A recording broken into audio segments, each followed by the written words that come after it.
For the first time, cycling's best men, groomed for glory, take a ride down the Emerald Isle in a marriage of tradition and technology. For the first time in 10 years, there is no clear-cut favorite, except for each country's favorite son. The most talented American team in 10 years? This tour may turn youthful talent into future champions.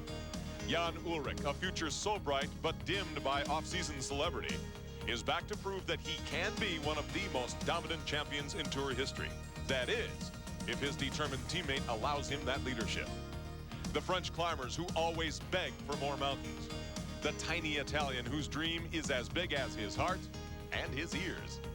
And the Spaniard, the Indurain lookalike, who has yet to resemble the five-time champion's form. 3 weeks, 2,400 miles. We'll all cross cultures, borders, and time zones on the 1998 Tour de France.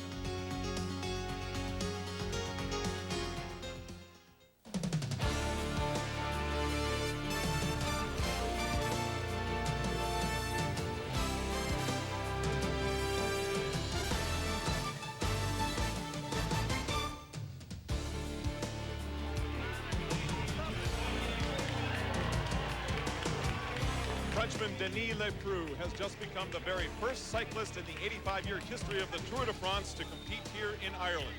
Thus begins the most difficult event in all of sports. Hello everyone, I'm Adrian Karsten.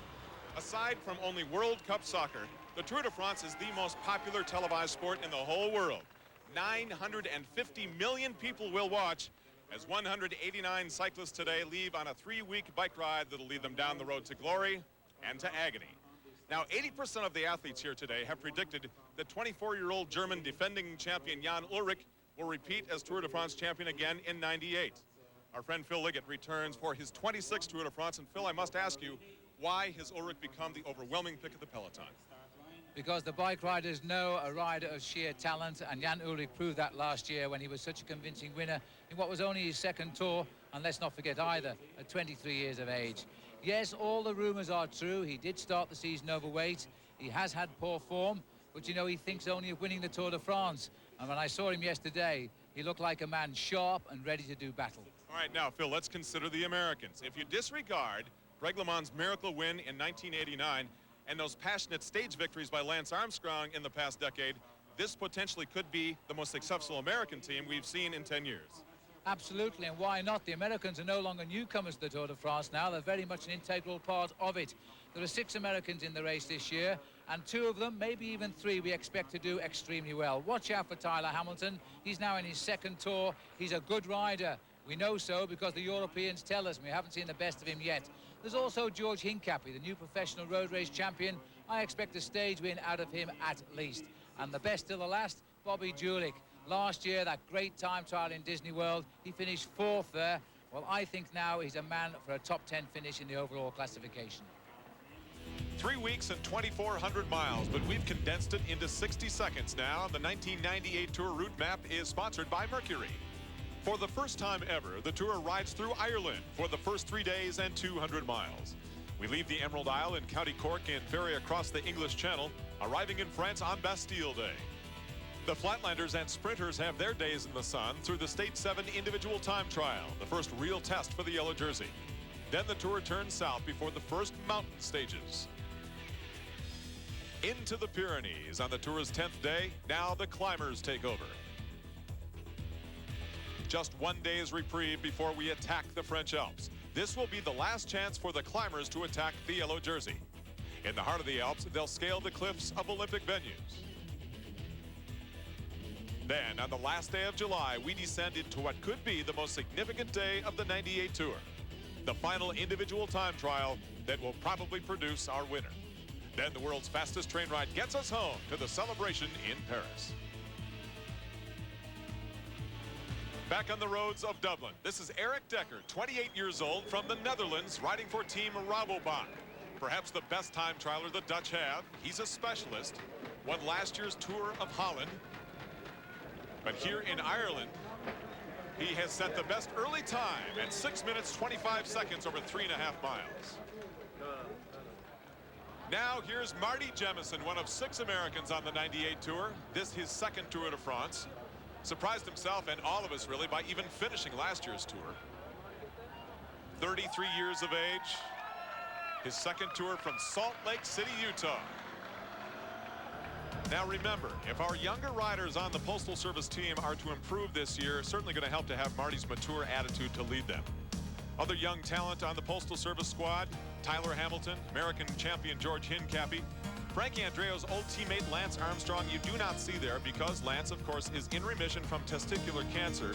Lance is racing and winning again, but he cannot afford to race too fast, too soon, and go through the rigors of what the Tour de France demands. We wish Lance the best and hope to have him here next year. Now, here's our first look at the all-French Festina team. This is Didier Roux, solid team rider. He won a single stage last year. Probably won't win today. But this Festina team comes into Ireland packed with talent. We start on the far left with Alex Zulle under a brand new $7 million contract. Way over on your right, that's Richard Virac with a brand new hairstyle. He was second on the podium in Paris. But they may have some problems as well, as our ABC colleague Terry Gannon describes. Adrian, a man named Willie Woot, who is one of the massage therapists for the Festina team, one of the favorites here in the Tour de France, was stopped in his official team car by authorities at the border of Belgium and France. Now, authorities believe that they have found illegal substances in that car. Woot was placed under arrest, and those substances are being tested as we speak. We're waiting for the outcome of that report. But, Paul, can there be any fallout at all for the Festina team? Initially, I would say there could be no fallout at all because there's no proof, in fact, that those drugs, if they are found to be prescribed drugs, were actually destined for the riders on that squad. And until that moment, Festina are free to start. One thing we should point out, pro cycling and the Tour de France in general has been at the forefront of testing riders for drugs. That began way back in 1968. The Tour de France has really been one of the forefathers in the fight against drug abuse. Let's not forget, at the top of any sport, we're not talking just about cycling, professional football, soccer, anything. Drugs is bound to be a problem. Everybody is going to look for some way to try and win. But every rider in the Tour de France has a major chance of being tested. On every day, the winner across the line goes to the drug control, and riders are taking it random. So if you start the Tour de France, you've got a big chance of getting picked out to go to the drug control. And earlier today, Jean-Marie Leblanc, who is the Director General of the Tour de France, issued a statement at a press conference saying that the Tour cannot take any action right now. They're going to have to wait for the legal process to run its course and for the tests on those substances. So we'll have to wait and see. Adrian? Wait and see how that's going to affect the performance of Festina today. But more immediately, Marty Jemison, one of 4 Americans riding for the U.S. Postal Service, pumps across the line in a time of 6 minutes, 39 seconds over the 3.3-mile course here in Dublin. Alex Zulle, Festina's best time trialer who won the Prologue 2 years ago in wet, cool conditions just like this, hits the streets of Dublin when we come back.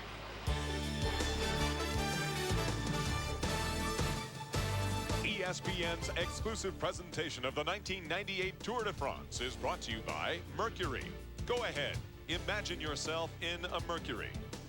And by Degree, the body heat activated antiperspirant. This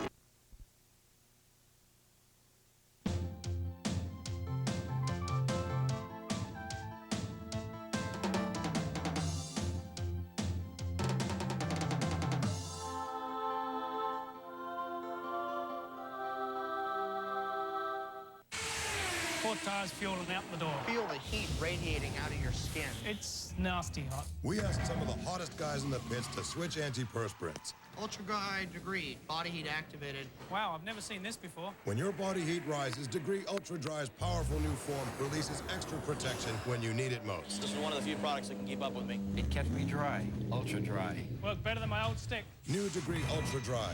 Now more than ever, your body heat turns it on. The proof is in the pits.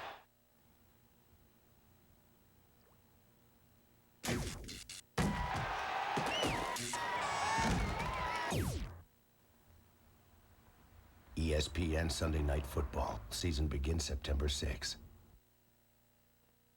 We're back in the streets of Dublin, Ireland. This is Peter Meinert Nielsen, the only Danish member of our U.S. Postal Service team. 6th in the Prologue last year, former teammate of defending champion Jan Ullrich. And look at his time. Good enough now to put him in the top 10 at this point. Some other numbers we think you should know. It takes more than 2,000 of us to cover the 189 riders from 18 countries while all 950 million of you watch. Now, by now, you're used to hearing the name Jalabert as a great tour rider. Well, Laurent's younger brother is here for the first time. This is Nicolas Jalabert, finishing this prologue in 6 minutes, 24 seconds, and that makes him the leader. Now, this is America's most experienced tour rider, Detroit's Frankie Andreu. He's been here 7 times. This, however, will be his first campaign with the U.S. Postal Service, having come over from Cofidis, the French team. Now, a year ago, as the Postal Service took their parade lap on the Champs-Élysées, they were all proud of the fact that, yes, all the Americans had finished. Well, this year, the goals are higher. We have to be aggressive this year. I mean, the tour is changing that way, where aggressive riders are the ones that make it to the front groups and make it to crossing the finish line first, winning the races. So our team is definitely going to be more aggressive this year, try to make a presence in the breaks, and then, try to win the race. I mean, that's the only reason we're here, is to try to win a stage. That would really top off Frankie's career. He came so close on the Champs-Élysées in '94. He was second that day. Arguably, no American has ever worked harder for his team in such a professional manner. From Detroit to Dublin, Frankie finishes in just a moment. Truth be told, Mr. Tiger Woods is out there, leading with his hips. Bit of pandemonium on the links. It's not like when the Bay City Rollers would take to the stage and the lassies would go completely primal. It's sort of a Tiger Palooza, if you will. A regular Tiger Woodstock, if you catch my drift.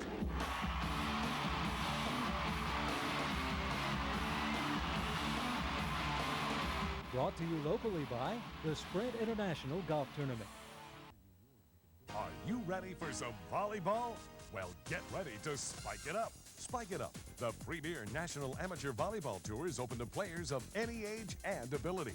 Whether you play once a day or once a year, Spike It Up has a division for you. Exciting volleyball action and volleyball-themed special events. Spike It Up! The Denver Spike It Up Volleyball Tournament returns to Lakewood Park July 25th and 26th. Sign up today by calling 303-617-8337. Milestones are how you measure greatness in sports and sportscasting. For Kenny Mayne, I'm Dan Patrick. Good night. All right, folks, it's official. Dan's 2,000th shot.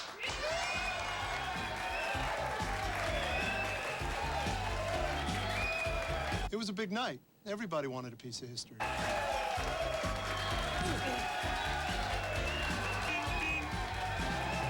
I'll remember where I was when Dan hit 2,000. Everybody will. Welcome back to ESPN's coverage of the '98 Tour de France. 3 weeks and 2,400 miles of pain and glory start here in Ireland, and we'll be with you every mile, every day. And oh yeah, there's one other event going on here in Europe this weekend, and it's live on ABC Sports tomorrow, the '98 World Cup Final. The world champion Brazilians taking on France, and for France, it's the first time in the final in the hope to take advantage of their hometown crowd. And then ESPN2 picks up the ball with highlights of the game on World Cup 2 night at midnight Eastern. We're going to win with our team of ESPN2 and ABC, with coverage starting at 2:30 p.m. Eastern, live. Frankie Andreu's 7th prologue, and he has finished as high as 7th on this traditional first day of the tour. At age 32, there's still no talk of retirement for Frankie Andreu. Now let's welcome in Phil and Paul with coverage of another American, Kevin Livingston. Well, there he is in the start house, and just look at those arms, Paul. Kevin looks pretty fit this time around. He certainly does. Both of the American riders on the French Cofidis team coming to the Tour de France this year with high hopes. Well, Frankie Andreu is doing a great time at the checkpoints. Now, will he challenge the best time in the finish of Nicolas Jalabert?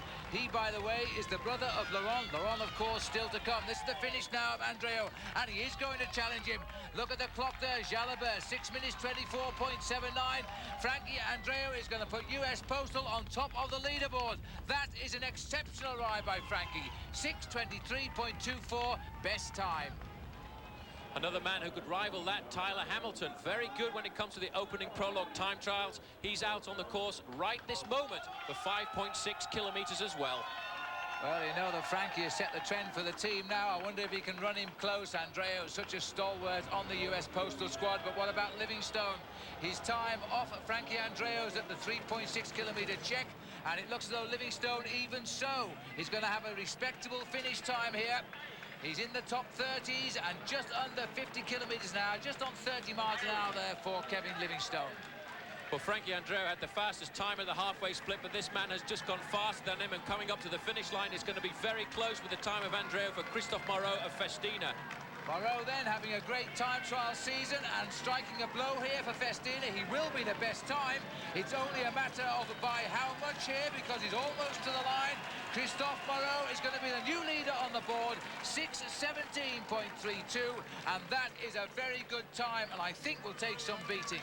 It certainly will, Phil. This man is a very good prologue time trialist here. Won a race in France at the beginning of the year, the Criterium International. He was second to Chris Boardman just a month ago, and certainly has come up with a very tough time. But Tyler Hamilton, too, putting in a respectable performance. Well, I think Tyler will be pretty happy with this. You can see counting down his overall position here as the clock ticks on, but even so, it's a pretty high finish at the moment. He sits 23rd, 6:37.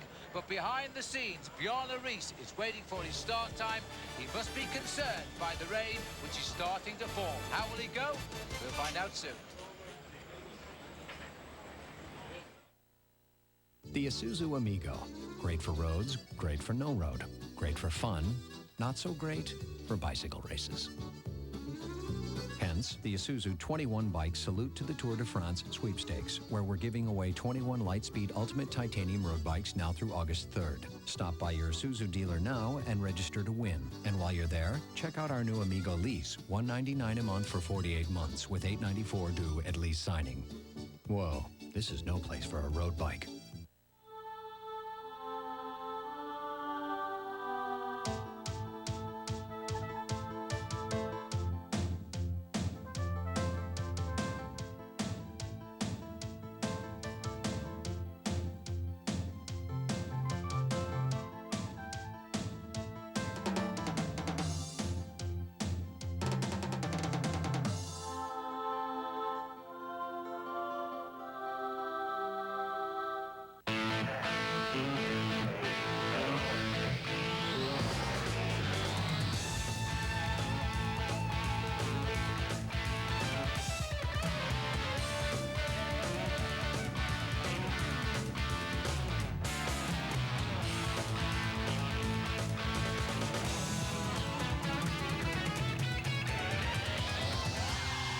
RPM tonight, Monday through Saturday at 7 and Sunday at 12 and 8, only on ESPN2.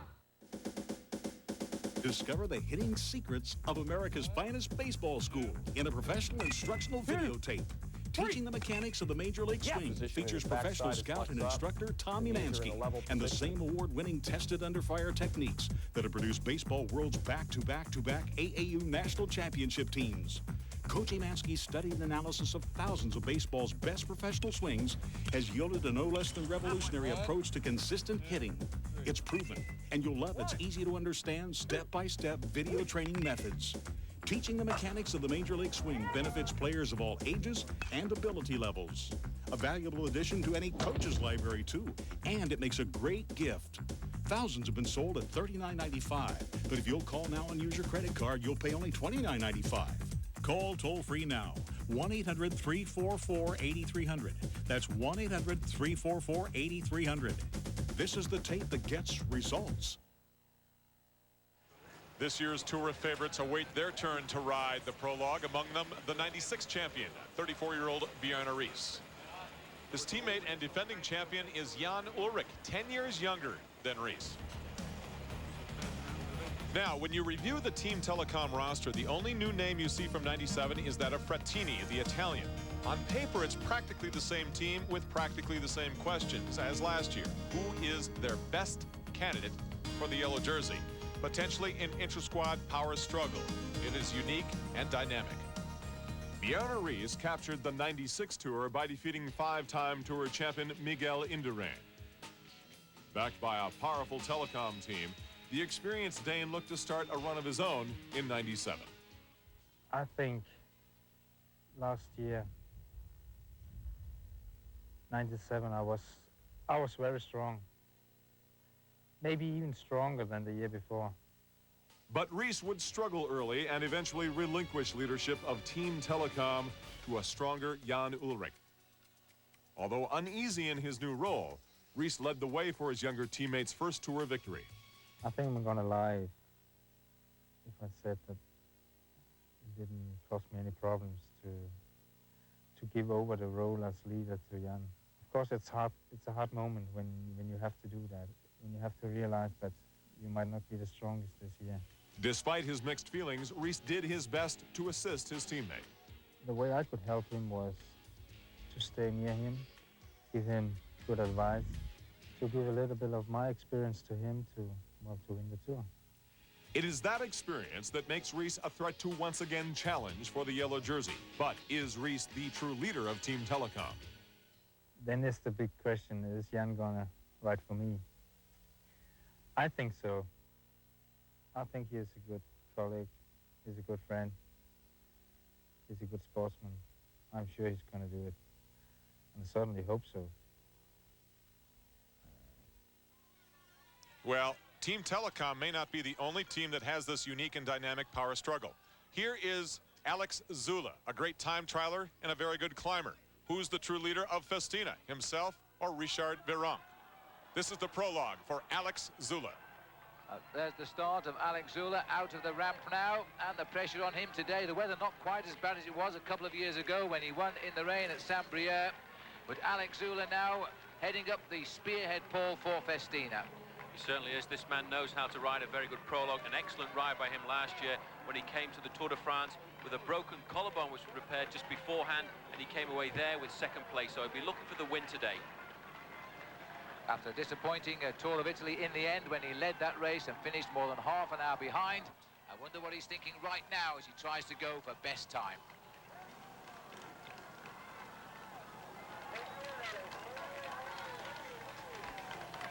Well, as Zulle continues, Paul, there is Bjarne Riis, the winner 2 years ago. People saying his form, if anything, is better than his team captain, Jan Ullrich.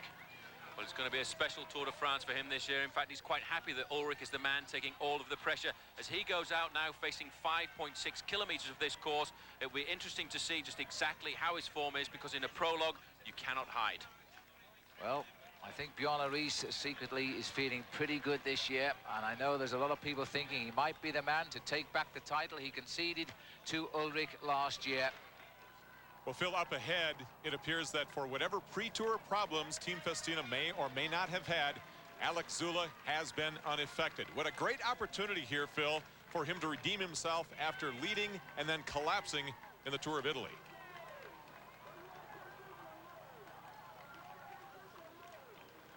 Well, the best time at the moment in the finish house is Christophe Moreau, 6 minutes 17 seconds. And Alex Zulle is aiming for that. He hasn't got to the halfway mark yet, but Moreau set the best time there also of 4 minutes and 2 seconds. Frankie Andreu was the second best, but is now slipping away down the ranks, currently lying there in fourth place at the moment behind Ekimov, Landufaux and Moreau.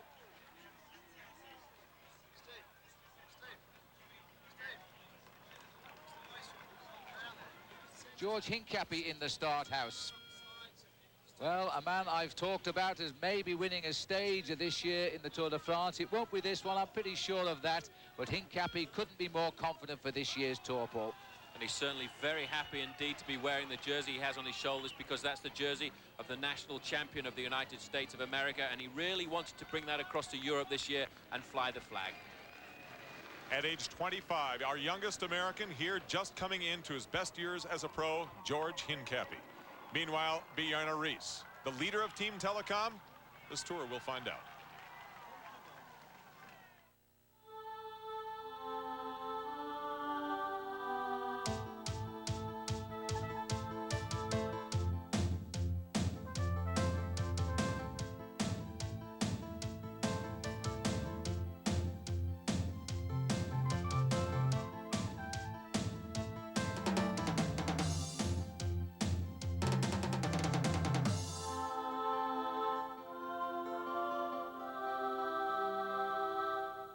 This is Imagine TV. This Mercury Sable sure is roomy. Yeah, but why don't we ever go anywhere? 'Cause we don't have any feet. No feet. I love you even more than I did before I had amnesia. I think. Even more than your Mercury. I have a Mercury. I'd forgotten. Where am I going? Till next time, imagine yourself in a Mercury. Don't miss a beat of the heart-pounding, heart-breaking action. Act now and watch over 100 Major League Soccer matches you can't see anywhere else. To order MLS ESPN Shootout, call DirecTV at 1-800-GET-SPORTS. The roads are closed now for everybody in this race. The best time has been done by Christophe Moreau of the Festina team, 6 minutes 17 seconds. But let's go to the action and the arrival of Alex Zulle here, because he was pushing Moreau the same time at the halfway, and Zulle's lost a little bit of time, Paul, on the run-in. 6:19.56. He'd be disappointed. Well, he pushed him very close, Phil. That was 2 seconds off the mark there. Half distance, he was exactly the same time as his teammate. But it seems to me that a lot of these riders are failing in the second part of the course. It is a lot more difficult, and it may well be because the wind is starting to get up in the latter part of the afternoon here. We've seen a number of riders fade over that second half of the course as they come into O'Connell Street. We've now gone back here to Bjarne Riis. He was a little bit off the pace at halfway, about 5 seconds slower than both Christophe Moreau and Alex Zulle. Now, has Riis managed to pick up the tempo a little bit? He looks very concentrated, really gasping for air as he comes into the finishing straight here. Looks very lean as well, as if he's lost a few pounds over the weight that he had last year as he comes up to the line. He's the kind of rider who will have started off just a little bit slower, knowing that it is in the latter part of the course that you can recuperate a little bit of time, but he's not going to push the winner, Christophe Moreau, off the top, but he's still close. You're right there. Look at that. 6:17 to Moreau. Riis comes up to the line, losing time, dropping down the overall classification. 6:26.64. A little cheer from the crowd because they've recognized him, with only 12th place at the moment. A few deep breaths on the start line for a man we hope to become synonymous with over the next 3 weeks. Bobby Julich out of the start house for him. He knows how much this tour means to him, and he knows this year, Paul, he wants a good one. Interesting to note as well that in fact the Cofidis team have started him as last man in their team, so they're regarding him as the leader, although it's Francesco Casagrande that wears the number 131 as leader of the team. I think they have an awful lot more faith in Bobby Julich this year. Switching back down the course now. Luc Leblanc continues to try, but his time is not coming up amongst the leaders at 3.6 kilometers. Still, it's Christophe Moreau and Alex Zulle equal first at midway with a time of 4 minutes 2 seconds. With Moreau clear leader by 2 whole seconds from Zulle at the finishing line. So 2 riders nonetheless, Paul, Festina first and second at the moment.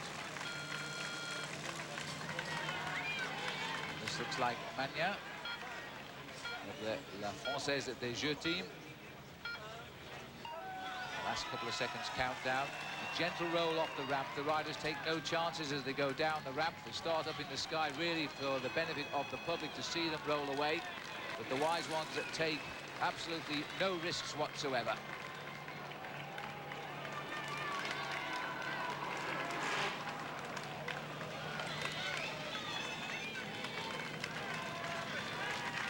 So George Hincapie, here he comes, Paul, and this isn't a bad ride for George coming up to the line. Looks at the clock, 14th at the moment, 6:28, almost 11 seconds, and that will be the official time when they round up 11 whole seconds off the pace. Back now to a man I think it's fair to say won't win the prologue, but everybody wants to see him. The Lion King, Mario Cipollini. Cipollini will want to do a good time in the prologue because over the next few days there are a lot of bonuses and seconds to be earned by these riders, and Mario Cipollini would like once again to try and get the yellow jersey before we get to the mountains. Cipollini, we expect to see those big powerful legs and his Seiko team looking for a victory here in the opening stage, maybe even tomorrow on the circuit of Dublin. It's a perfect finish for a sprinter back in Phoenix Park, which is about 3 or 4 kilometers or so away to our right here. Cipollini, you can tell by the crowd reaction who they like, all applauding this man as he starts off. Great colourful personality. He's a rider though who will be looking for long-term in the Tour de France. Escartine.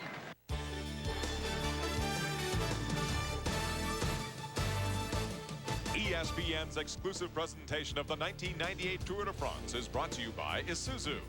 Isuzu salutes the athletes of the Tour de France who continually push themselves to go farther. Isuzu, go farther. And by Festina watches, the official timer of the Tour de France. European style, Festina watches are new to America. This is Imagine TV. Brad, I brought you up here in my Mercury to tell you something. Yes, Brittany. I'm carrying your father's child. Wouldn't that be me? Exactly. Oh, yes. That's nice. Jerky? Actually, no. It's a pretty smooth ride. Till next time, imagine yourself in a Mercury. One day, a young designer decided he could change the very shape of the world. How could he be so brash, so bold, so utterly successful? He simply discovered a doorway to the world that in the blink of an eye let him travel farther, set his sights higher, and look in directions he never could before. He wasn't always so daring, but with FedEx, it's the way the world works. This is for Mr. Blanchard, who told me to make something of myself. For Miss Miller, who never let me settle for a C. For my parents, who believe in my dreams. For myself, for my future. Be all that you can be. 4 tires fueling out the door. Feel the heat radiating out of your skin. It's nasty hot. We asked some of the hottest guys in the pits to switch antiperspirants. Ultra dry degree, body heat activated. Wow, I've never seen this before. When your body heat rises, Degree Ultra Dry's powerful new form releases extra protection when you need it most. This is one of the few products that can keep up with me. It kept me dry, ultra dry. Worked better than my old stick. New Degree Ultra Dry. Now more than ever, your body heat turns it on. The proof is in the pits.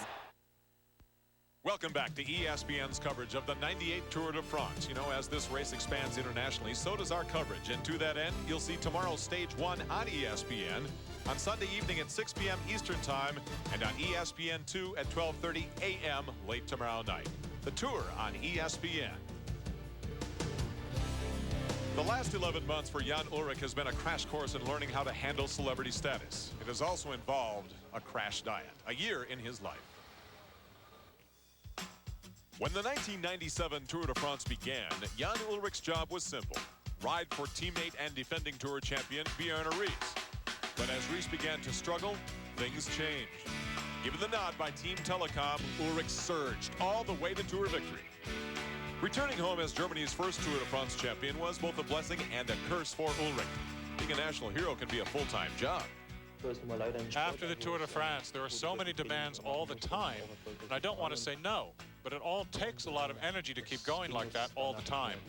Especially now that I'm back in training, I'm supposed to concentrate on preparing for the season, but I don't want to let anyone down. Instead, Ullrich let himself down, putting on 30 pounds as he made numerous public appearances. As he rides back into race shape, he realizes the challenge this year's Tour poses. It's very difficult to win the Tour. When I won it, it was like a dream, and I would love to win again. But I also have my team to think about, and we have to see. Now in 98, Ullrich sees himself riding for his teammate Riis once again. But the 24-year-old is more than happy to help the man who helped him win the Tour in 97. He's a good friend and a good teammate, and Bjarne Riis is the leader of my team. I'm concentrating on doing my job for the team to work for him. That's what I'll do. Last year he helped me win the Tour, and I won't forget that. There's one accessory that comes with the yellow jersey, and that's a big bullseye in the middle of the back. Phil and Paul are following a man with Ullrich in his sights. A man who is a rider of the classics, I think. Certainly is a one-day rider, but this kind of rider can produce form on one of the short stages on the early part of the Tour de France. Interesting to note, though, over the last few days, for the last few years, that he's changed his nationality about 4 times, and finally he's decided to ride the end of his career out as a Belgian. Well, this course might suit him because he's full of twists and turns, like many of the road race circuits in Belgium. Alexander Scheffer now coming up towards the line from Kazakhstan, a very, very good all-rounder indeed. And Scheffer now trying to put a good time on the board to start him off in his Tour de France. Not bad either, nearly 52 kilometers an hour for Scheffer, but won't put him amongst the leaders yet. Now, if you want a winner of the Tour de France, you might do worse than look to this man. He's coming here with great form, Abraham Olano, and now riding his 5th Tour de France. Certainly in very good form indeed. Look at the machine that he's riding as well, specially made for the time trial. We saw it last year in the Tour de France for the first time, and just a few days before the Tour, he won the Spanish Time Trial Championship. So Olano is ready and he's off. And he's well known here in Dublin as well, so he'll get a cheer all of the way round. He's concentrated his whole season on a performance in the Tour de France. He's brought his form on slowly. Actually, he had a bit of a slide on that left-hander. I think that was speed slide. He was going so fast as he came up into that corner. This is the fastest start that we've seen so far as Luc Leblanc comes up to the finish line for the end of what for him has been a very long 5.6 kilometers. And you're absolutely right, Paul. Look at the clock there, counting him down the classification as his time ticks away from that 6 minutes 17.32 of Moreau. 35th, 42nd place on the line, 6:35. It's a bird. It's a plane. No, it's Super Doug. It's Super Summer Sale 98 on West 104th. See my superstores, Grand and Skyline for Super Deal and Doug deals. New Pontiacs, Buicks, GMCs, Kias, Mitsubishi, Volkswagens, even used cars, trucks, vans, and sport utilities. Plus super rebates up to $3,500, super 0.9% financing, super trade allowances, and super summer discounts. Take the short drive to Grand and Skyline on West 104th and save hundreds, even thousands, because nobody beats the Deal and Doug Super Summer Sale, nobody. Hey, Kim, how's the used car shopping going? Terrible. Isn't there a used car dealer I can trust? We interrupt this with an important announcement from Deal and Doug Centennial Chrysler Plymouth Jeep. Our used cars and trucks are backed by my strong Gold Seal warranty. That means, Kim, you found a used car dealer you can trust. Our tough inspection and repair is your assurance that you can buy with confidence, guaranteed. If the part's covered and it breaks, we fix it at no cost to you. See Centennial Chrysler Plymouth Jeep, because nobody beats a Deal and Doug deal, and nobody beats my Gold Seal warranty. Nobody. What you working on, that boy? Hey, Tony Clark. Just writing a critique for the midweek matchup. This week it's who's the better player, Jose Cruz Jr. versus you. You know, I almost forgot. I brought you this limited edition Chekhov figurine. Oh, wow. Hey, that boy. Look what I found at the Trek convention. Oh, thanks, Jose. Hold on, that boy. I want you to meet a friend of mine just happened to be in the neighborhood. Hey, net boy. Wanna hang?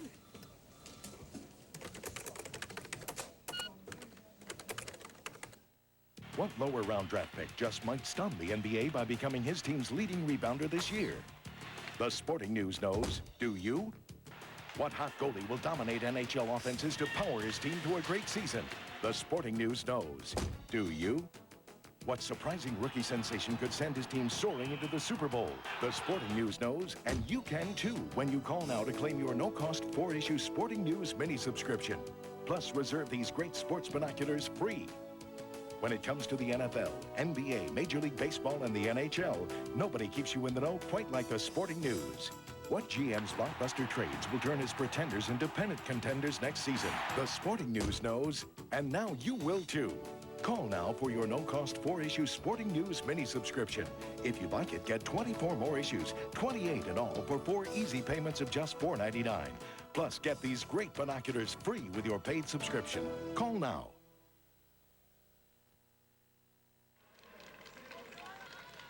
Bobby Julich out on the course. We haven't got any half-time checks, but in fact, Bobby Julich now, Phil, has gone through with the best time so far at 3.6 kilometers, 4 minutes dead, 2 seconds faster than Christophe Moreau, the rider from Festina. As he comes into the finish line, we'll wait for the clock to come up. Well, what about that? Julich really is doing what he promised us. He's going to have a great Tour de France. This is sensational for Bobby.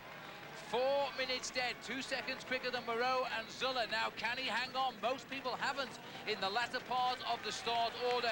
Remember, Moreau started very, very early on, an hour and a half ago, and he's going to be close. I don't believe it. It is exactly the same time. No, 6:70.29. He's gone just about, Paul, 0.3 of a second quicker than Christophe Moreau. Well, that is remarkable. Nobody would have expected this man, Bobby Julich, to be one of the top riders in the Prologue time trial. We wouldn't have expected to see Bobby for another 10 days or so, but that time is quite remarkable. He's gone ahead of Moreau and Zulle, both specialists of the short Prologue time trial. Well, you know, the old days, we couldn't even time these races to hundreds, never mind thousandths of a second. And now Bobby Julich has taken full advantage of that with slightly the quickest time of the day. That's a tremendous ride by Julich, and everybody here on the finish podium full of admiration. Well, it's going to go right down to the line tonight as we now see the start of Laurent Jalabert of the Oncé team. Well, Christophe Moreau no longer the leader now because Bobby Julich has just finished with a fraction of a second quicker time, as now Laurent Jalabert is making his start. So there is Laurent Jalabert. taking a few final deep breaths. What a shock about Julich, though. Absolutely incredible. What a magnificent performance by Bobby Julich. One man I don't think anybody would have on their start list this morning as a favourite for the prologue. But this man, Laurent Jalabert, the new champion of France, I think would be a man capable of putting in a good ride this afternoon and possibly dethroning Bobby Julich from the top spot. Here's Cipollini, Paul. He won't do any damage, but this isn't a bad ride from Big Mario, is it? He's pushing up amongst the leaders at the moment, although it's a long right way up this home straight in the Collins Street. Not so far for him. 11th so far, and the crowd livening up now because they all recognise Cipollini. Great Britain's Chris Boardman has won the Prologue 2 out of the last 4 years. He wants now to equal the great rides of Eddie Merckx and Tiddy Marie and make it 3 wins in the Prologue. Do you think he can do it? I think he can. He's trained specific for this, Phil. You know, I watched him last week on the track in Manchester doing 1 kilometre rides, 2 kilometre rides, 3 kilometre rides, the kind of speed that you need to win this very short time trial at the start of the Tour de France. He's out on the course now and he knows exactly what he has to do. You could almost feel the nerves coming through the television screen there. Chris Boardman wanted to get away, visibly shaking. I think this means so much to him to win here in Dublin, and the crowd are going to give him a cheer all the way round. Meanwhile, Phil, Andre Chamil from Belgium, and everybody for that matter, is trying to better the time of Bobby Julich. Chamil cannot do so. Terry Gannon is with Bobby. Terry? Hey, Bobby. Terry Gannon with ESPN and ABC. We knew you felt very well coming into this and in good shape. Did you expect anything like the ride you had, though? I don't know what I've done yet. I mean, I've been in a fog since we got here to Ireland. It doesn't feel like the Tour because it's much lower key. So, I mean, I don't even have, I just did my race today. No stress, no pressure. I felt okay. I didn't feel great, but my team car kept saying, meilleur temps, meilleur temps. I was like, are you sure? So, I don't know. We'll just wait and see. There's a lot of guys to go.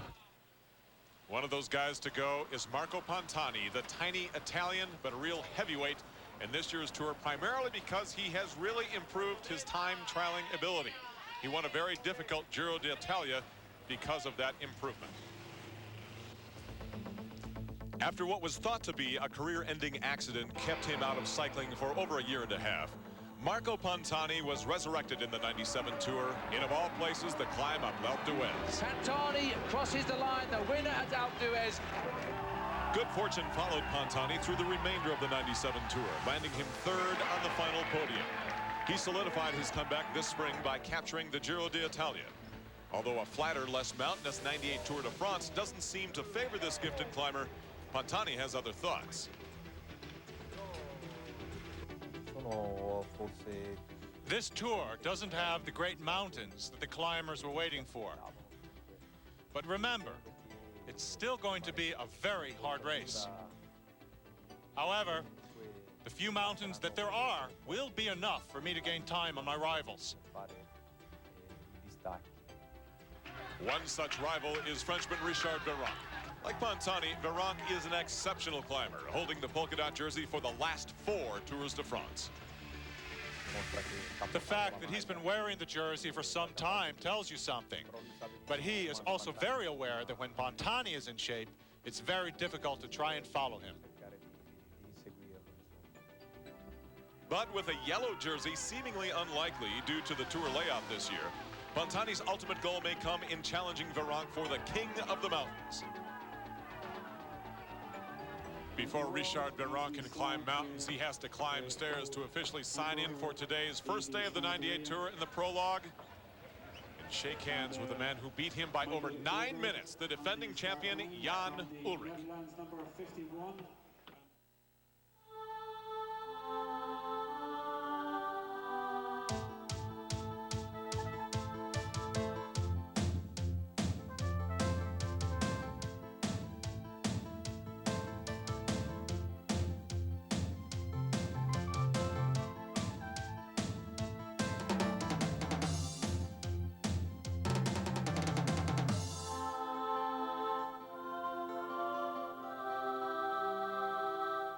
The Isuzu Amigo.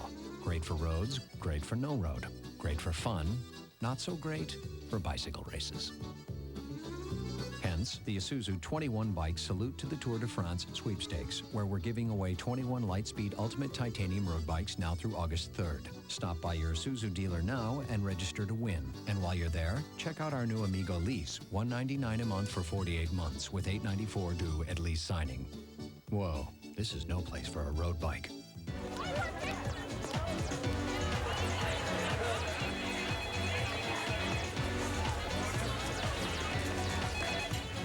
Hello? Oh, yeah, I think he's around here somewhere. Hold on a second. D-pad?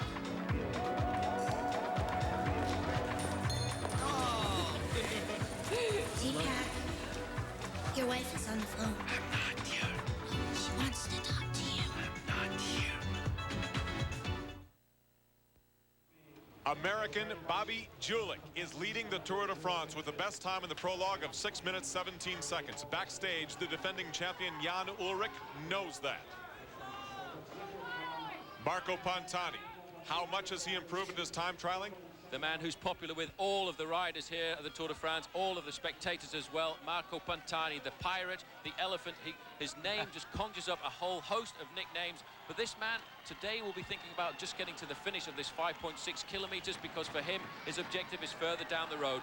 Now the arrival of Olano, and look at this performance by Olano. He's taking on Bobby Julich, and I think he's going to take him too.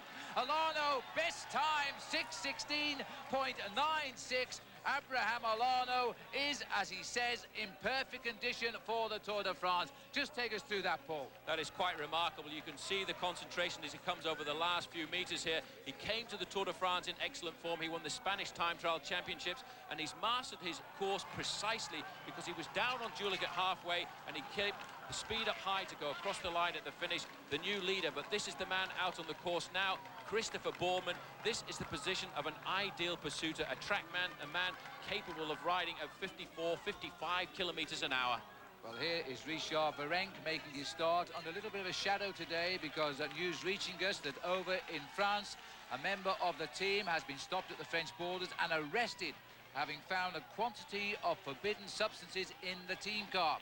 More of that story, I'm sure, will unfold in the newspapers tomorrow and for the next of the week. But for now, Richard Virenque is underway and out to do a good time.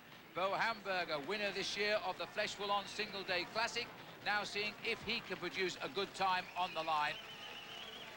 Hamburger up to the line. Unfortunately, you can't see it, but I can tell you the clock on the start line has also stopped, so we'll have to live with that one until his time is confirmed. Let's hope that doesn't happen for Chris Boardman, because Boardman now settling in. No news yet of Boardman at halfway, but the time for Hamburger at halfway was 4 minutes and 6 seconds, a little bit off the pace.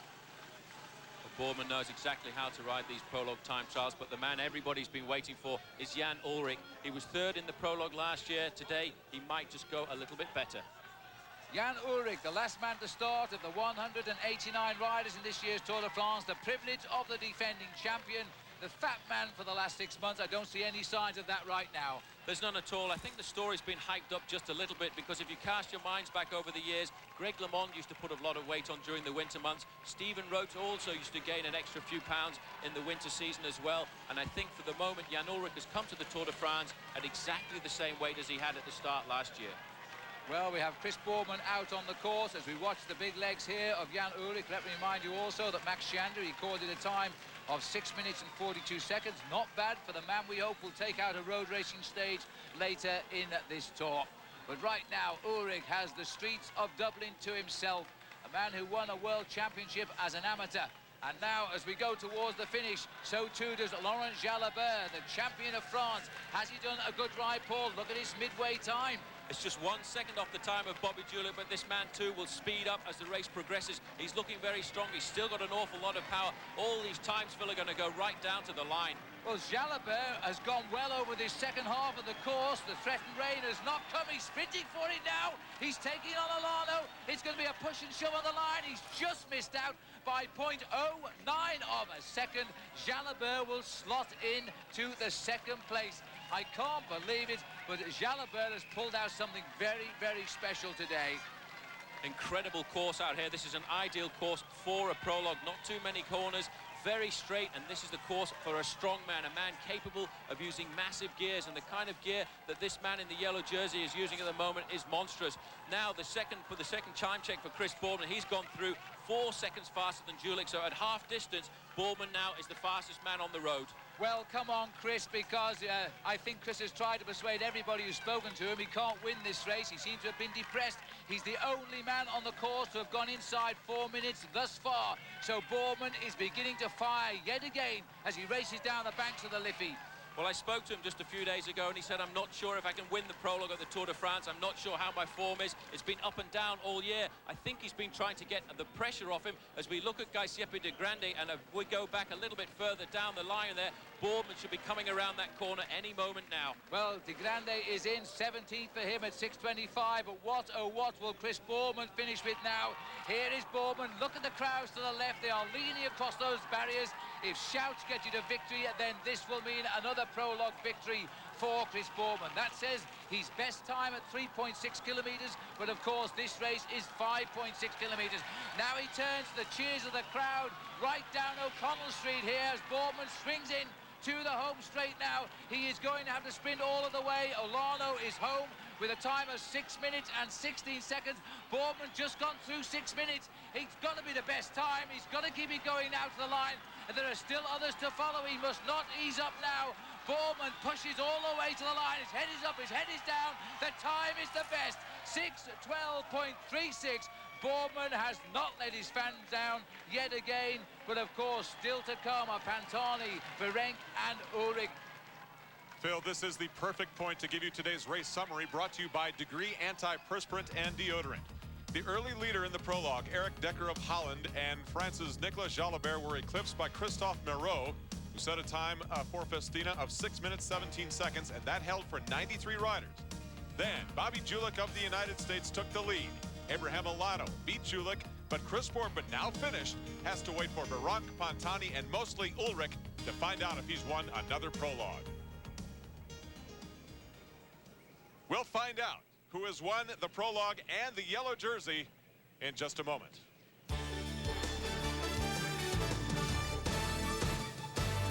ESPN's exclusive presentation of the 1998 Tour de France is brought to you by Mercury. Go ahead. Imagine yourself in a Mercury.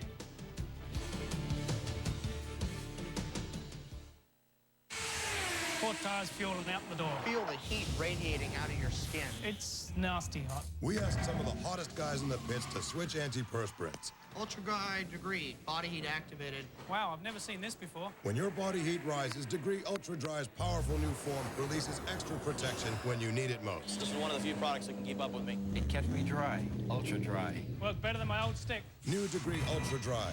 Now more than ever, your body heat turns it on. The proof is in the pits. This is Imagine TV. Our mountain looks a little lonely, so let's add a Mercury Mountaineer here. Oh, yes. That's nice. You say she took off in a Mercury? She took off in a Mercury.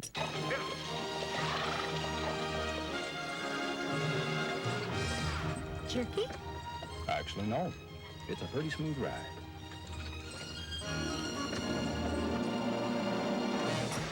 Till next time, imagine yourself in a Mercury. After beating the Russians in the first round, Team USA is back for more. Andre Agassi leads the United States against Belgium in the quarterfinals of the Davis Cup. Singles action begins Friday at 12 on ESPN2 and at 3 on ESPN. Chris Boardman of Great Britain has finished, hoping to win his third prologue in 4 years, but this man in the yellow jersey is the defending Tour champion, Jan Ullrich. Well, an absolute scorcher by Chris Boardman, who will now, we hope, pull on the maillot jaunes, the first leader of the 85th Tour de France in the city of Dublin. But this man could spoil the party. No news on his 3.6 kilometre time yet coming up on board our computers, as Richard Virenque is also trying. Remember, Richard 4 times straight the king of the mountains. Nobody's ever done that before, but there's no mountains here on the banks of the Liffey. And Virenque is down 7 seconds on Boardman at the check. So, Pantani and Ullrich you don't know about. We do know about Ullrich, Paul. He's now 3 seconds down on Boardman at the check. Well, that's remarkable. It looks as if he's not managed to go out quite as quickly as Boardman went out to the starting gate. As we look as Richard Virenque here, he's all over his machine, trying to get a big gear going. This man is a rider for the mountains. At the moment, he's using a gear that he would not normally use, which is why the top half of his body is moving all over the place like that. He's fighting with the gear, trying to keep it going. Another major climber here coming up to the line. Look at the position of his, 148th. He really hasn't had a good prologue. Marco Pantani, but we'll talk more about him later. And everybody loves him whatever he finishes. Pantani home, 169th. Chris needn't worry about him today, but watch out in the mountains. Virenque is right up behind him because Virenque is also in O'Connell Street here now. This has been a fair ride by Richard Virenque, I think. He's seen his teammates ride well today in Moreau and Zulle, not well enough to take Boardman off the lead, but Virenque is now going to make a good finish here for a man who is thinking long-term in the Tour de France. 6 minutes 24 for Richard Virenque. There is now just one man to finish, Paul, and one man to spoil the party. Well, he knows how to ride time trials. He's an excellent performer when it comes to an event like this. Third in the prologue last year. 3 seconds down on the time of 3 seconds down on the time of Boardman, but at the moment Jan Ullrich really knows how to finish. What he has to do is he comes into the final corner now, is look up above him and he'll see the clock, he'll see the time of Boardman there, and that is the time to beat. And remember, Ullrich hasn't won a race this year yet, but he saves the best till the month of July, which he loves, is the Tour de France time. 2 years ago, he gave up automatic selection for the Olympic Games to ride in the Tour de France. He finished second. Last year, he won. There's the time of Ullrich. There's the time of Boardman, who has finished. And goodbye for the moment to Jan Ullrich. Chris Boardman is the winner as Ullrich crosses in 6:17.96. He will finish in 6th place today. But the winner of the prologue will be Chris Boardman for the 3rd time since he first rode this event in 1994. So the arrival of Jan Ullrich, who will finish 6th. Boardman is the winner of the stage. And the yellow jersey. 3 prologue victories in 4 years. This is the single race for which he gets his paycheck. To beat the man in the yellow jersey, the defending Tour champion, Jan Ullrich.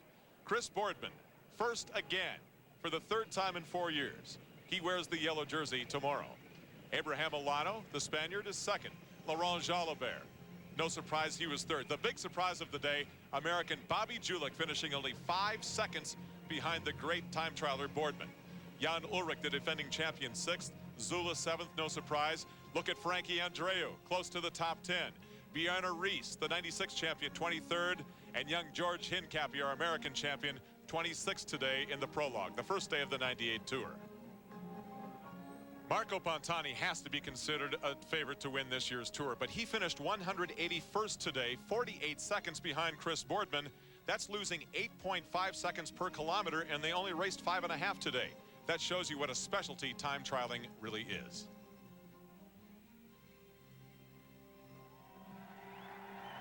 Chris Boardman, 3rd time in 4 years, wins the prologue and puts on the yellow jersey. He'll wear it tonight and tomorrow morning through stage 1. And this is what he gets paid for. To win the prologue. Remember 2 years ago when he crashed in similar conditions? He kept himself and his machine under control today, and these are the rewards. So with the prologue now complete, the Tour is barely underway with 2,402 miles still to go. Join us tomorrow for stage 1, a 108-mile ride around the Dublin city limits. Our coverage on ESPN begins Sunday evening at 6 p.m. Eastern Time and on ESPN2 at 12:30 a.m. late tomorrow night. For Phil and Paul and Terry and our entire ESPN cycling team, I'm Adrian Karsten. This has been a presentation of ESPN, the worldwide leader in sports. Of the Emerald Isle, green and pristine, undisturbed until today. Now there's a new sound rising up from the glen.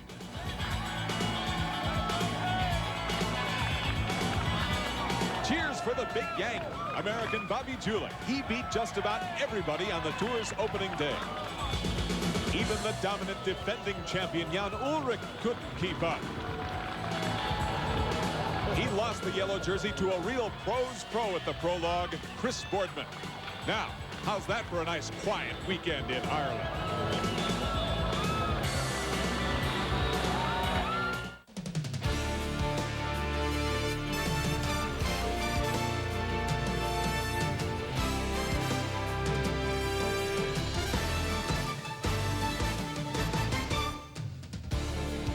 1998 Tour de France isn't even 24 hours old, and we're already celebrating in the streets of Dublin. While Irish eyes are smiling, American emotions and expectations are sky high. Hello, everyone. I'm Adrian Karsten. Well, if my smile's a bit wider this morning, you have to understand, because at an event like the Tour de France, where national pride means so much, one of our riders, Bobby Julich, an American, is 5 seconds behind the leader, Chris Boardman, in the yellow jersey. And consider this, because the Prologue is such a good indicator of a driver's form, we know what we can expect to see from Julich and the other Americans now over the next 3 weeks. Bobby Julich especially, in 4th place overall, has proven that he is a heavy hitter. And don't forget, George Hincapie, 16 seconds back. The veteran Frankie Andreu from Detroit is only 11 seconds back. Dare we hope that any one of these 3 Americans in the top 25 could be the first American since Greg LeMond to wear the yellow jersey. Well, one thing is for sure, we wouldn't even afford to have those hopes had they not done so well in yesterday's Prologue. A day to remember. For the first time in the 85-year history of the Tour de France, Dublin, Ireland welcomed 189 riders to the Prologue. Many of the 1 million people who live in the capital city renewed their passion for cycling. Frankie Andreu, America's most experienced tour rider, started his 7th Prologue. Leader of the U.S. Postal Team, Frankie took to the streets to establish his best ever Prologue time. Festina's Christophe Moreau started right behind him.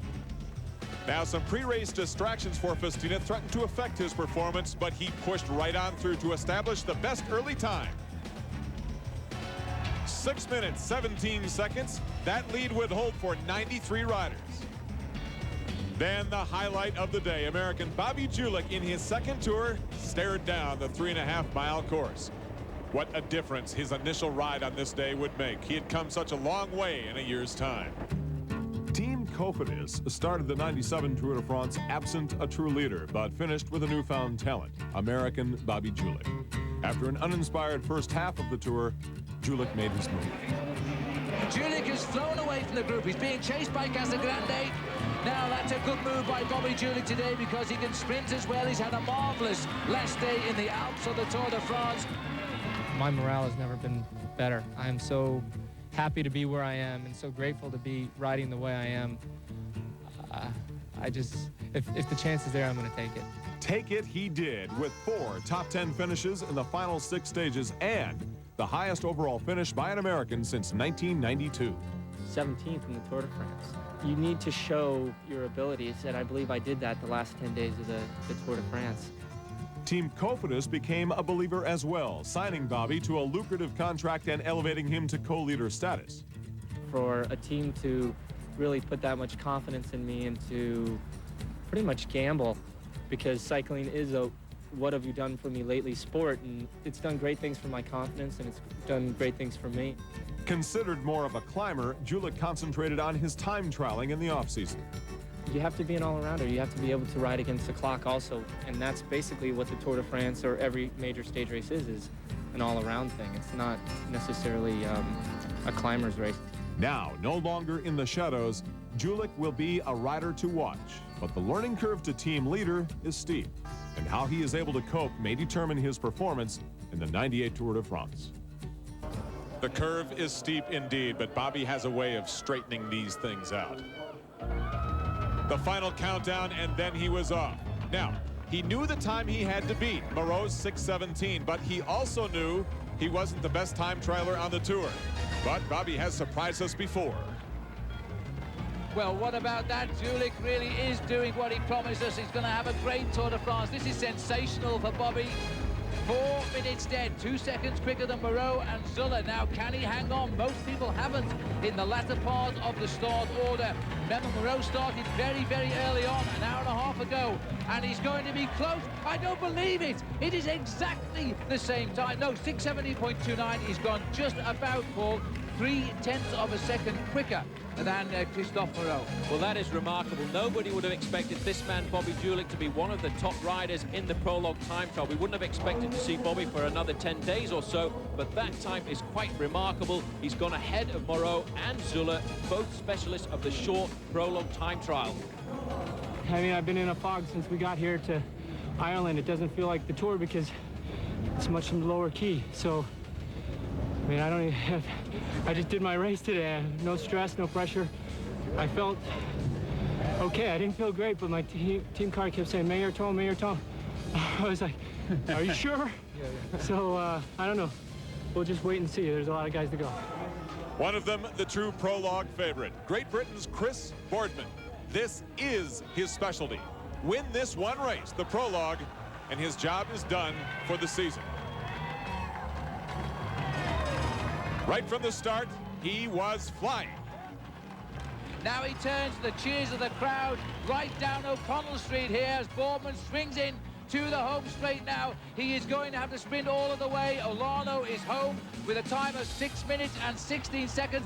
Boardman just gone through 6 minutes. He's got to be the best time. He's got to keep it going out to the line. And there are still others to follow. He must not ease up now.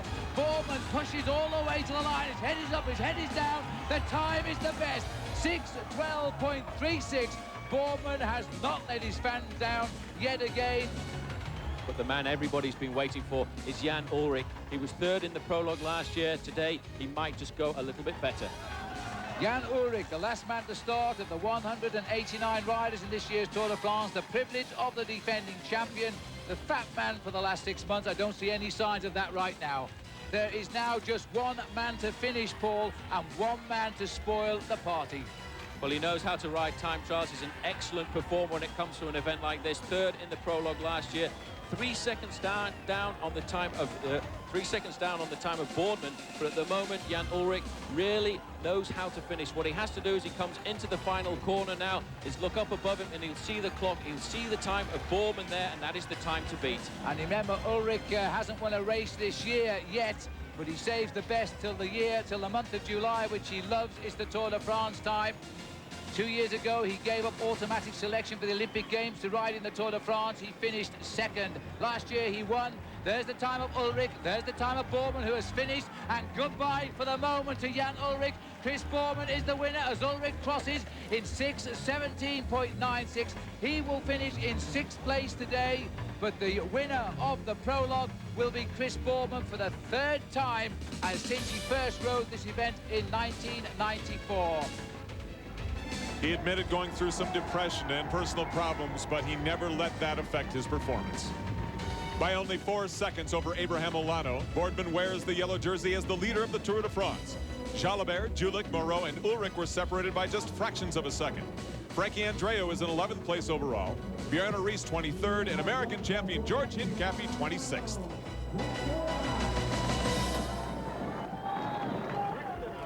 Today's stage 1, the first road stage of the Tour. Made for a man like Eric Zabel, last year's green jersey sprint champion, or maybe for Super Mario Cipollini, the super strong Italian on an American bike, a Cannondale. What does the American champion think about today's stage?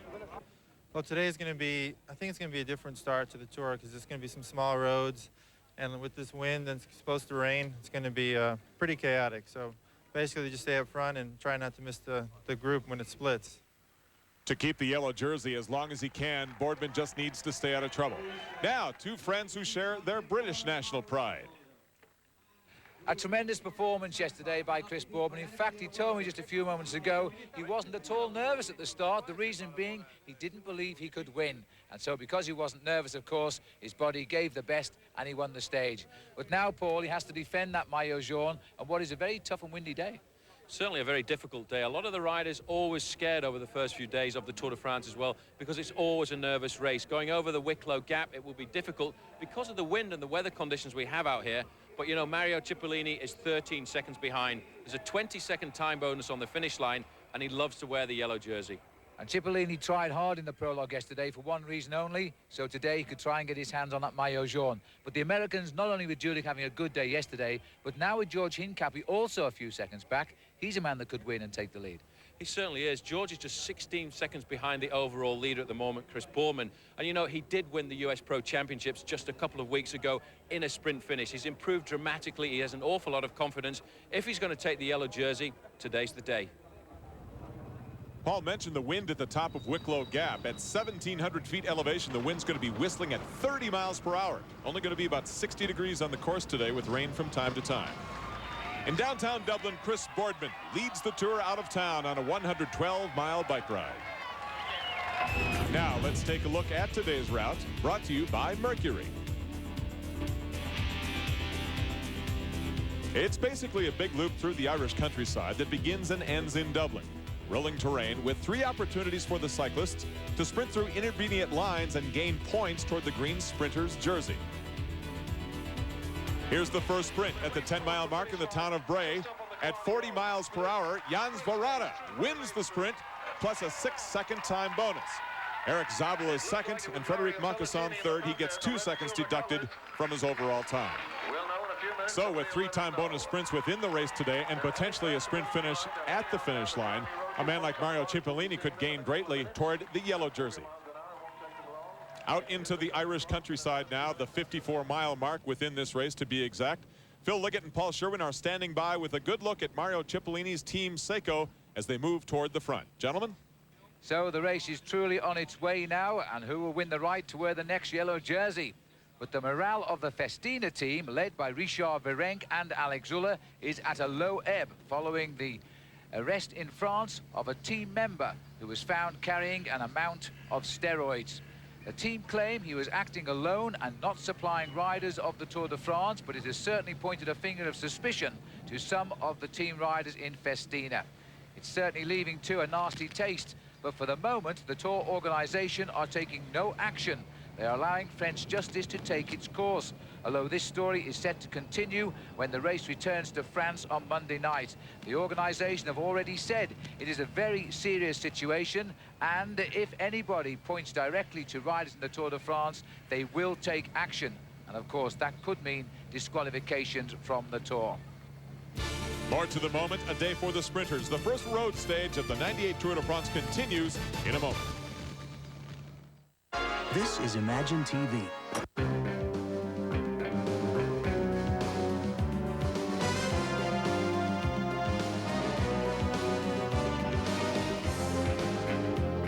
We are looking for a man in a new Mercury Cougar, exactly like this one. He's a dangerous double agent and a master of disguise. Haven't seen him.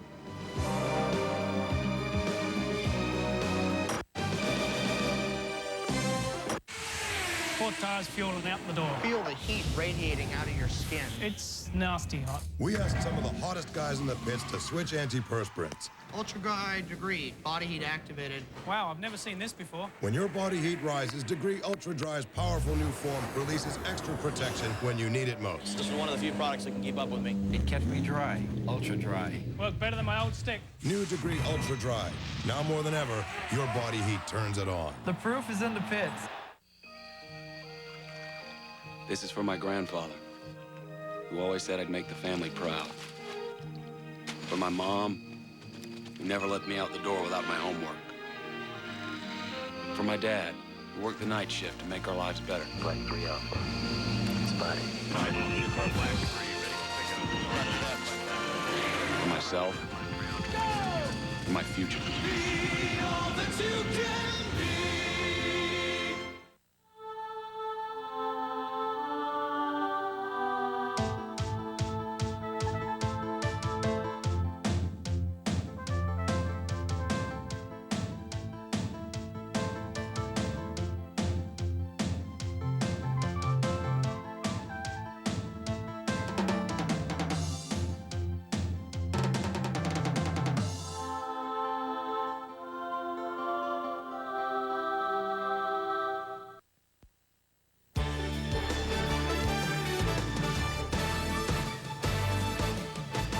ESPN's exclusive presentation of the 1998 Tour de France is brought to you by Festina Watches, the official timer of the Tour de France. European-styled Festina watches are new to America. And by Mercury. Go ahead, imagine yourself in a Mercury. This is ESPN's coverage of the 1998 Tour de France as we look down on the peloton, first time in Ireland. Before we look at the race again, a short course in jerseys for our fans. The yellow jersey, most recognized and coveted, is won and worn by the rider with the best overall time.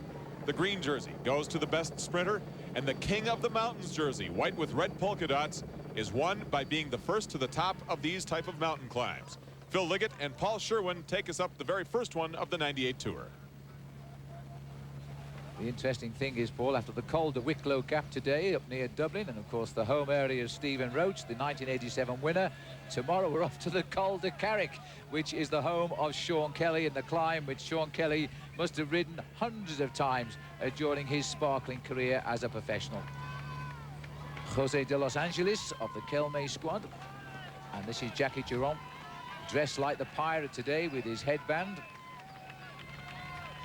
And there's been a large crowd on this climb today. Unfortunately, they're going to have to stay up there because the race will continue down towards Phoenix Park, and they won't be able to get back down in time for the finish. But I'm quite sure they've got the radios and portable TV sets. You can see by the British Union flag there just how strong this wind is, and it really is blowing. And Sean Kelly did say at the start this morning that the riders could be caught out today, he said, because it will be really windy up there, and he was right. He certainly was. What could be more important, though, is in the main field behind when they come off this mountain. With that kind of a wheel, it could cause a split. The attack now has already come. Jens Voigt has been sitting at the back of this group for an awful long time. He's decided to go out of the front, and in fact, he's caught the referees by surprise. Well, good for him, because it could be the polka dot jersey. It will be for the man that wins the sprint here. Voigt has sat on, which is his right, with the leader on his team, but now he's gone and he's being challenged, and it could be Zanini who's going to go as well. Zanini's come through on the inside. World Cup leader this year. He lost that after he crashed in the forest of Arlenberg in the Paris-Roubaix race. Well, he's going to be very surprised. He looks over, he waves at the rest, but Zanini is the king of the mountains for the moment. He certainly is. He wasn't happy at all with that move by Jens Voigt. Nobody was either. They come up there alongside him, gesticulating with their fingers to say that's not a very polite thing to do. You've been sitting on for the last 20 kilometers. If you want to sit on, just go to the back and don't take part in the race. But Zanini there sprinted over the top with a little bit of anger in those legs, which pushed him just a little bit deeper to give him the first King of the Mountains jersey of this year's Tour de France. And there's another look there at Zanini, looking straight at Jens Voigt and saying, look, if you're going to sit at the back, don't come and try sprint for the points. Well, I'll tell you what, if he's talking in Italian to Jens, he may as well not bother, because Jens doesn't understand the word he's saying, and judging by his reaction, he's not interested either. And there he is at Jens Voigt as we go off down the mountain now. And here's the result coming at us. Zanini was the winner. Jens Voigt got the second place and 7 points, and Benitez gets the 5 points in third place. That's the order over the top of the Col de Wicklow Gap, and now we're setting fair for the finish. We'll take a break.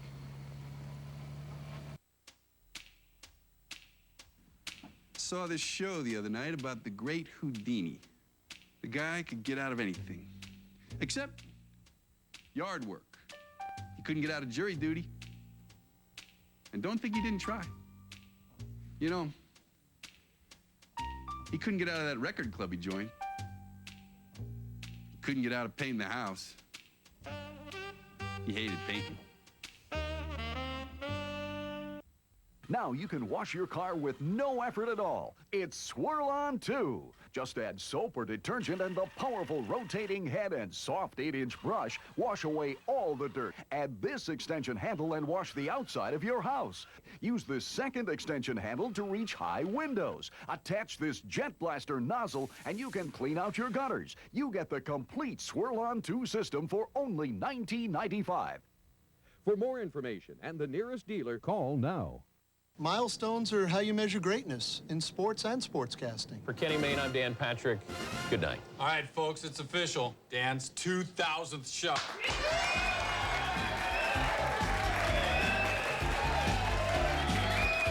It was a big night. Everybody wanted a piece of history.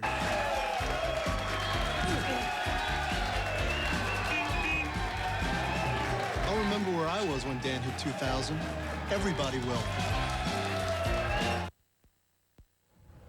We're back in Ireland, where I had a conversation this morning before the start with Tyler Hamilton. His level of enthusiasm is fantastic. He knows he may not be the one to do it, but he hopes every American could get a stage win here. Great attitude. Well, we've made it easy for all of you to follow every stage of the Tour de France with continuous same-day, short turnaround coverage on ESPN, The Deuce, and on ABC Sports. And late tomorrow night, we're on the air at 1 a.m. Eastern Time with coverage of Stage 2 on ESPN and at 10 p.m. Eastern on ESPN2.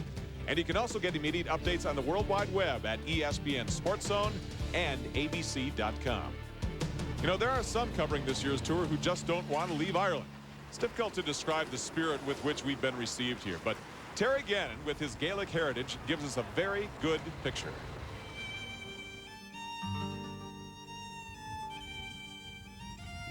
This is the image that first comes to mind when most of us think of Ireland. Gorgeous country settings, winding stone walls, and legendary medieval castles where the Celts and the Vikings and the Normans once roamed. Where any minute you expect a leprechaun to pop up out of one of the 40 shades of green grass and lead you off to his pot of gold. The mystical Erin of old is still very much alive and well today. But right now, this is a country in the midst of incredible change. The Irish charm has been ever present. The Irish spirit is as high as ever. In Dublin's 600 pubs, the tone of conversation is confident and optimistic. And why not? Over the past few years, the economy here has been the talk of the industrialized world. It's grown faster than any other in Western Europe. The best and brightest are now staying at home instead of looking for work elsewhere. This is the youngest country in Europe. Over 60% of the Irish population is under the age of 25. And for the first time since the famine roughly 150 years ago, more people are moving to Ireland than leaving its shores. The landscape here is evolving as well. Countless new construction sites now sit alongside centuries-old buildings in the major cities. There's been historic change politically, too. In May, voters overwhelmingly endorsed an agreement concerning Northern Ireland that could bring peace to the entire island for the first time in 30 years. It's been called one of the most important acts in Irish history. And while the unrest in the north doesn't invade the lives of most here in the Republic on a daily basis, it is part of their identity, and there is hope that the violence will soon end, and for good. Another sign that old problems are being viewed in new ways. Meanwhile, the focus this weekend, clearly on the Tour de France. It is without question the biggest sporting event ever held in this country. Irish cyclist Stephen Roche, who won the Tour in 1987, was instrumental in bringing it here. He knows what hosting this event can mean to Ireland. Ireland itself has been using the Tour de France in some sense to endorse its change of image, in that Ireland has always been known as the country of the leprechauns, whereas now it's actually becoming a more modern country, and that the economy is one of the best in Europe at the moment. The troubles in the north ceasing is a great thing as well, and we can only forecast greater things to come for Ireland in the future. So if the economy is going so well today, it's because of the marketing of Ireland over the last few years as a holiday destination. So if it wants to go on, we've got to keep marketing ourselves as a tourist destination and also a green country. And the Tour de France, of course, being seen by some 950 million homes throughout the world, is no better marketing tool. This weekend just may be the biggest tourist bonanza that this country has ever seen. Roads have been repaved, bridges rebuilt. It's the best chance yet for the people here to show the world how far Ireland has come and what Irish hospitality is all about. You know, Terry, along the race route, it's been a great first weekend, enthusiastic and peaceful. But we all know of the unrest here with Northern Ireland, and this morning's headlines report more violence. Pictures and news of friendly competition like these. The spirit of the Tour is what we wish for Ireland's future. 80-mile point now. These are 7 riders in a breakaway group led by Stefano Zanini. Phil?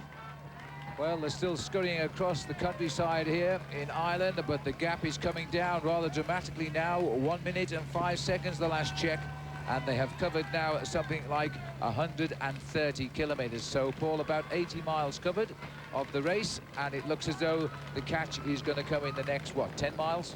I would say in the next 10 miles or so, we'll see these 7 riders back in the main field, because there are so many sprinters in this year's Tour de France, and they want the chance to get up there and get a stage victory while the race is still in Ireland. And the man, I think, really looking for the win today, Mario Cipollini, because not only would he win the stage, but for him it would be a double-headed bonus, because he would also take the yellow jersey as well.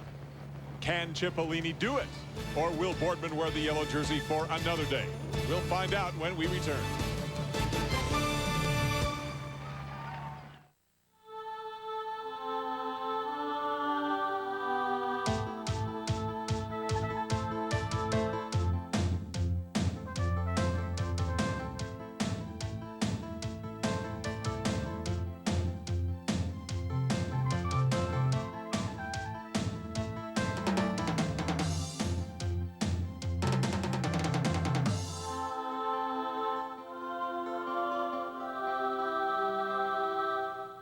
This is Imagine TV.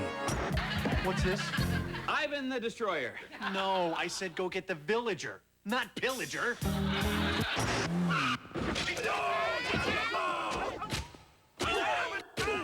There's no one to fight here. Maybe he just wanted to drive his Mercury villager. I can't believe you said he could come with us. You tell him no. Till next time, imagine yourself in a Mercury. 1 year ago, Justin Leonard became the third straight American to win the British Open. Will the streak survive, or will someone else lay claim to the claret jug? The British Open. Coverage begins Thursday at 9 a.m. on ESPN.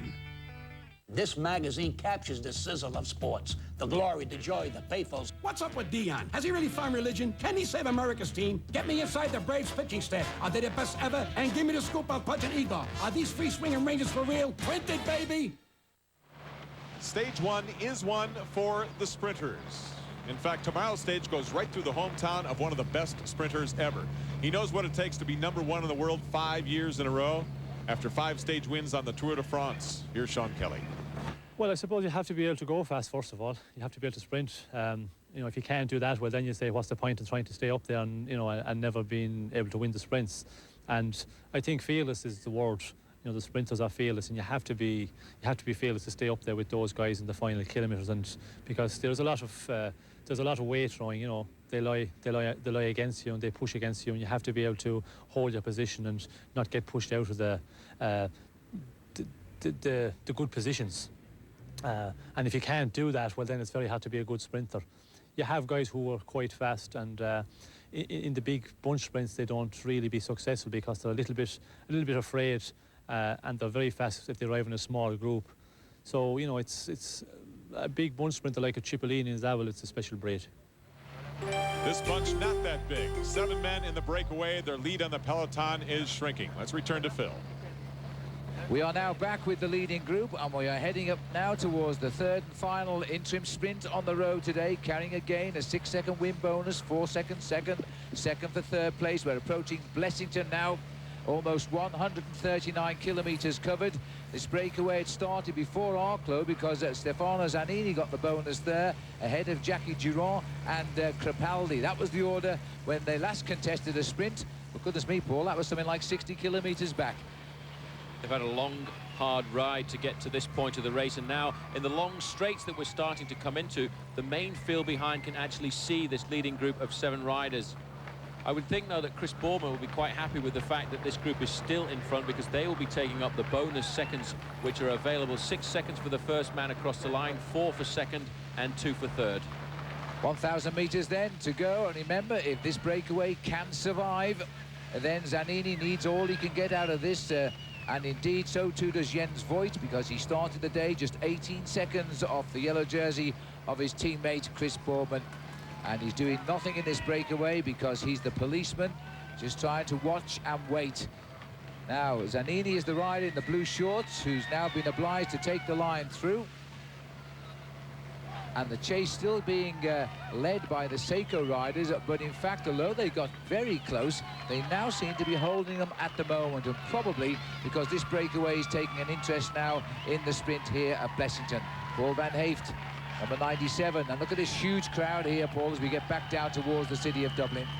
Quite remarkable. I remember the days of the Nissan Classic that used to take part here in Ireland, and that used to get monstrous crowds, but the crowds that have been out on the race route today are much bigger than anything I've ever seen in Ireland before. Jackie Durand's going for it down the right-hand side. Well, that should have been anticipated. Jackie Durand, the ever opportunist, has dived from halfway down the breakaway. Little bit of a reaction here from Crepaldi and Zanini on the toe. But again, Paul Van Heeft coming through the pack. I think Durand once more, this former French champion, has read it perfectly. He was second at Arclo. He's now first here at Blessington. Paul Van Heeft goes over second, and Zanini will get the third slot. There's the breakaway move by Durand.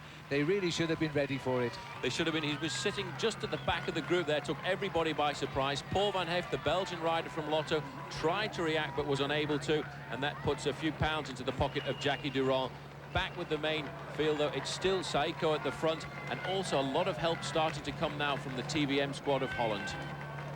Now, Paul, I know you've spent a lot of time in the saddle with the cyclists, but have you ever spent time in the saddle at the Calgary Stampede Finals? It's the world's largest outdoor rodeo. This prestigious event offers a chance for the North American cowboys to compete against each other. Tuesday night, July 14th at 7:30 p.m. Eastern Time from the Calgary Fairgrounds in Alberta, Canada, the Calgary Stampede Finals. Back with more of Stage 1 of the 98 Tour de France here in Ireland in just a moment.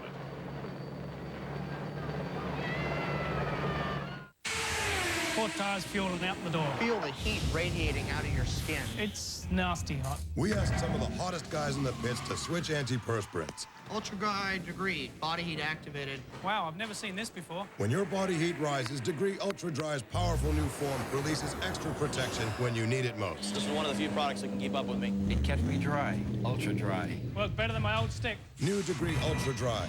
Now more than ever, your body heat turns it on. The proof is in the pits. The Isuzu Amigo. Great for roads, great for no road. Great for fun, not so great for bicycle races.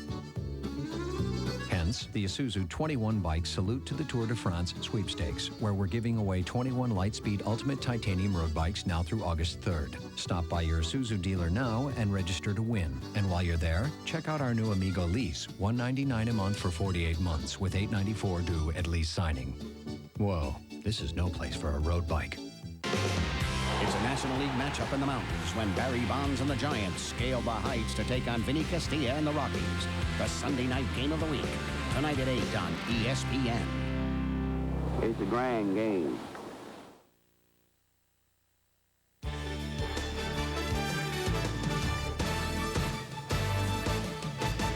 ESPN's exclusive presentation of the 1998 Tour de France is brought to you by Degree, the body heat activated antiperspirant, and by Mercury. Go ahead, imagine yourself in a Mercury. Back here in Ireland, this is the type of action we're going to see for the next couple of days on these road stages. Teams, including the U.S. Postal Service, jockeying for position, getting their strong men in position for breakaways. Phil? Well, it looks as though the breakaway are sensing capture, and immediately when you sense capture, you try to rejuvenate the breakaway moves, and this looks now as though it's going to finally split up. As the riders now trying to catch up, we've got Van Heeft again, the Lotto rider from Belgium, who started to try and break it up, chased down as ever by a tremendously active Jackie Durand of France. Now, these two riders might have a better chance to hang off. Really, I think they're just prolonging the agony, because certainly the main field is going to come back to them very shortly indeed. They do think they have a better chance, just the two of them, but the main field, the speed behind certainly will bring everybody back, I'm sure, before we get back into the streets of Dublin. Well, it looks as though they've certainly split the field up here, Paul. Durand has ridden a great stage today, and we've seen him do this before in the early days of the Tours de France. And right now, he's willing to bury himself here and see if he can hold on, because he knows if the race does pick them up, of course, it will become the domain of the sprinters, and they will just do well to hang on in that big bunch as it runs down to the finish. So they're going to give it one last shot. The official gap is just 35 seconds back to the main field, so the 5 men they've left behind will shortly be in the peloton. In fact, having said that, looking down, I think they're all sitting up and looking back. They've almost surrendered here as our helicopter pulls back. There they are, and I think the white flag is out, and very soon now this race will be all together, and the sprinters will have everything to go for. Some of the names Phil is bringing up here, you're not going to hear after the first week of the Tour, because these are the days for the opportunistic rider. Get out if you're a no-name, make a name for yourself and for your team. But I can promise you this, when we come back, things will heat up for the big-name players. Cipollini, Zaba, the sprinters. This is Imagine TV. That's the last stitch. Hey, has anyone seen the keys to my Mercury?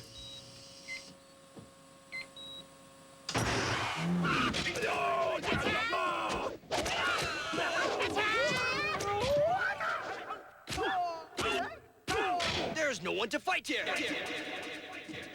Maybe he just wanted to drive his Mercury Villager. Till next time, imagine yourself in a Mercury.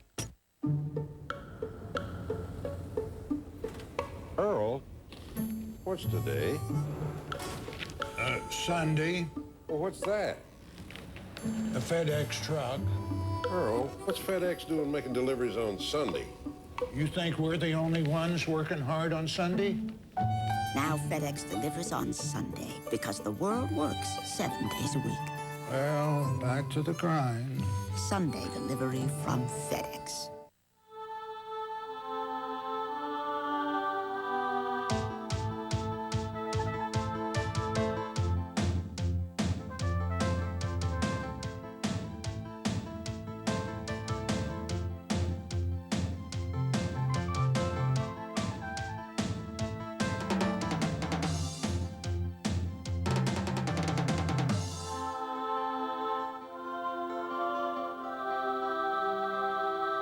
Hey, California, Dr. Scholes wants to know, how far do you run? 35 miles a week. 10 miles a day. 15, 20 miles a week. What does that do to your shoes? The shoe breaks down. Cushioning is gone. Did you know that your insoles are the first thing to go? I've never even thought about the insole. Those are your old insoles? They're pretty worn. Well, these are the Dr. Scholes Sport insoles. They provide extra cushioning and shock absorption for your feet. Pretty cushiony. Feels like it has some good support in the arch. Why don't you take out your old insoles and put these new ones in there? You just went for a quick run there. How did it feel? It's considerably better. A lot of spring, a lot of bounce. They feel good. You think you'll be able to run more miles a day now? Definitely.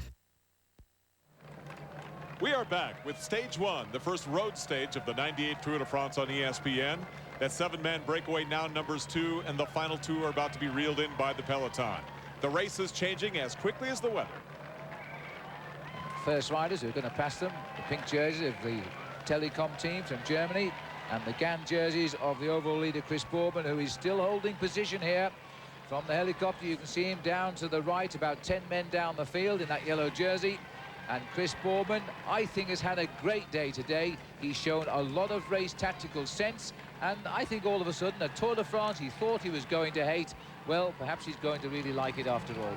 He seemed very relaxed on the start line this morning. He was happy to have the yellow jersey on his shoulders. And he said, well, if my own teammate, Fred Moncassin, could put in a good sprint, I could possibly hand the leader's yellow jersey over to him, because he's had a season very similar to mine. And Moncassin is lying 22nd in the overall standings, just 13 seconds behind Boardman. So a 20-second time bonus for him could put him in the yellow jersey too. So the really permutations that we're looking at this afternoon are quite unbelievable. Well, with that 20-second bonus for a victory today, and 38 riders in the Prologue time trial yesterday finishing within 20 seconds of Chris Boardman, then you can see just how fragile his overall lead is, because there are so many riders could take over the Maillot Jaune just by winning the stage today. And do you think they don't know that? Everybody's worked it out. Everybody knows exactly what they have to do. Even Eric Zabel, who started the day 24 seconds behind, he won a 4-second time bonus out on the course. He's now just 20 seconds behind as well. So a win by him could make it a very close countback to see who will be the new yellow jersey of the Tour. So all of the teams, for that reason, are throwing riders up to the front here now. If they keep the pace sufficiently high enough, of course, then it's impossible to attack off the front. And that's what the jobs are now of the domestiques of each of the teams, to keep the pace high and prevent the attacks, in the hope they can take all of these riders to the finish, and the team sprinter will take out the victory. Big organisation, a lot of teams riding at the front there. In fact, strange to see Rolf Aldag on the front there, flicking his elbow there just to let the next man come through, and it's from a different team. It's one of the TBM riders, and the next man to take up is going to be Risso Scotti. All of these teams of the top sprinters, keeping the pace high, making sure that nobody now has a chance to leap away as we approach the finishing line. And here's the first little roundabout where they're going to go both sides.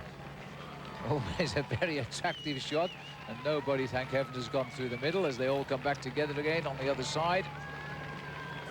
Taking the back wheels of the riders in front and trying to keep as best they can away from that wind, which catches one or two occasionally. They use that little bit of extra energy up as they dive back into the comfort of the main field. The tallest man in the race, I think, is on the front now, Eros Poli of Gannon, who is a tremendous teammate of Chris Boardman's. He's now taking charge at the front, but also back up to the front now come the riders from the Telecom squad once again from Germany. The orange and white half colours to the right too, they're the teammates of the Australian rider, Robbie McEwen, who's only had a win this year early on and done little since. But on Sunday, or rather on Friday when I saw him, he said that his form has come back and he's feeling pretty good. Now the rush of red, Paul, as Cipollini has clearly said to his team, get to the front and control this race for me. There was too much chaos starting to come into the front of the main field there. No organisation, no one team willing as yet to take complete control. But you can see all of the teams starting to group together, because once the moment comes, somebody has to take complete control of the lead out. Cipollini's boys there, the four of them grouped together, are waiting just a little bit longer before they come to the front. They won't want to take up the chase until around about 10 kilometers to go. Now, Paul, let's not discount the U.S. Postal Service team. Remember, they are surprisingly 4th overall in the team standings. They would love to move the American champion George Hincapie up into position for a sprint to the finish and maybe a yellow jersey. That's fun to say. Larry King has done 30,000 interviews. This will make 30,001. Hi, Larry. It's great to be here. And how are things with you? Can I ask you a few questions, Larry? I always thought I'd be pretty good at this interviewing thing. Larry, what time is it, Larry? I have a new book coming out. A book entitled Elvis and Me. It's mostly about me. I'm out in Hollywood. Hey, Binky, get off the set.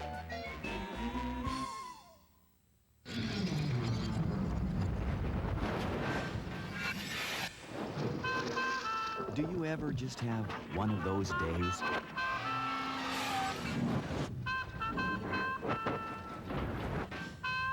Well, at Farmers Insurance, everything we do is about getting things back to normal. Isn't that what insurance is supposed to do? Farmers, get you back where you belong.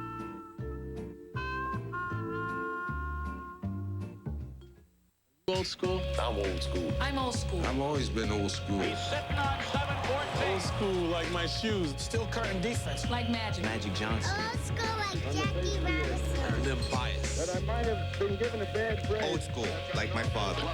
Lean, mean, mobile, agile, and monster. 5 Slammer Jam. The original Afro Puffs. That ball is out of here. All right, dude, you want to be old school? Call a number. There are just over 10 kilometers now left in stage 1 of the 98 Tour de France, and Eddie Seigneur has decided to strike out on his own away from the peloton. Now, the Tour de France is all about time. It's a timed race, and to that end, today's Festina time differential looks at 2 specialists. Mario Cipollini is 13 seconds behind Chris Boardman overall. He hasn't won any of the bonus sprints so far today, which means he needs to win the stage with its time bonus sprint in order to win the yellow jersey. Now there are 6.2 miles to go. Let's rejoin the call with Paul Sherwen. And 1 kilometer, they'll go into the park, Phoenix Park, just on the outskirts of Dublin, and that is really when this pace is going to hot up. Eddie Seigneur has tried to sneak off the front here, but at this speed, we're looking at 60 kilometers an hour. Nobody is going to manage, I don't think, to ride away to victory alone, because behind all of the top teams are going to start to organize the lead out for their sprinters. Well, a big field chasing them down. Not as big as last year, by the way, because this year, as part of the safety campaign the organisation having after all those crashes last year, they reduced the field size by 1 team. And so instead of 198 riders, we now have 189 in the Tour de France. But they're still going just as fast as they now approach the end of this first full road race stage in Ireland. And you just take a look at the speed here now, as Eddie Seigneur here just managed to top, in effect, 52 kilometers an hour. And that's not bad, Paul, but whether he can hold that for long, I'm not too sure. It will be very difficult as he keeps looking over his shoulders. He realizes that the main field is just around about 50 meters behind him. They're not letting him get any advantage at all. And to try and win a stage like this, you need to immediately open up a gap of 30 or 40 seconds as we take another corner there, the main field, pulling him back a meter at a time. Well, what we have noticed is Chris Boardman has been holding his position near the head of this bunch all day and looks to have had a great day. The sad thing is, it'll be a sprinter's finale now, and any one of about 40 riders who win today could steal that leader's yellow jersey.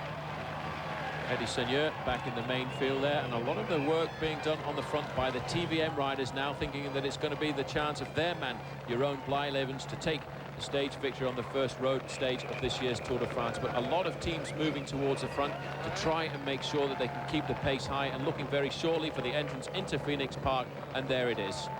Little narrow entrance, but the race is going so fast. They're in a long, thin line at the back of this field today as they enter Phoenix Park. And the riders now swinging around at the back of the circuit.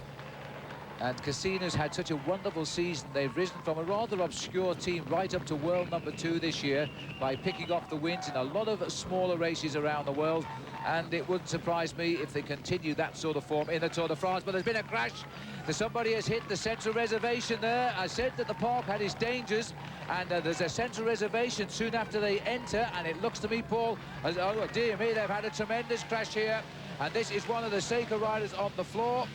Well, it's not Mario Cipollini because he was wearing a white helmet, but there on the far side is a white helmeted Seiko rider, so that could well be that Cipollini has gone down. That is quite remarkable. Well, this has actually caught out one or two of the Seiko boys here because they were obviously moving up on the outside. This rider here is Stefan Barth. This is what has happened here. The field spanned both sides, a touch of wheels in the middle. In fact, it looks to me, Paul, as though the riders collided with themselves. Certainly, that is Mario Cipollini there, Phil, with the white helmet on the far side, so he won't be winning the stage this afternoon, and that is quite dramatic. 112 there is Giuseppe Calcaterra. He's standing at the side of the road waiting to see what the situation is with Cipollini. Another of the Seiko riders, Mazzolini, he's waiting too, but that was remarkable. There was nothing in the road at all. I think it was just a question of a lot of these riders taking risks. Well, Cipollini has crashed, believe it or not, exactly 1 year to the day when he abandoned the Tour de France last year, and in fact it was the riders' fault themselves that caused this crash. They can't blame anybody except themselves. You saw the touch of wheels as the Seiko team were moving forward to put the riders onto the attack. Well, they have to finish the stage to continue. Cipollini is well aware of that. Any hopes he had of winning is certainly out today. But although his jersey there ripped a little bit, it looks as though he is going to continue on and live to fight at least another day. But three of the Seiko boys are out of the hunt today. Cipollini, Mazzolini were two of them, and I think the other one was Calcaterra. Well, that's really sad, Paul. It was looking like a big finale for Cipollini, and I think it was the fault of his own team. Looking at the helicopter shot there a few moments ago, I couldn't see any reason at all why that rider in the middle there actually went down. It seemed as if his front wheel just came from underneath him.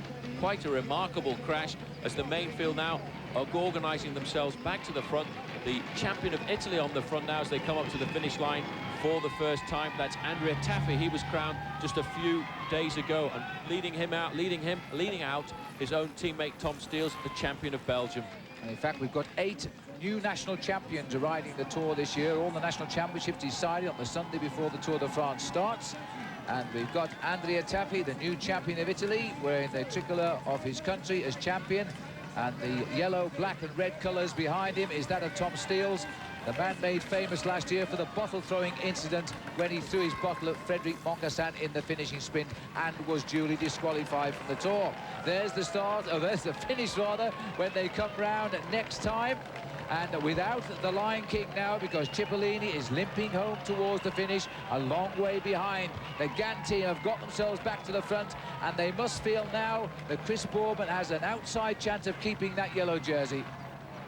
If, Phil, he can keep himself out of trouble. And as the peloton funnels around the roundabout, we need to make the point about Cipollini's crash. Because the race for the yellow jersey is so tight, within seconds, the time he continues to lose here, if it goes to 60 seconds or more than a minute, his race for the yellow jersey is practically over in 1998.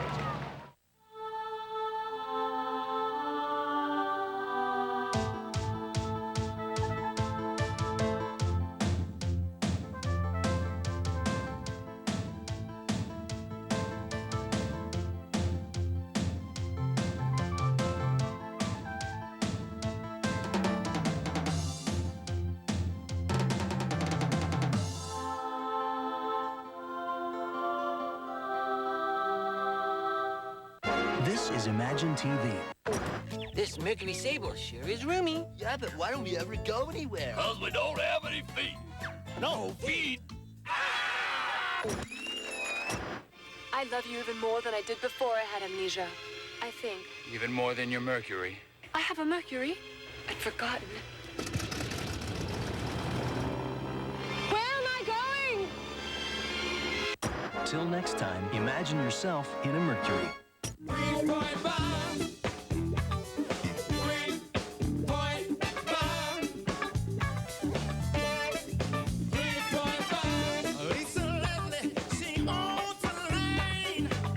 Michelle Timms says good day.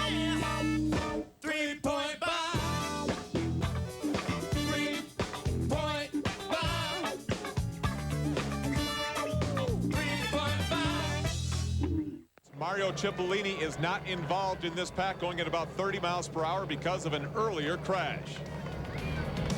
Now the race summary brought to you by Degree Antiperspirant and Deodorant.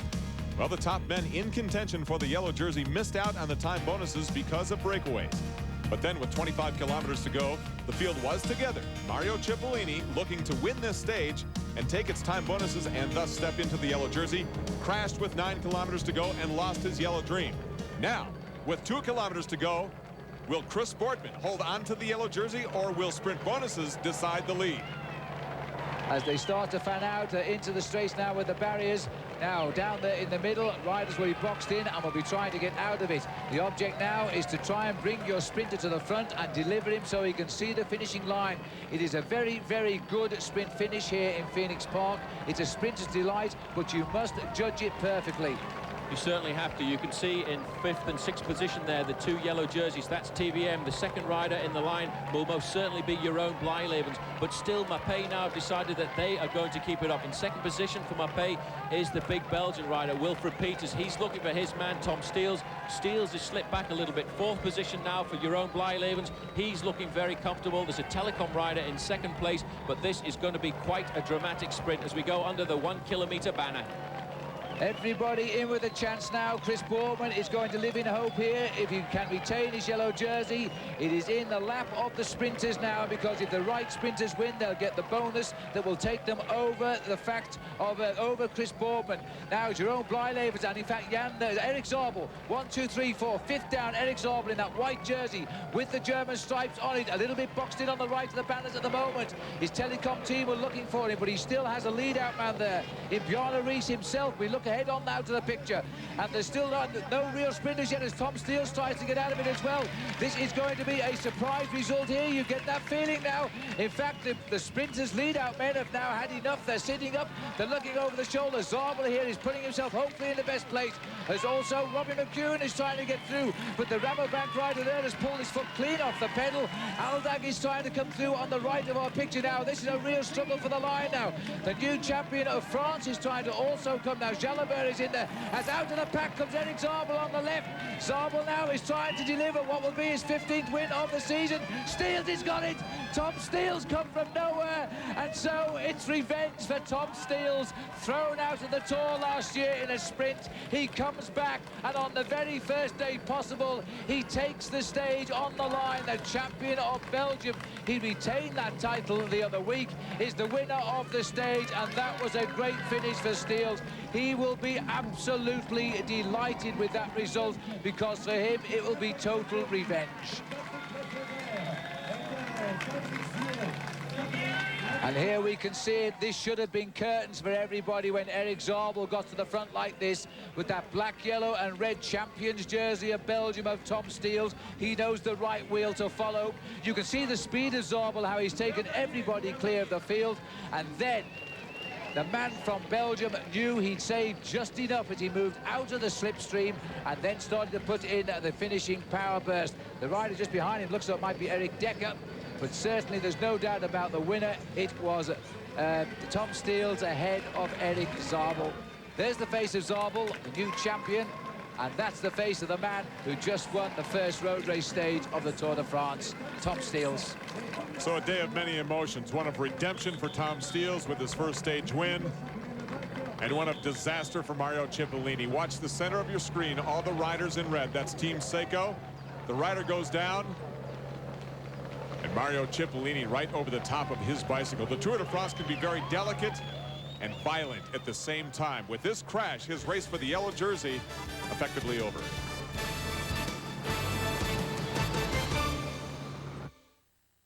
The Isuzu Rodeo excels in nearly any terrain, but one terrain we don't recommend it in is a bicycle race, which is why you also need a bike. So we're giving away 21 Lightspeed Ultimate Titanium road bikes now through August 3rd.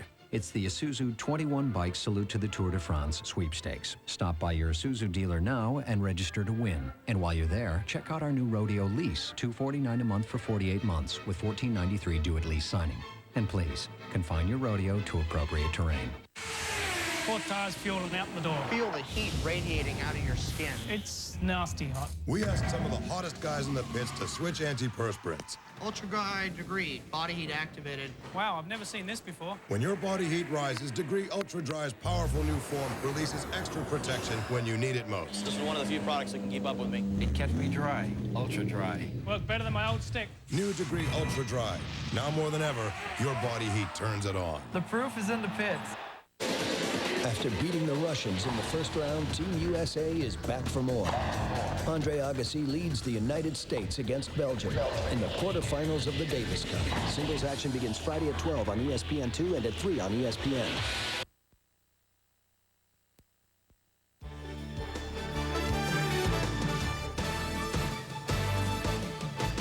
ESPN's exclusive presentation of the 1998 Tour de France is brought to you by Isuzu. Isuzu salutes the athletes of the Tour de France who continually push themselves to go farther. Isuzu, go farther. Today's stage one of the 98 Tour de France just about complete for most around Dublin, Ireland. It's been a great experience, but not for all. Here comes Mario Cipollini, protected a little bit late by his teammate Seiko after a crash. Phil? Well, here is the rather deflated Mario Cipollini arriving with his teammates around him. I'm sure we'll see him battle out a sprint very soon in this Tour de France, but this one, well, I think it was a Seiko rider who crashed and took down with him his team captain and a number of other riders.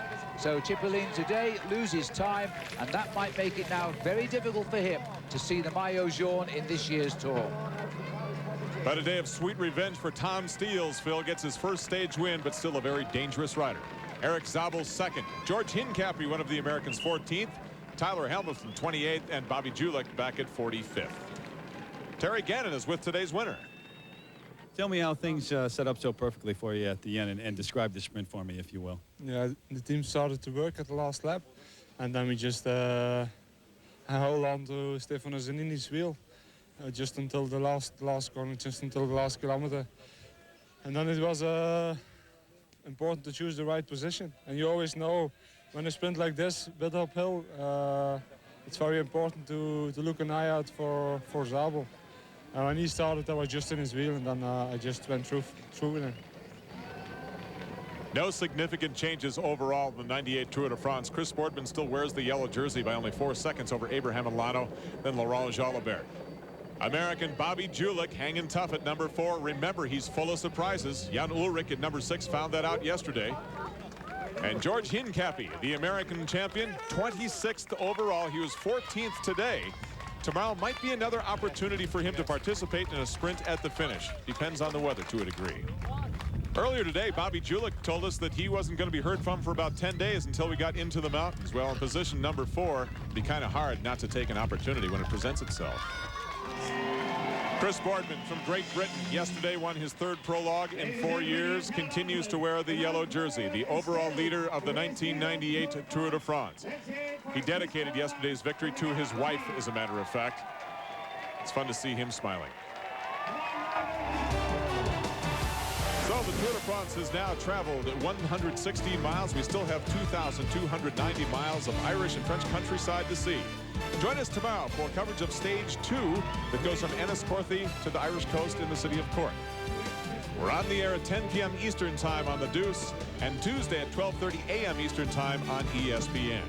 For now, for Phil Liggett and Paul Sherwen and Terry Gannon and our entire ESPN cycling team, I'm Adrian Karsten. This has been a presentation of ESPN, the worldwide leader in sports.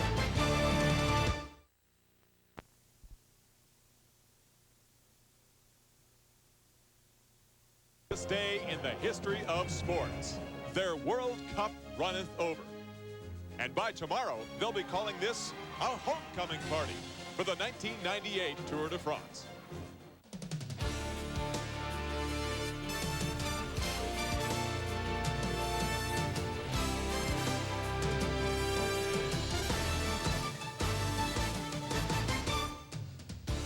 Welcome to the Tour's final day in Ireland, and for the fastest men on bicycles, this will be classic. Every second counts as we speed toward the southern tip of the Emerald Isle. Hello again, everyone. With Phil Liggett, I'm Adrian Karsten.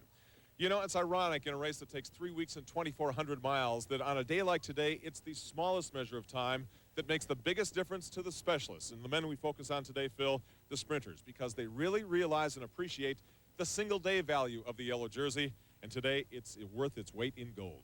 It most certainly is, and the sprinters know in these early days it's their only chance to get their hands on the golden fleece. But I'm going to commentate with feeling today, Adrian, because I actually rode this stage 7 days ago with 100 cyclists. It took me the best part of 8 hours. I reckon these lot will do it in less than 6.5. But you know, I think the last 40 miles will create quite a problem. The wind will change direction. The sprinters are going to have to hold position. But I think at the end of the day, watch out for them. Well, for the second straight day, Chris Boardman is the target of the sprinters. They started chipping away at his lead yesterday.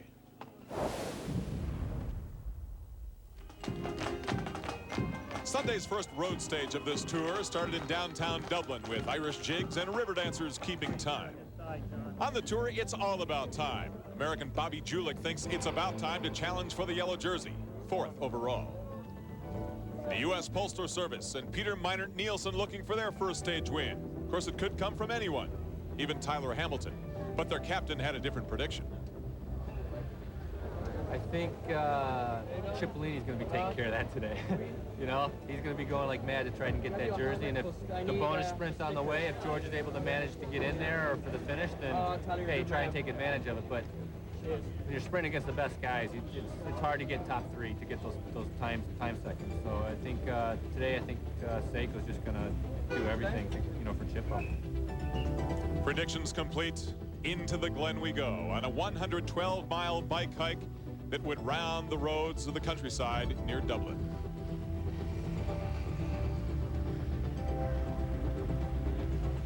But the serenity of this scene on the lock above Blessington was about to be broken. The first-time bonus sprint, 10 miles into the race.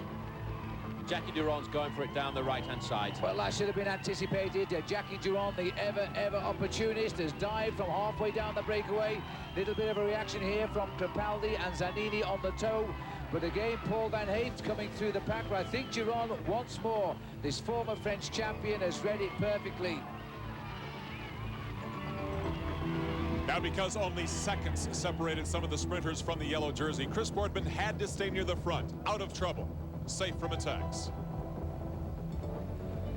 But Mario Cipollini's Seiko team had a plan of their own. Get to the front and set up Super Mario Cipollini for the sprint. Now the rush of Red Bull, as Cipollini has clearly said to his team, get to the front and control this race for me. No sooner had positioning begun when disaster struck a blow to Mario and his team. From overhead, you can see one of his teammates crashed right in front of Cipollini, sending him sailing over his handlebars.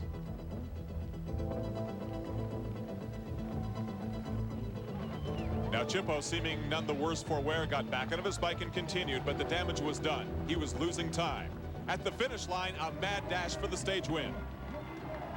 As out of the pack comes Eric Zabel on the left. Zabel now is trying to deliver what will be his 15th win of the season. Steels has got it. Tom Steels come from nowhere. And so it's revenge for Tom Steels. Thrown out of the Tour last year in a sprint. He comes back.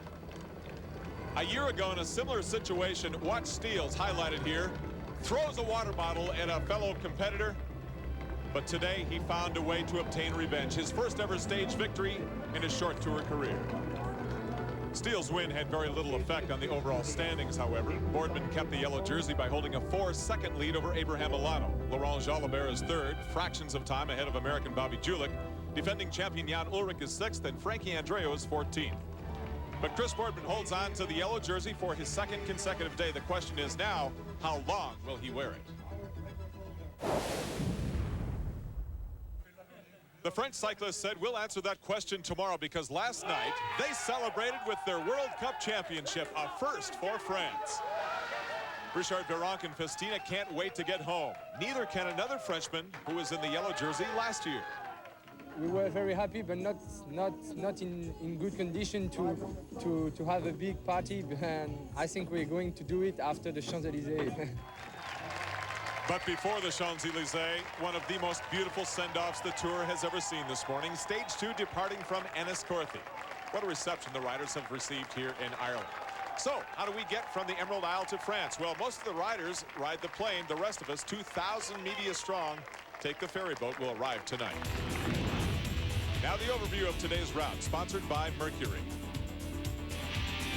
Our third and final day in Ireland features a 123-mile ride from Enniscorthy to Cork. Rolling terrain through County Kilkenny, which is where the time bonus sprints begin. Again, today there are 3 of them, all located following small inclines. Very significant in the race for the yellow today because one sprint victory by a rider could take Chris Boardman's jersey. U.S. Postal Service, American team, yes, but to the left of Chris Boardman is Russian Vyacheslav Ekimov, a very good sprinter himself. He and his Postal Service teammates have done surprisingly well so far. In the overall team standings, the American team is 4th, only 17 seconds behind the strong Festina, Gannon, and Cofidis teams, but keep an eye on Telecom. Remember, Jan Ullrich and Bjarne Riis are teammates for Telecom. The weather here in Ireland can change at any minute, as we have learned, but aside from seeing sun, clouds, and some rain along the way, the wind will be blowing over 20 miles per hour at 63 degrees by the time we make the coastline. So, here we go into the first time bonus sprint at the 31-mile mark in the town of Waterford. That's Frederic Moncusson of Team Gannon in the lead, but relinquishing the lead to Tom Steels, who won yesterday's stage. Can he hold against Eric Zabel in the town of Waterford? He can, and gains 6 seconds time bonus. Now he's only 3 seconds behind Chris Boardman's yellow jersey on the road. All right, now in the town of Carrick-on-Suir at the 50-mile mark. This is sprint number 2, and that's Jan Kurasipo in the lead. Remember, 6 seconds time credit if you win the sprint, 4 seconds and 2 seconds for second and third. Kurasipo, now Moncusson pouring it on. Eric Zabel involved as well. Eric Zabel, the German national champion. In the middle of your screen, there's Moncusson to his right. And it's Kurasipo with the 6-second time bonus, Moncusson second, and Zabel third. Remember, all of those athletes chipping away at Boardman's yellow jersey lead. Yes, this is a sprinter stage, but there are a couple of mountains, that is to say, really bumps in the road compared to what we'll see when we get to the Pyrenees and the Alps. For the mountain climbers jersey, this is Pascal Hervé of Team Festina, who is first through the line and picks up a few points for himself. However, Stefano Zanini, who currently wears the mountain climbers jersey, came in third. The big excitement today comes for the sprinters in the third time bonus sprint, and potentially again today for the second day in a row, the big sprint at the finish. All ahead.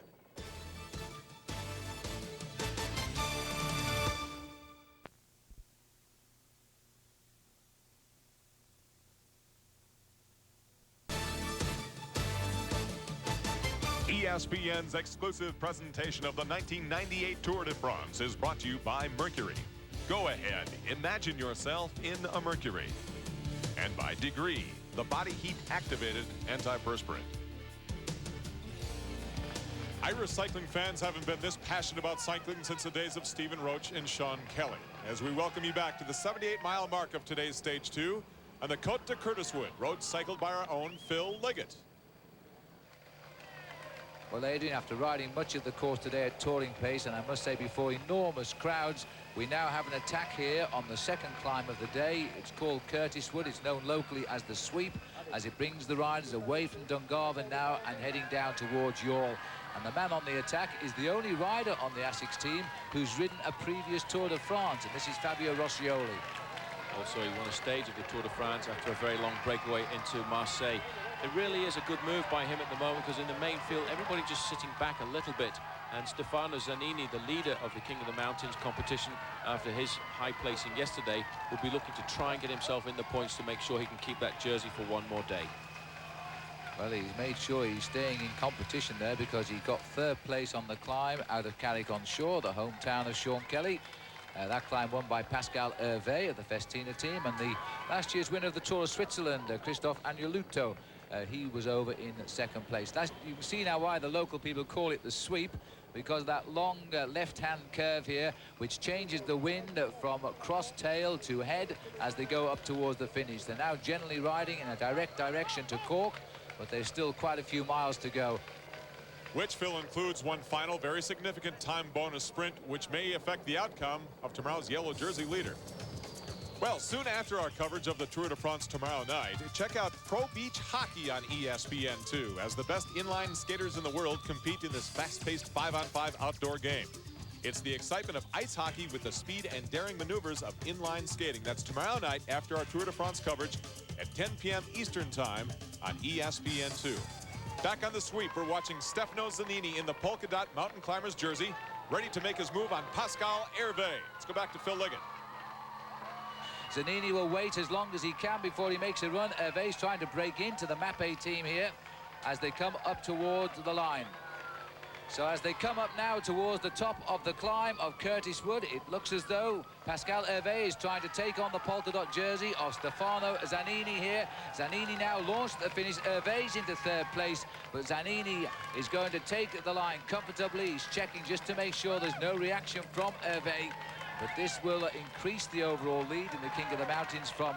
Well, having said that, he better watch out because, in fact, Pascal's coming at him. I'm not too sure where the line is, but Hervé is actually being toyed with here by Zanini. And now Pascal Hervé has totally judged this right because it appears to be flat and it gradually levels out over the top. He's holding Zanini on the barriers, and there's more trouble coming now because the Kelme team are putting riders in the frame.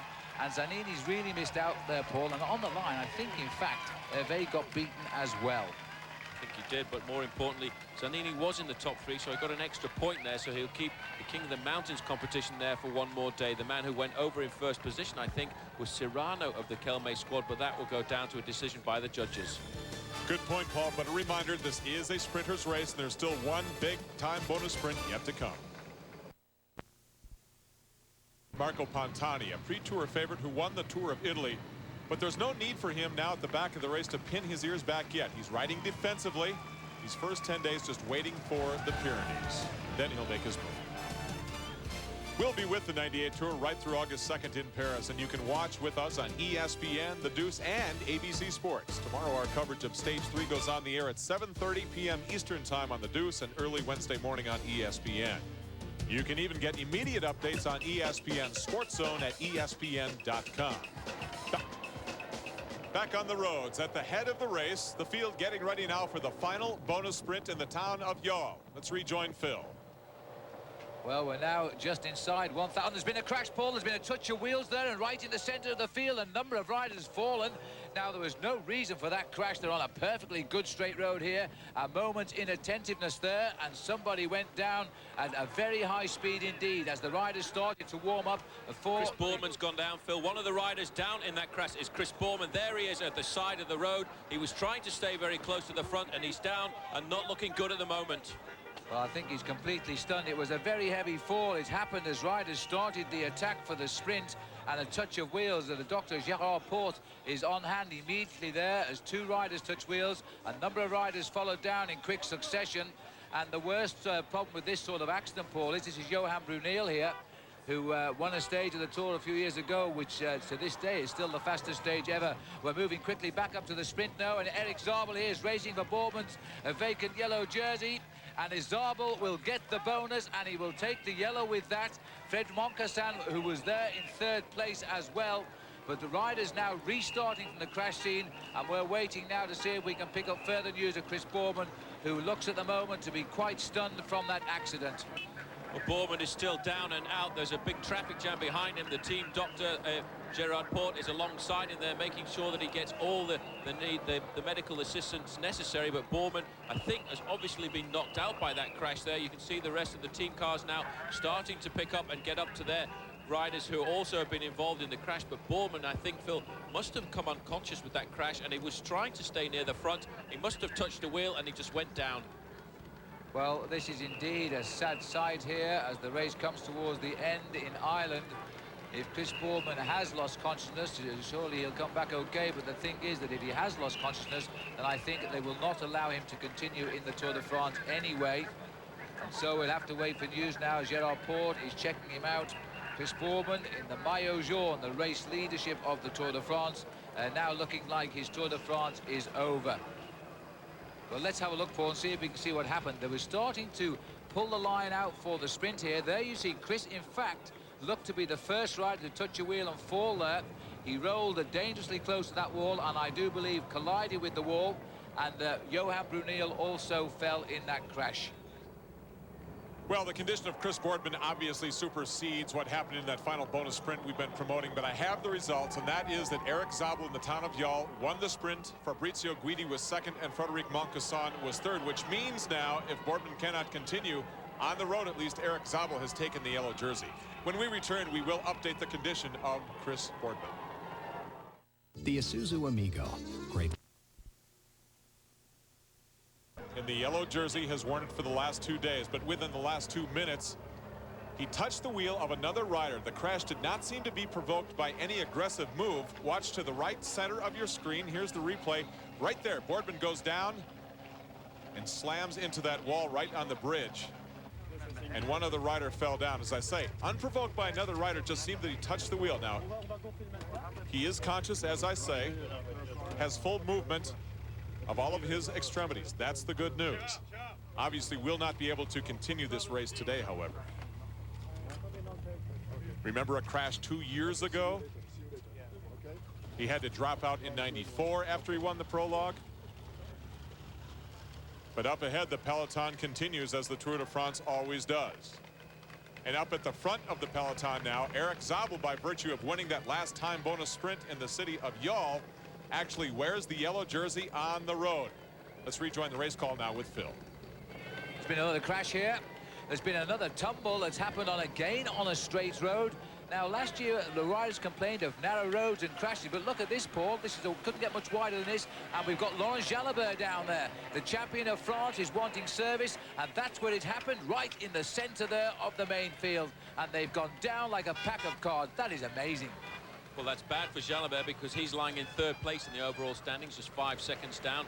And what was happening there was all of these riders are trying to stay so close to the front that, in fact, they must be taking 1 or 2 risks, and it looks like absolute chaos down there. You can see Jalabert already up on his bike and being pushed off by his team mechanic, and a few other riders there looking around, scrambling to try and get their wheels repaired.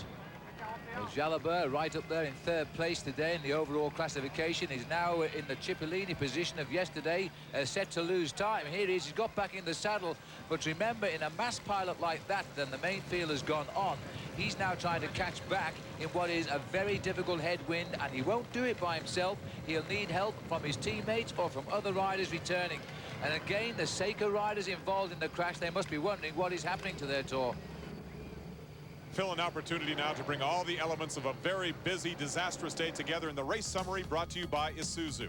Basically a time bonus war for the yellow jersey. Sprint 1, Steels wins. He's within 3 seconds of the yellow. Sprint 2, Zabel, third, is now 4 seconds behind. Sprint number 3, the yellow jersey crashes. Zabel wins, and it's yellow on the road. Now, with the biggest bonuses on the finish line, the teams of the sprinters are setting up their men into the streets of Cork. Paul Sherwen has the call close to the finish. See now the top team in the Tour de France from last year, Team Telecom in the pink and white jerseys, organising themselves perfectly at the front, looking over their shoulder all the time. The man there in 4th position who's looking back was Rolf Aldag. He's looking to see what the position is in the main field of his team leader, Eric Zabel, and you can be sure there'll be a lot of riders like Tom Steels and Minika Minali queuing up there to make sure they can get behind the German, because everybody regards Eric Zabel as the fastest man in this Tour de France at the moment, and the man likely to challenge him this afternoon, I think, is Mario Cipollini. Well, Mario didn't get the chance yesterday, and Zabel actually got pipped on the line by Tom Steels, and Steels already showing us a clean pair of wheels down at Waterford when he won the 6-second time bonus there, when he also beat Zabel. And so Steels will be looking for the move. Watch out for Steels coming. He wears the a red, black and yellow jersey as champion of Belgium, but today, of course, he'll be wearing and that's the colour he'll wear. But watch out too for Zabel, because he in fact doesn't wear a mauve jersey or pink jersey like his team. He wears a white jersey because he's the champion of Germany. But who will wear the yellow jersey? Tom Steels will challenge Zabel potentially for a 2nd consecutive stage win.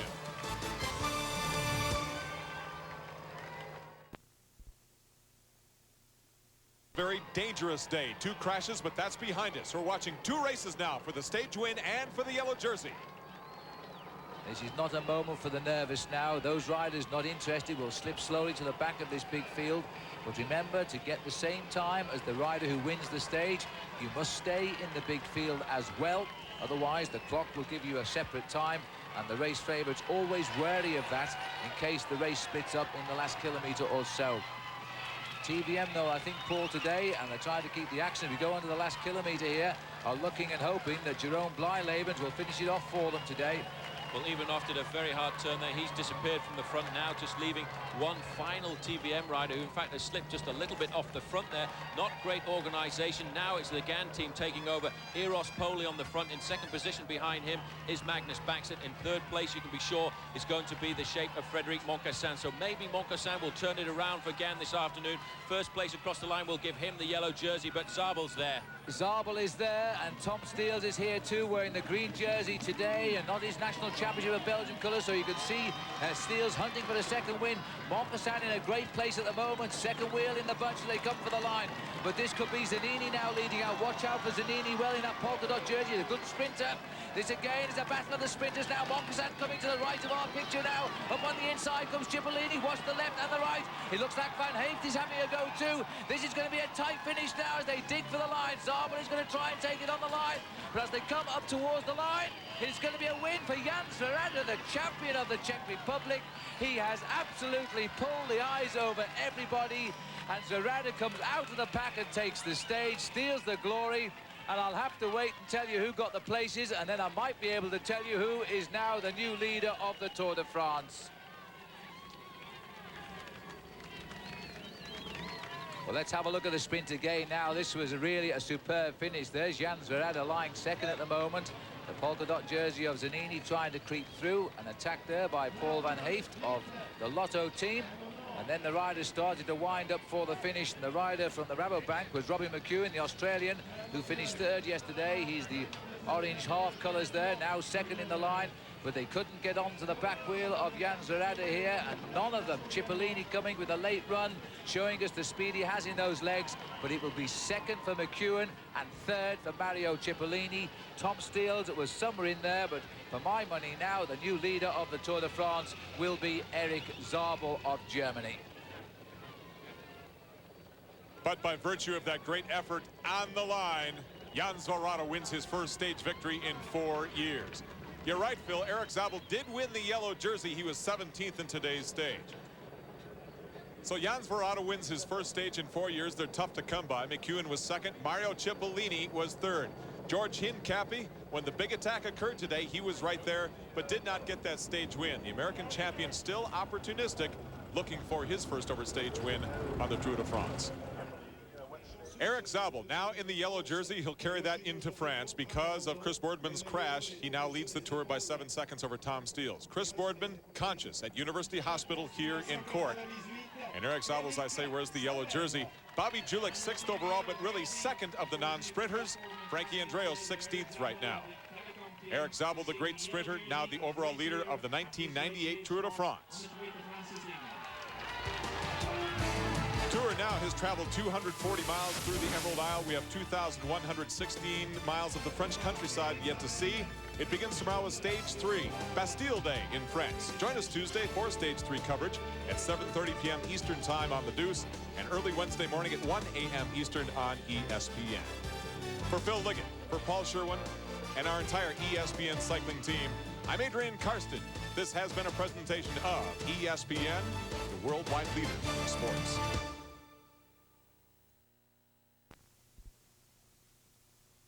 Heatwave bag helps me deliver the best tasting Domino's pizza ever. Now order any large pizza with up to 3 toppings for just $9.99 and have it delivered oven fresh. Domino's, delivering a million smiles a day.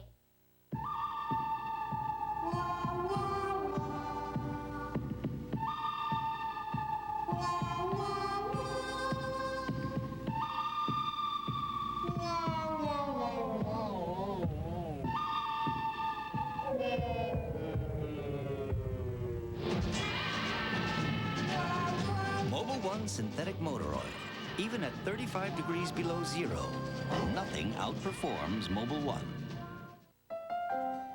One day, a young designer decided he could change the very shape of the world. How could he be so brash, so bold, so utterly successful? He simply discovered a doorway to the world that in the blink of an eye let him travel farther, set his sights higher, and look in directions he never could before. He wasn't always so daring, but with FedEx, it's the way the world works. All weekend long, all kinds of racing. The race is on ESPN2. If it goes fast and looks cool, the race is on ESPN2. Todd Bodine returns to the Busch Series this weekend to defend his title at the California Speedway. And you can watch all the action over on ESPN starting at 4 Eastern. It's the Kenwood Home and Audio 300 live Sunday only on ESPN. Jamie Yates, the son of two-time defending NHRA Pro Stock champ Jim Yates, makes his Pro Stock debut this weekend at the Mile High Nationals. Jamie earned his Pro Stock driver's license in June at Roy Hill's Drag Racing School in Rockingham, North Carolina. Jim says Jamie's first priority is attending college, but he'll be allowed to race occasionally. Next time, we'll visit with Busch Series driver Randy LaJoie, plus we'll have all the action of Open Wheel Wednesday. Good night, everybody.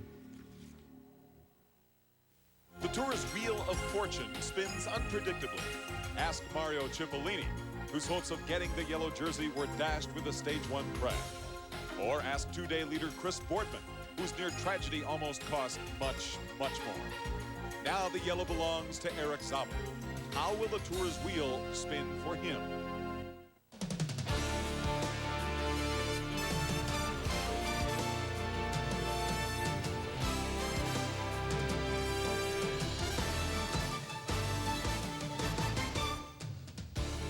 What a fantastic day in France. The Tour is back on home turf with today's homecoming stage.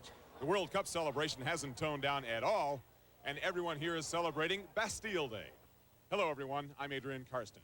You know, we can't look forward to one more minute of this year's Tour without taking a look back. Yesterday, we made a rather ironic point, and that being that in an event that takes 3 weeks and 2,400 miles to complete, it is the smallest measures of time that can make the biggest difference. Consider Chris Boardman from Great Britain yesterday in Ireland in the yellow jersey, leading the Tour, out in the front, safe, out of trouble. But one small momentary lapse in concentration, and he crashed and fell out of the Tour. So Telecom's Erik Zabel, the great sprinter, took advantage of those very few precious seconds, and now today finds himself in the yellow jersey. So a question for Team Telecom. Today, with inevitable attacks, do they protect the yellow jersey on the back of Erik Zabel, or do they save Jan Ullrich and Bjarne Riis for the future? And a final thought. The U.S. Postal Service, the only American team here, predicated their entire tour on getting a stage victory before we hit the Pyrenees. Well, guess what? Time is running out. If they're going to make some noise, today would be the perfect day to do it. Right after yesterday's stage, the cyclists and some of the journalists took a plane ride from Ireland to France for today's homecoming stage in France. The rest of us spent the night traveling by ferry. After an unforgettable send-off by the Irish, our production trucks rolled off the boat at about midday. American Pro champion George Hincapie, now 20 seconds out of first place, looks fresh and ready. He, of course, rides for the only American team, the U.S. Postal Service. His team captain is looking for any opportunity. Later on, once the races start, you can't really gear it around anybody because the attacks are so much and so aggressive. You just got to share the responsibility of going with the moves. And so, you know, in the end, Ekamof's going good. George, you know, myself, we'll see what happens. But right now, it's just the speed gets so fast at the end for the sprinters, it's hard for a group to stay away. But, I mean, if a group is going, we're going to be there. I mean, we want a guy in the break, and we just got to see how the race plays out. Erik Zabel's yellow jersey, worth its weight in gold. Protecting this treasure from pirates is all important because just a few seconds separate him from some very anxious riders. 3 Americans are within 20 seconds. The French cyclists have been waiting for this since Saturday. Stage 3, the first day in France. Wouldn't one of them love to win today on Bastille Day?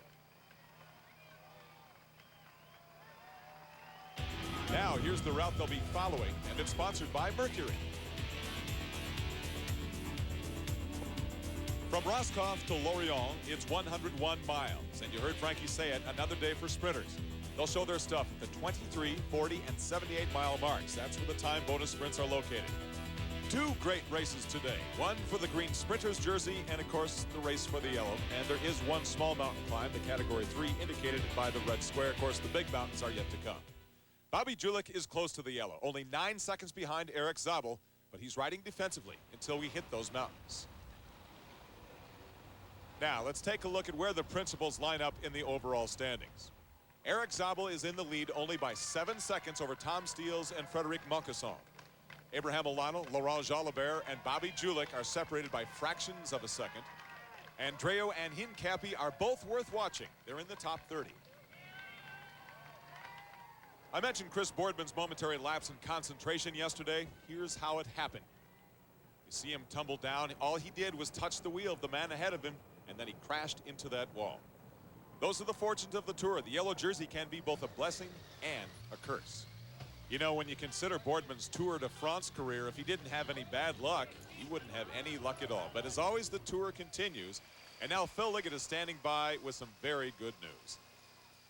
Well, thanks, Adrian. In fact, Chris Boardman now is out of hospital in Cork and on his way home to Manchester. He does have a fractured wrist. He does have facial injuries, but we certainly hope he can pull himself round and perhaps go for a World Pursuit Championship in Bordeaux in October. But right now, a breakaway is on here. The race getting away from Roscoff at high speed. 9 riders have got clear. The great news, George Hincapie is in there. Stuart O'Grady, the Australian, and a teammate of Boardman, Paul, is best placed here from Telecom. Telecom have played a very clever tactical move here, you know, because the rumour around the village start this morning was, in fact, that they would not defend the yellow jersey of their man, Eric Zabel, because he's a sprinter. He's only leading the Tour de France by a fraction of seconds. And Walter Godefroot, the team manager, said, we don't want to waste too much energy defending this jersey over the first week because our goals are a lot further down the road. Well, I suppose we can understand that, but I'll tell you what, George Hincapie's goal now is just not far down the road, because if he can win the sprint here in Plonnevet, which is coming at around 40 miles, he gets a 6-second bonus, and that is going to carry him well on his way to the yellow jersey of the Tour de France. His main rival is O'Grady, and they're the two riders who are challenging here in the sprint. As they come up towards the line here, it looks like O'Grady in the white is going to take it. So he will get 6 seconds. Hincapie gets the second place on 4 seconds. Bo Hamburger, third there, will get 2. Well, O'Grady is best placed. He started the day just 19 seconds off the yellow jersey. George Hincapie, 20 seconds off the yellow jersey. So now they are only separated by 3 seconds, Paul. There's still a chance. There's still a chance because there's another sprint to go a little bit further up the road. And if this group does stay clear, well, then there's 20 seconds to win on the line. So George Hincapie in with a very good crack at getting the yellow jersey today. So the race lead for this bunch is 4 minutes 30, and the way the big field are going, Adrian, they're going to get more time than that. Let's keep our fingers crossed. Phil, for the first time in 10 years, we actually have a man within seconds of the yellow jersey. This could be a great day.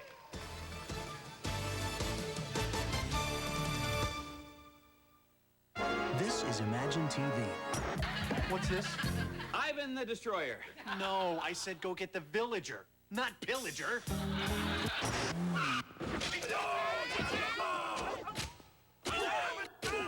There's no one to fight here. Maybe he just wanted to drive his Mercury Villager.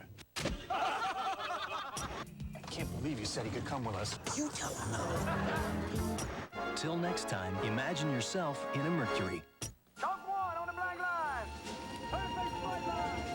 This is for Coach Brannigan, who kept me in that game. And for all the kids who voted for me. For my family, who said there isn't anything I can't do.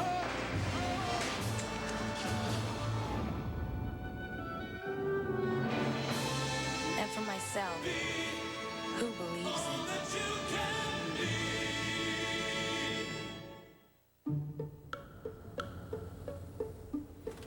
Earl, what's today? Sunday. Well, what's that? A FedEx truck.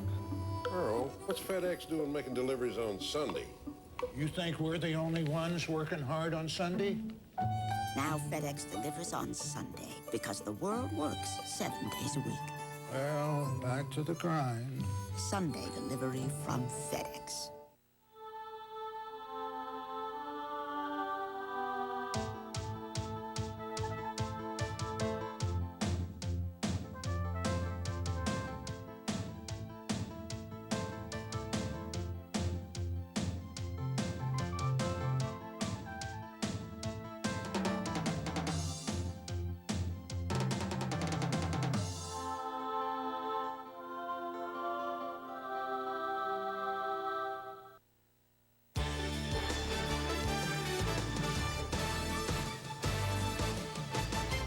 ESPN's exclusive presentation of the 1998 Tour de France is brought to you by Mercury. Go ahead, imagine yourself in a Mercury. And by Festina watches, the official timer of the Tour de France. European-styled, Festina watches are new to America. Back in France, we need to make the point about the smallest measures of time once again. George Hincapie, by virtue of his second-place finish in the second sprint today, is within 1 second of the yellow jersey. Currently, Bo Hamburger's on the road. We'll return to our race call in just a moment, but want to remind you that tonight on ESPN2, following our tour coverage, you can see pro beach hockey at 10 p.m. Eastern Time. It's the best inline skaters in the world competing in this fast-paced 5-on-5 outdoor game. It's the excitement of ice hockey with the speed and daring maneuvers of inline hockey. Pro beach hockey on ESPN2 tonight, following our tour coverage at 10 p.m. Eastern Time. Well, George Hincapie is in that lead group, just half a mile ahead of the peloton. At the moment, the yellow jersey on the road is Hamburger, followed by O'Grady and Hincapie, and a blanket would cover the difference between the three of them. It's only a couple of seconds. But the gap, Paul, as I say, at one stage was over 7 minutes. It is now down to just a shade over 5. In fact, it's come down even more rapidly. It's down by the race radio being announced as 4 minutes and 17 seconds as we come now into the town of Moulins-sur-Mer for the third sprint of the day, and an important sprint indeed for George Hincapie and Stuart O'Grady, because they will want to try and get the maximum points in case this breakaway can stay clear till the finish. This is going to be an interesting 1,000 meters here. In the last sprint we had, O'Grady beat Hincapie and Hamburger. Hamburger's not a bad sprinter, although we often think about him as a climber. And Hamburger is trying to spoil the party here and go off the front of the group. Now O'Grady's going to have to make a decision. Sensible move by Hamburger there. He realized these two other riders would be marking each other very much, and in fact George Hincapie's being caught out, and Bo Hamburger's gone up the road, and he's being nailed right back there by Stuart O'Grady, and ever vigilant, wearing number 14, Pascal Hervé, but they brought back the Dane, and I would think this one must surely go to O'Grady now. Well, that's a perfect move by the former double world track champion, Stuart O'Grady. He's got 3 Olympic medals in his pocket as well. He can sprint very quickly indeed. He's making Hamburger continue with the attack. The Breton flags are waving as they come up towards the line now. This is going to be a tough finish here, but O'Grady could well snatch the 6 seconds if he can come out of the slipstream. In fact, he made no effort to come out.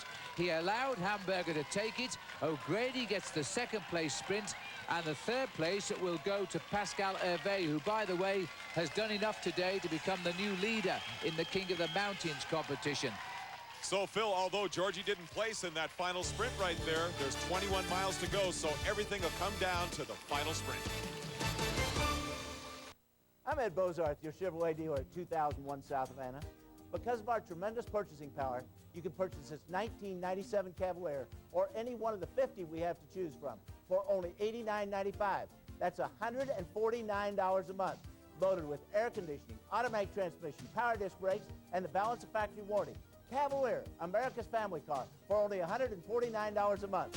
Ed Bozarth Chevrolet, 2001 South Havana, 751-7500.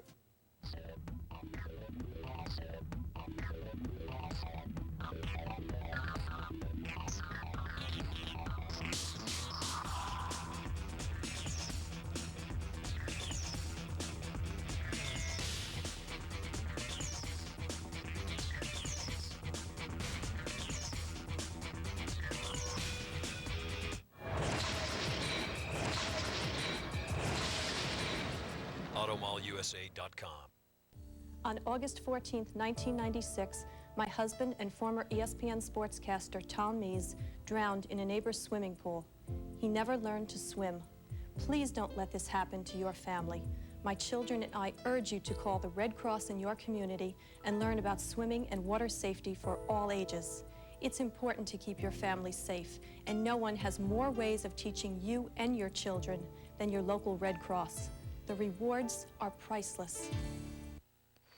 We're back on the Tour de France in France for the first time this tour in the region known as Brittany. All the cyclists, especially the French, glad to be here on Bastille Day. Well, of course, over the next 3 weeks, we'll see all of France, and you can watch with us on ESPN, ESPN2, and ABC Sports. Tomorrow, our coverage of Stage 4 goes on the air at 7:30 p.m. Eastern Time on the Deuce and early Thursday morning on ESPN. You can even get immediate updates on ESPN Sports Zone at ESPN.com or America Online, where the keyword is ABC Sports. The Tour de France, online and on the air. Now let's get the update with that lead group, including George Hincapie. They've got about a 0.6 of a mile lead on the field. Let's go back to Paul Sherwen. Bo Hamburger takes up the pace. He's the man with the most to gain at the moment because he's currently leading the Tour de France with a 3-second advantage over Stuart O'Grady, and George Hincapie just 10 seconds further back. And over the last few moments, the computer he's on his bike there on the handlebars has been reading speeds of 48 kilometers an hour. Well, that's not surprising, really, because it was an afternoon start for the riders. It's been basically a tailwind today as they now keep up the speed here. Now here comes O'Grady, the Australian who rode his first Tour de France last year, came so close to snatching a stage victory with 2 second places. He's now just 10 kilometers from having another shot at a win of a stage of the Tour de France. He won the Preux Tour in Britain this year. That was his first ever stage race victory as a professional. And he's got a couple of gold medals as a world pursuit champion in his pocket during his amateur days. He's a very, very accomplished all-round bike rider. George Hincapie there on the far side, the big man of this breakaway. I've never seen George look better than he looks right now, and I think he's full of confidence, and given half a chance today, he could well pull off a great stage victory. The last time check coming over race radio is 2 minutes, which with 10 kilometers left to go, just 6 miles, means certainly that the win must go to one of the riders in this leading group of 9. Bo Hamburger, who's currently on the front looking over his shoulder, is a very experienced man. A lot of these riders will know just how fast George Hincapie and Stuart O'Grady are when it comes down to the sprint. So after having been at the front of the race for 120 kilometers, somebody must certainly try to go for the late attack, and that might surprise the two big sprinters. The two riders who seem to have been along here for a little bit of a ride rather than helping out. One is Xavier Jean, who has found it very hard to mix with this breakaway in his first Tour de France. And although the man with the red stripe across his jersey there, Garcia, is dropping to the back now, he hasn't done too much work in this breakaway. He's a teammate of Abraham Olano on the Benesto team, and he won't want to carry too many of these riders clear of his team captain back in the main field. Here we go now, under the banner for 10 kilometers to go, or 6 miles from the finish. These are terrific racing roads now here in deepest Brittany, as the Tour de France comes away from the northern coastline and starts to trace its way down at the western coast of France. Big crowds all of the way today to welcome home the Tour de France, where it now stays for the best part of 3 weeks. You can see the Tour being caused at the back of the field, and in fact Chanteur is the last man to catch on to the back wheel there of Jean. The other rider trying to bring them up, and has done so, is the Telecom rider Hepner. Hepner, by the way, was the rider who was disqualified along with Bart Voskamp in that sprint last year when they gave the prize to the third place finisher Mario Traversoni, who wondered why he was being taken up to the winner's podium when he finished something like half a minute behind. I wonder at this place that we're going through now if George Hincapie's had a chance to work out the permutations which he needs to finish in to make sure that he could get a chance at the yellow jersey. He needs to win the stage now because he lost out in that last bonus sprint point just about 30 kilometers ago, and he mustn't have Bo Hamburger finishing in second place. But if Stuart O'Grady was second and Hamburger third, and in that case Hincapie would have a crack at taking the yellow jersey. It would be very close and go down to a countback, but he would end up with the yellow jersey with about 2 seconds advantage. Now, Paul, there are about 6 miles left here, so his toughest work is still ahead of him. He just has to hang on now.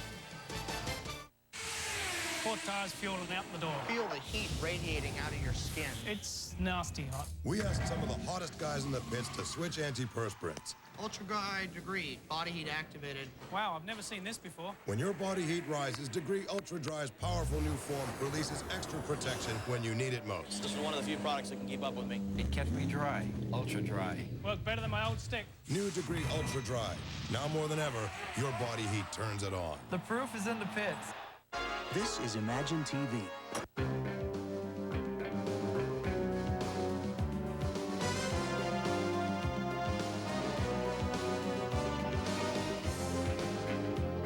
We are looking for a man in a new Mercury Cougar. Exactly like this one. He's a dangerous double agent and a master of disguise. Haven't seen him.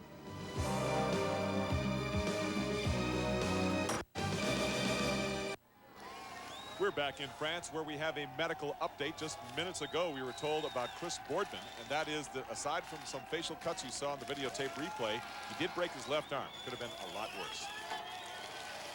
Could be a very big day for Jens Heppner or that man, George Hincapie, who is seconds away from the yellow jersey on the road. Heppner, Hincapie, and Bo Hamburger have the most to gain in this 9-man breakaway group. Let's go to Paul Sherwen.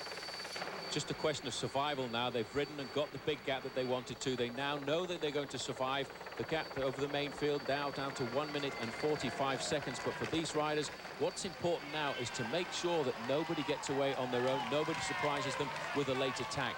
However, on one point to note, the Casino team have 2 riders here, so they have the ability to actually maneuver themselves and put themselves into a situation where they can launch a rider into the attack, and that may be why Pascal Chanteur keeps going to the front. He's been the sacrificial lamb over the last few kilometers to keep the pace high, and you note Bo Hamburger sitting right at the back. I have indeed a little Bo sitting there on the tail while his teammate is setting the pace at the front. I feel very convinced that Bo Hamburger is going to take a flyer. He won't leave it to the sprint, I don't think. The confidence of Hamburger there up against O'Grady and Hincapie is a bit of an awesome task. And look at this now. Now the cat and mouse is starting. Pascal Hervé has had enough of it. He's pulled out a number 3 wheel, looked over at Cabello and said, come on, close the gap yourself. And if this starts happening, the big field will close in so quickly. Very dangerous to do that at this stage of the game, because over the last few kilometers you can lose an awful lot of time. But Chanteur has decided he's going to try and keep the pace high, but every time it splits up a little bit as they go under 3 kilometers to go, the riders behind don't want to close the gap. They're all very tired, and they realize now the attack is going to come from Banesto. This is the attack that was waited for. This is the attack that we were going to get from somebody, and this is Vicente Garcia from Banesto. He's gone away, but immediately somebody's reacted behind, and that looks like O'Grady. Well, it has to come from Garcia. He has hardly been a driver of this breakaway. He's observed from the back seat for much of it.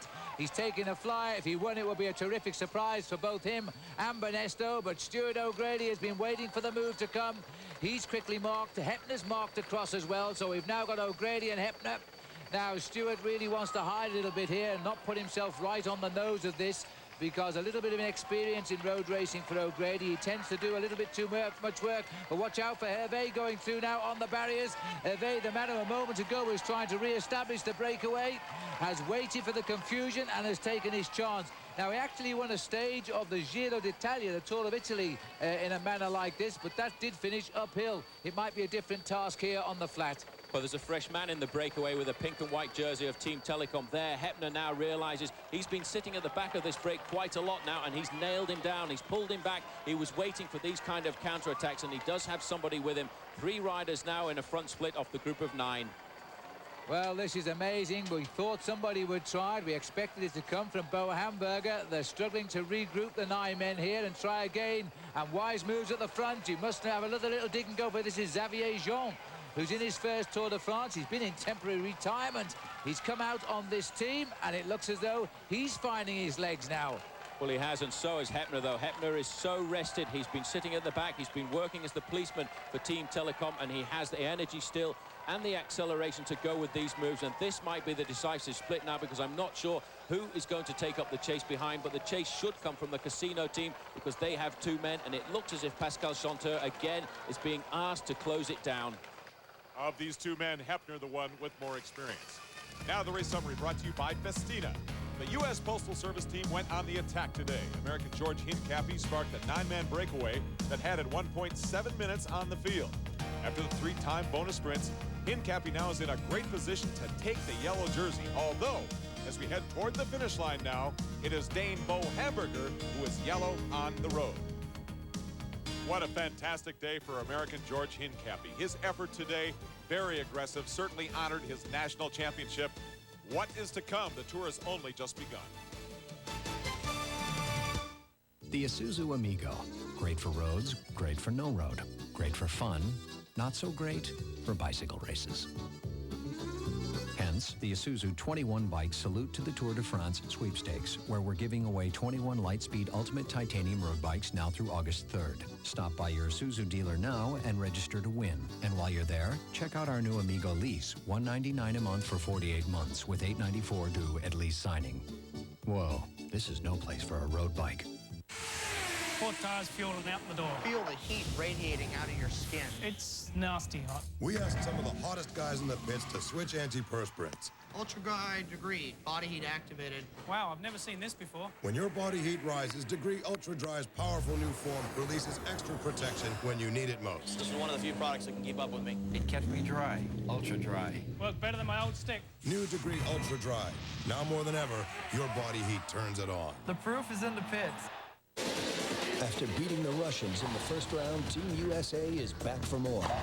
Andre Agassi leads the United States against Belgium in the quarterfinals of the Davis Cup. Singles action begins Friday at 12 on ESPN2 and at 3 on ESPN.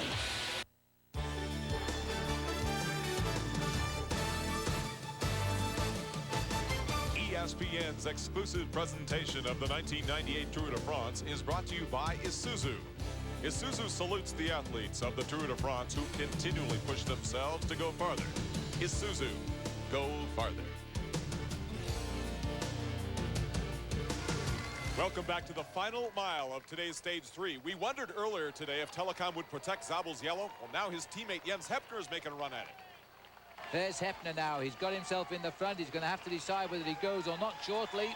He's got with him Xavier Jean, and that is the big surprise. I really thought his legs had left him behind a few kilometers back, but you see, he's French, it's Bastille Day, and all of a sudden, they're 1,000 meters from the finish. Heppner's very worried, looking over his shoulder all the time. He's not getting any help from Xavier Jean. He's gesticulating with his hand, trying to force the Frenchman to come to the front, because if you don't work with me now, we're going to get caught by this group behind. But the group behind, still an awful long way back.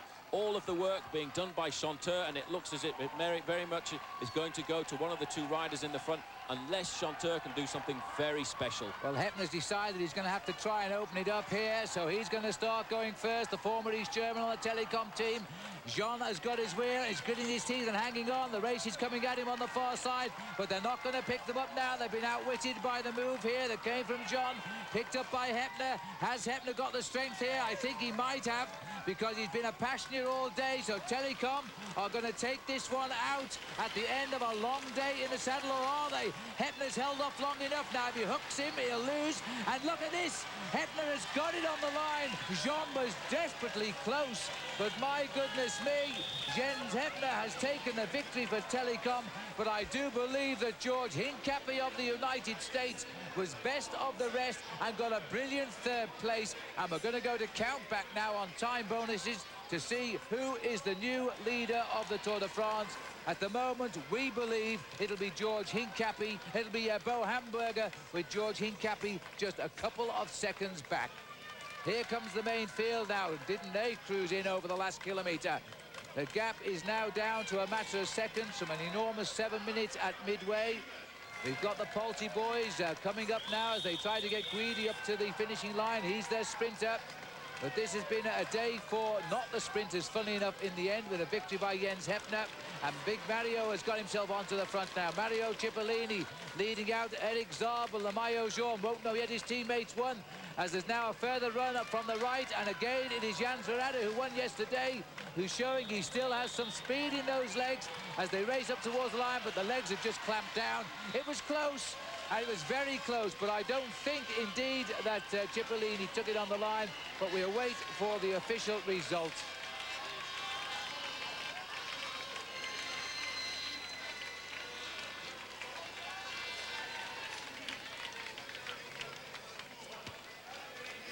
Well, Heppner here, he had the fresher legs, but he still wasn't sure just quite what was left in those legs of Xavier Jean. He certainly tried so hard to land at this stage win on Bastille Day for the French. Heppner moved off his line very slightly there, but I don't think there'll be a protest. And in the end, it was the winner, but not by very much. Phil, Jens Heppner just had a little bit more than Jan at the finish. They went 1-2 with George Hincapie just 2 seconds behind. The 6 other men in that breakaway group round out the top 10. The rest of the field finished a minute 10 behind. And all of a sudden, an American is in second place on the Tour. At the end there, you know, it was kind of cat and mouse. Those two guys were the strongest. They got away. It's unfortunate for me because I felt like I was definitely the fastest one in the group. But, oh man, it was just, we were a long day out there. Big changes in the overall standings and great news for the American team. Bo Hamburger takes the yellow jersey from Eric Zabel.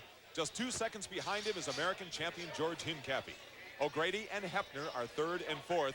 Zabel lost a minute, as did Bobby Julich and American captain Frankie Andreu. Well, by virtue of his 2 victories in 3-time bonus sprints, Bo Hamburger from Denmark now leads the Tour de France. The first time he's ever won the yellow jersey. Like we said, every second in a 3-week, 2,400-mile race counts.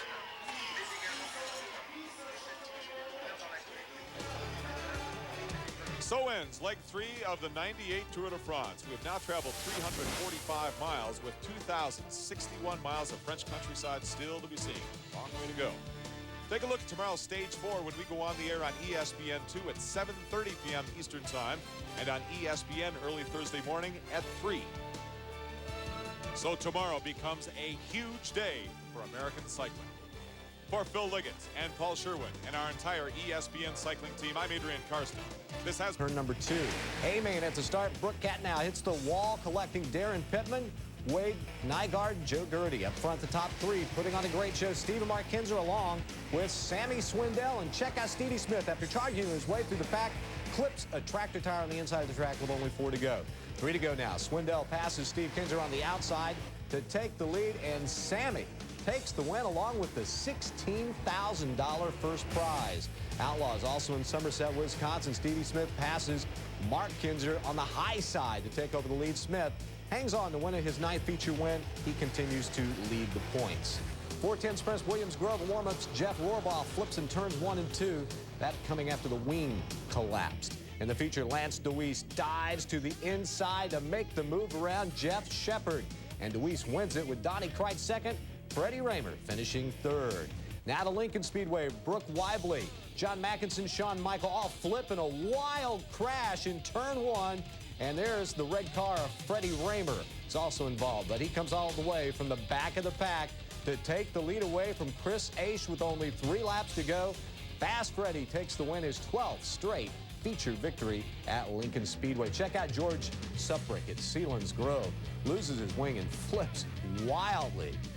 Let's take another look at it. Happened with 2 to go. Suprick, who is running second, got some big-time air in that one.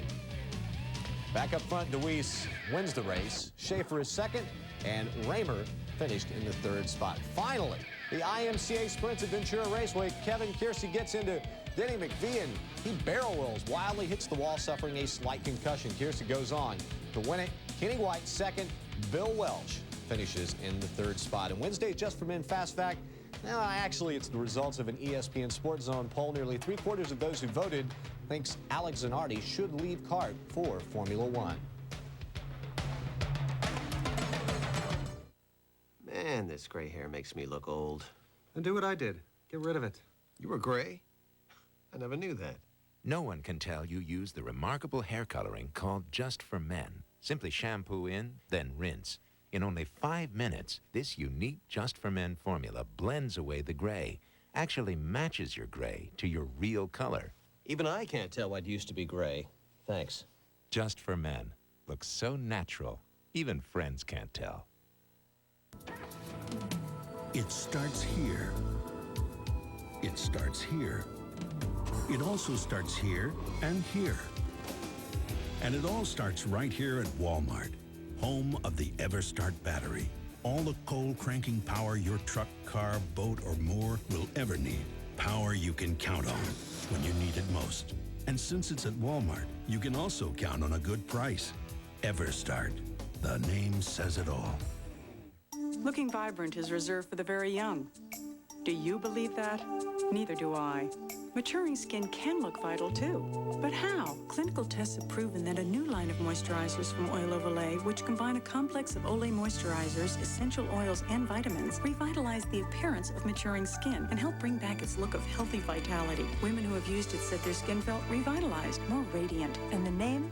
New Pro Vital for maturing skin. Proven to help you look revitalized. All weekend long, all kinds of racing. The race is on ESPN2. If it goes fast and looks cool, the race is on ESPN2. RPM Tonight is brought to you by EverStart Batteries and Walmart. It all starts here. Thursday, cart checks in at Toronto, and the NHRA gets set to head to the thin air for the Mile High National. See you at 7 Eastern. Good night, everybody. The image on film may have faded. It seems so long since an American wore the yellow jersey. The passion of our pros has always been here, but to be the leader, you have to point to something more.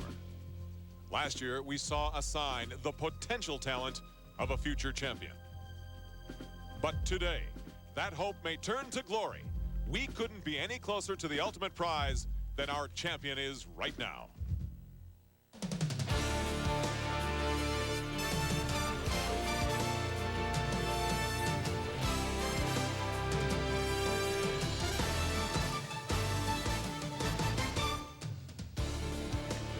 Welcome to Day 5 of the 1998 Tour de France. This could be one of the biggest days for American cycling in the last 10 years. When this day is done, an American could be in the yellow jersey for the first time since the days of Greg LeMond. Hello again, everyone. I'm Adrian Karsten. Well, American professional cycling champion George Hincapie is in second place overall in the Tour de France, only 2 seconds behind the yellow jersey. Yesterday, in a very tactical, aggressive race, he honored not only that national title, but his sport as well. George, congratulations. What does it feel like to be out in front of the Tour de France, everyone cheering your name in the colors of your country, within reach of the ultimate prize in cycling? It feels good, you know. Wearing this jersey in the Tour de France has been a big dream of mine. And really the only thing that I would trade it for would be the yellow jersey for a day. So I'm going to give it 100% effort today to try to get it. For the first time this morning, I saw the confidence in the spirit of an American team, and you guys describe it as the spirit of Lance Armstrong. Yeah, you know, it's been Lance coming back in June and racing with us at the Nationals and everything really brought our confidence level back up. And with him on board, you know, he really made the team gel together well. So we're going to try to get this jersey today, and he'll be just as happy as we are if we get it. When you consider the duration and terrain of today's stage, this is a Hincapie kind of a race. Yeah, definitely. I mean, it's a long day. Again, it's going to be difficult because of all the, it's going to be a lot of attacks and the distance as well. But, you know, the team's riding well, and we're going to do everything to try to get that jersey. Hopefully things go right. George, all of America is cheering for you. The rest of the field, the pre-race favorites, Reese, Ullrich, Zabel, all more than a minute behind now. Yesterday was very significant for 9 men especially, who, led by George Hincapie, broke away and at one point had a 7-minute lead on the field. Although that gap closed, they all made up significant time in the overall standings of the Tour de France. After Monday's stage, Eric Zabel was in yellow, and none of those 9 were in the top 10. In fact, they were spread from 26th place through 164th. But because of that breakaway, Bo Hamburger, who was 20 seconds down, won the yellow jersey.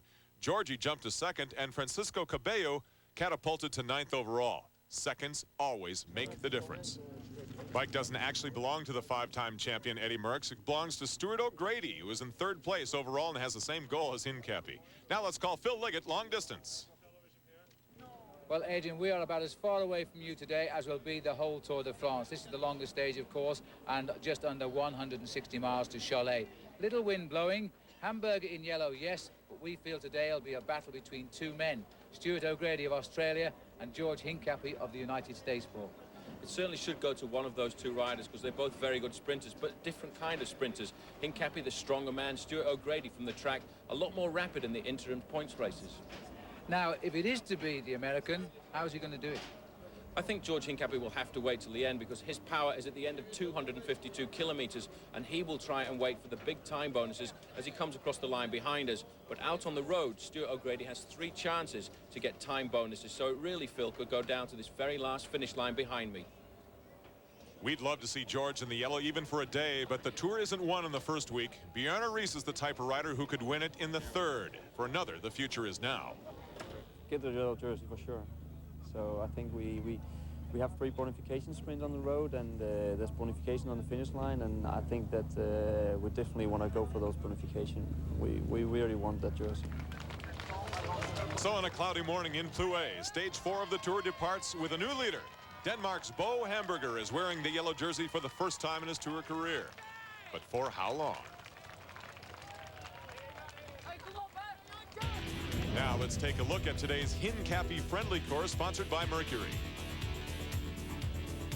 This is going to be the longest stage of this year's tour, 156 miles from Plouay to Cholet. The Postal Service has to work hard for Hincapie early so he has a shot at winning the time bonus sprints at the 39 and 61 mile marks. There's one more chance at 110 miles. There are a couple of small mountain climbs as well, but the big ones are all on the horizon. Now this is the American spirit and camaraderie I was talking to George about. Hincapie, Julich, and Andreu. That's a lot of talent. Imagine those three on the same team someday. Now the race is on. First time bonus sprint, 39 mile mark. Here comes the red, white, and blue. That's Georgie with Stuart O'Grady and Eric Zablitz. O'Grady who gets it, then Zoppel, Hincapie third, which means that O'Grady now owns the yellow jersey on the road after getting a 6-second credit. Georgie is 2 seconds behind. Remember, though, this is a long stage, and there will be more chances for him. Chance now to join Phil Liggett and Paul Sherwen. Phil, how's it going?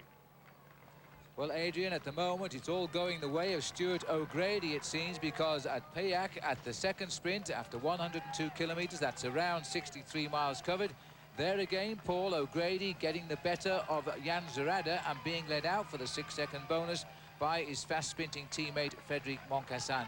So that's 12 seconds now for O'Grady. 12 seconds is a big deficit to try and make up for George Hincapie. They were on equal standing, really, at the start this morning. There's 20 seconds on the finish line, so it's all very important what happens at the next sprint point out on the road. And O'Grady is such a canny track rider. He'll be looking to get some more points there, and that will have given him 18 seconds on the day. But there's another plot now, because we're looking here at the face of Jackie Duron, the man who seems to have attacked every day and is so far the most aggressive rider in the race, because he is now clear with the Frenchman Damien Nazon. They made the move around the feeding station, and they built a lead now approaching 3 minutes. Now, that will mean, if it stays like this, Paul, that starting the day in 24th place, 1 minute and 16 behind Hamburger, Duron will be the new leader of the Tour.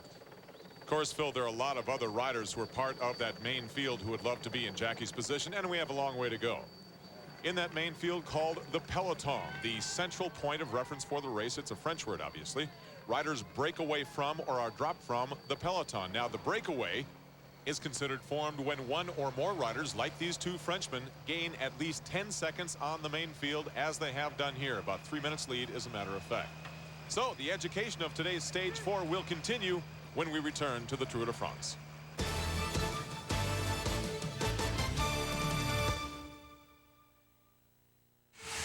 Four tires fueling out the door. Feel the heat radiating out of your skin. It's nasty hot. We asked some of the hottest guys in the pits to switch antiperspirants. Ultra guide degree, body heat activated. Wow, I've never seen this before. When your body heat rises, Degree Ultra Dry's powerful new form releases extra protection when you need it most. This is one of the few products that can keep up with me. It kept me dry, ultra dry. Worked better than my old stick. New Degree Ultra Dry.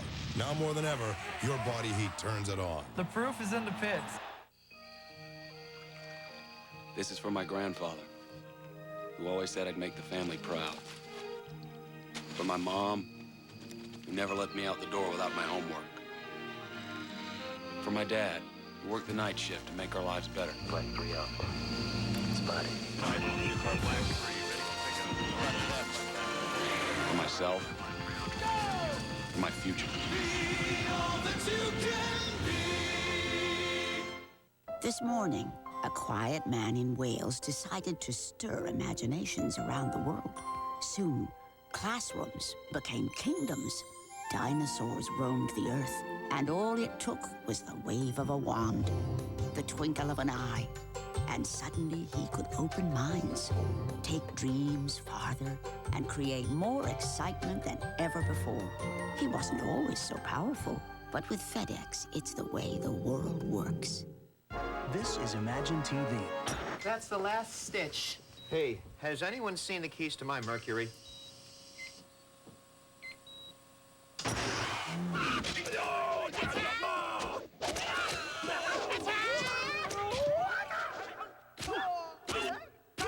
There's no one to fight here. Maybe he just wanted to drive his Mercury Villager. Till next time, imagine yourself in a Mercury.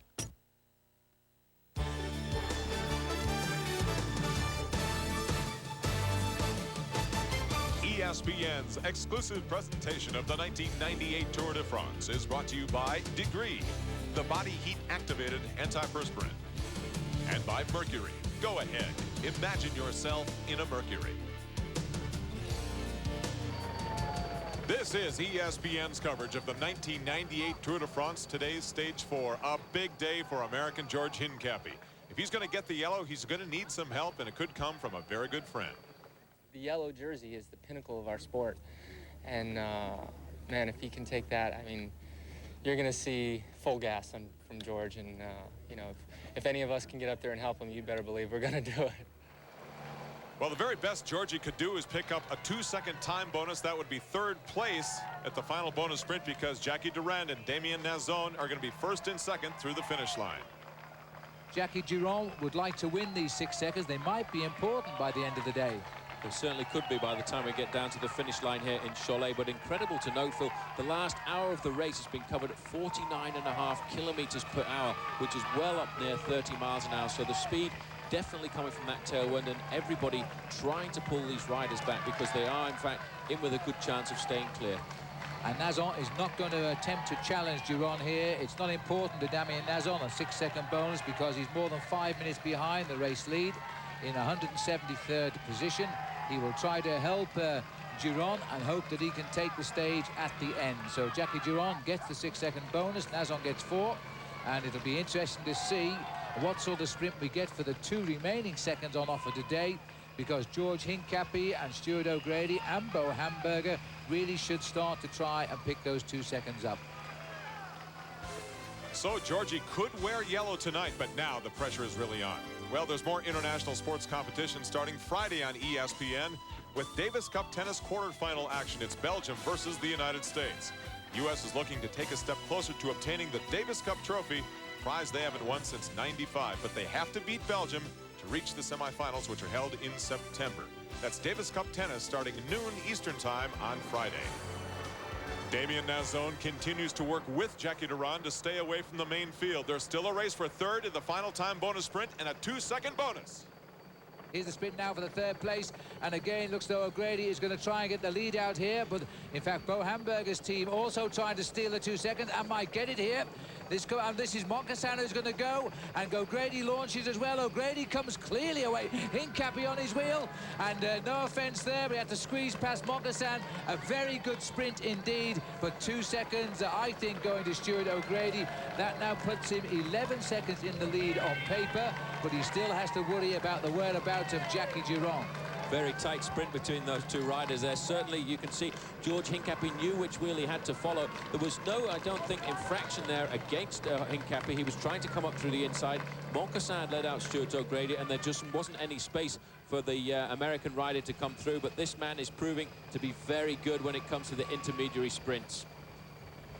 So there he is, hopefully shortly to get the yellow jersey, but he's still got the problem of the 2 riders in the lead. There's the result of the 3rd place. Stuart O'Grady, on paper at least, leads the Tour de France by 11 seconds if he can catch up with Jackie Durand before we finish. We'll take a break.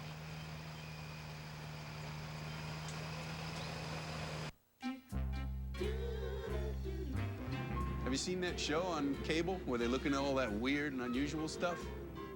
Elephants have 8 knees. You know that? Did you know that pigs like to get really drunk?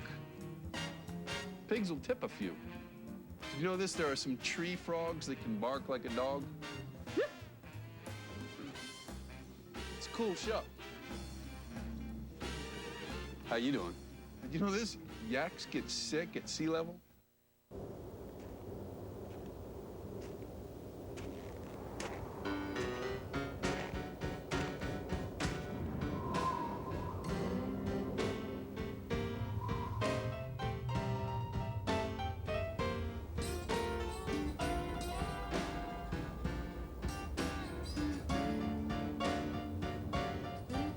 Some will go anywhere to find a white buffalo.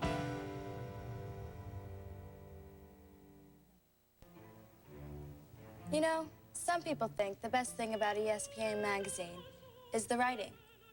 Other people say it's the great photography. And some people think it's the design. But if you ask me, the best thing about ESPN magazine is clearly the large format.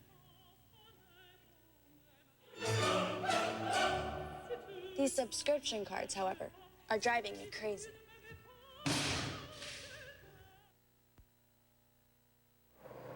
With just under 15 miles to go now to the finish in stage 4, this two-man breakaway of Jackie Durand and Damien Nazon is about over. It lasted for 70 miles.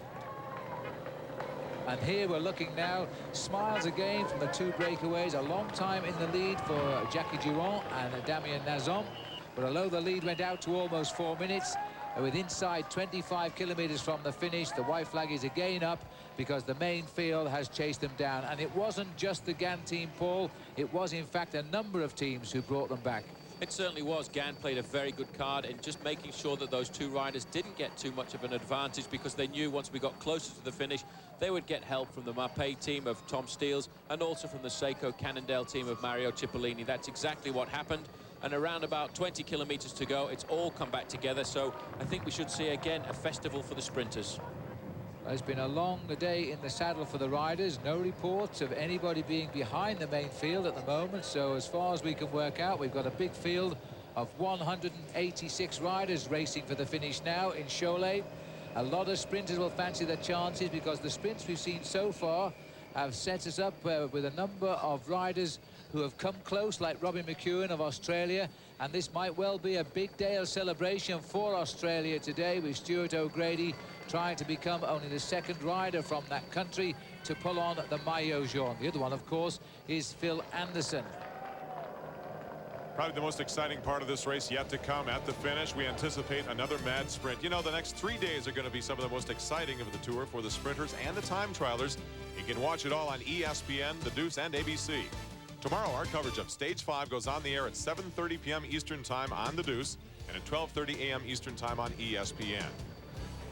Now, the George story. Don't count out Hincapie just yet. If he can get first or second in the final sprint at the finish, he'll get at least a 12-second time bonus and could wear the yellow jersey.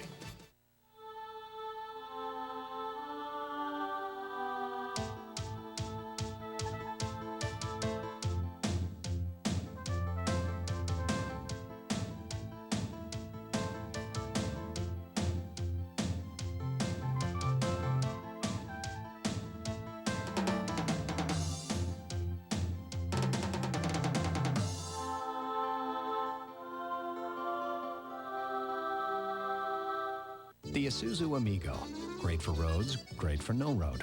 Great for fun, not so great for bicycle races.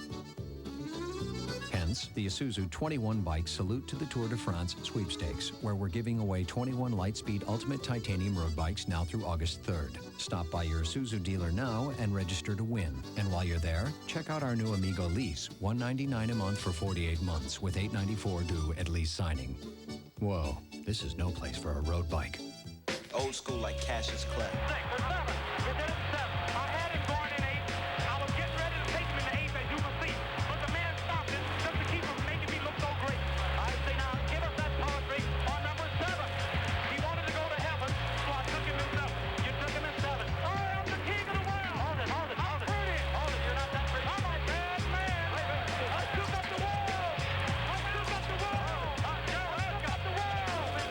Are you old school? Here's the story of Stage 4. American George Hincapie still has a chance to win tonight's yellow jersey. But at the finish line, he can take no less than second. Right now, he's in the front of the field in position to do just that. Yesterday's winner, Jens Heppner, on the front there. Today back in the role of a domestique, a man looking to do the job for his own teammate, Eric Zabel. But you can see the chaos and the danger there is there in the front. Everybody trying to stay in the first 10 places, but they don't want to slip back too much, so you have to take an awful lot of risks to make sure you can stay very close to the front there. And a lot of work now also being done by Bart Lazen in the white jersey from the Mapei team, but the bulk of the work really is being done by Team Telecom in the pink and white. There's a lot of red jerseys over there, Paul, and this time Massimiliano Mori, the rider who caused the accident to his team captain Cipollini in Phoenix Park a couple of days ago, will be the main lead-out man once again.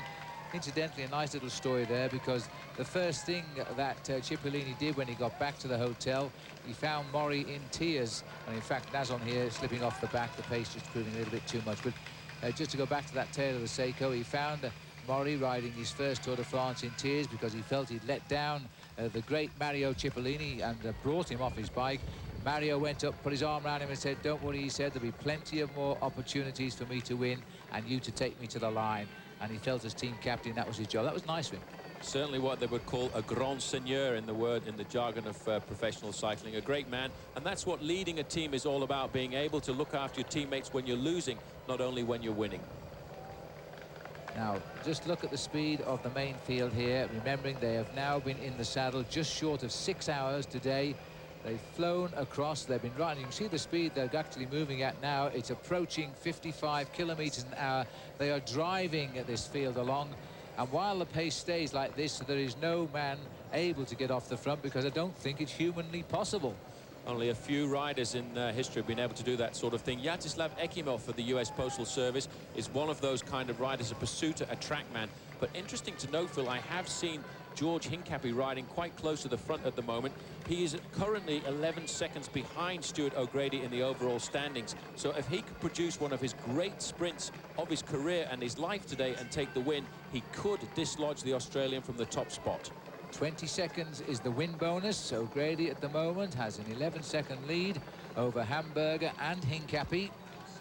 So 20 seconds and no second place for Stuart O'Grady would be the combination that will give the yellow jersey to George Hincapie of the United States and indeed of the US Postal Team.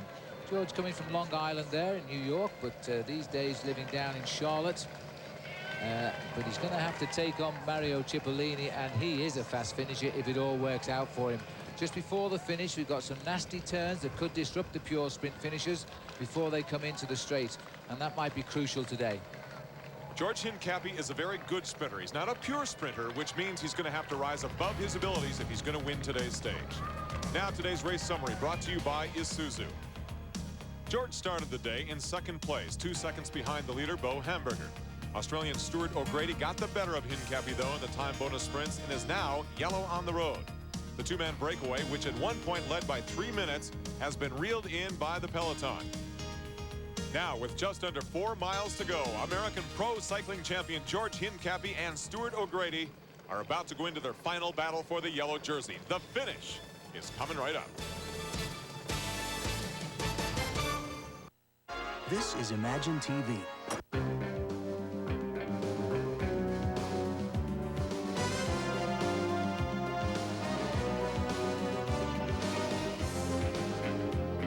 We are looking for a man in a new Mercury Cougar. Exactly like this one.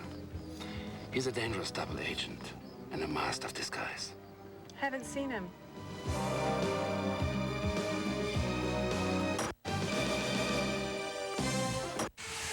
Four tires fueling out the door. Feel the heat radiating out of your skin. It's nasty hot. We asked some of the hottest guys in the pits to switch antiperspirants. Ultra guide degree, body heat activated. Wow, I've never seen this before. When your body heat rises, Degree Ultra Dry's powerful new form releases extra protection when you need it most. This is one of the few products that can keep up with me. It kept me dry, ultra dry. Worked better than my old stick. New Degree Ultra Dry. Now more than ever, your body heat turns it on. The proof is in the pits. 155 miles, it's the final turn that takes a chance away from George. Jeroen Blijlevens from the Netherlands wins a stage for the 4th year in a row. Nicola Manali is second, and Jan Svorada was third. The other 5 in that sprint you see right there through the 8th position. George Hincapie did finish 8 seconds back. Here's the highlight as he makes that turn to the left, and his bike just gets undercut by another cyclist.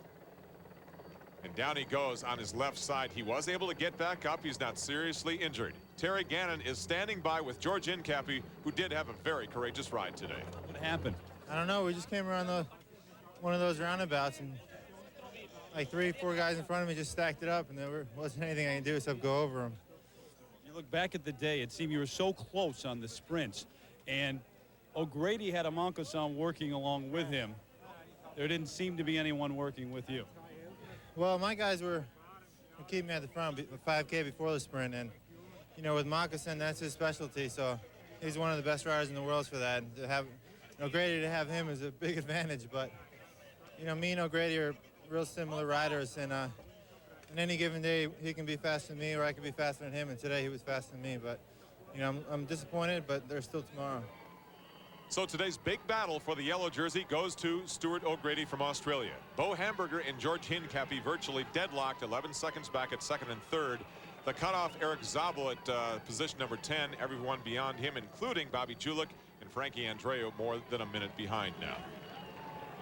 In the battle for today's yellow jersey, it just turned out to be the day for Stuart O'Grady and not for George Hincapie. Really still a game of inches after all of these miles. Stuart O'Grady from Australia, the new leader of the Tour de France.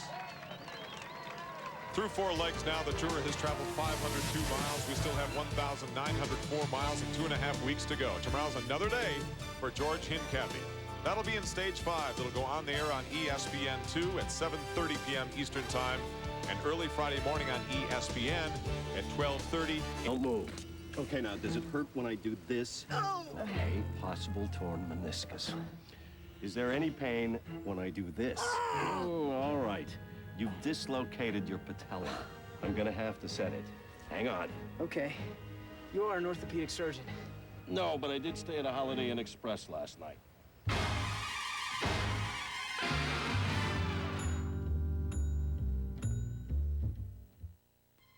This morning, strange things are happening all over the world. Shops are about to open empty.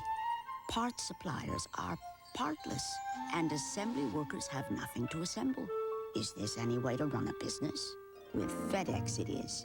Every morning, the world gets just what it wants, just when it needs it, without expensive warehousing. Gone today, here again tomorrow. Now that's the way the world works.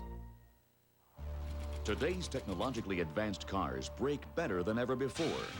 But it's up to your tires to translate these advances into stopping power on the road. The Firestone FT70C uses Unity technology to help your car stop when the rain starts. So if you're not driving on FT70C tires with Unity, why not?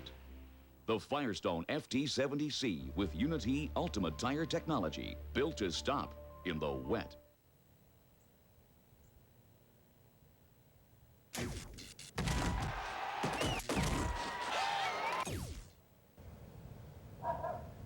ESPN Sunday Night Football. Season begins September 6th. We've got all the action covered this weekend as the NASCAR Craftsman Truck Series and Busch Series visits the California Speedway. The trucks come your way Saturday afternoon. The Busch cars race on Sunday. Watch all the action over on ESPN. On Friday's show, the NHRA from Denver, kart from Toronto, and the trucks and Busch cars, of course, from Fontana. We'll see you at 7 Eastern. Good night, everybody. Across the great expanse of the 22 days of the Tour de France, some days the race is condensed by 2 men. Stuart O'Grady played it perfectly yesterday in a showdown for the yellow jersey. George Hincapie was so close, but on these roads, close doesn't count. Sometimes the Tour takes a turn for the worse. Wrong place, wrong time. You lose time, but you gotta get back in the saddle. Me and O'Grady are real similar riders, and in any given day, he can be faster than me, or I can be faster than him, and today he was faster than me. But today, who will have this honor?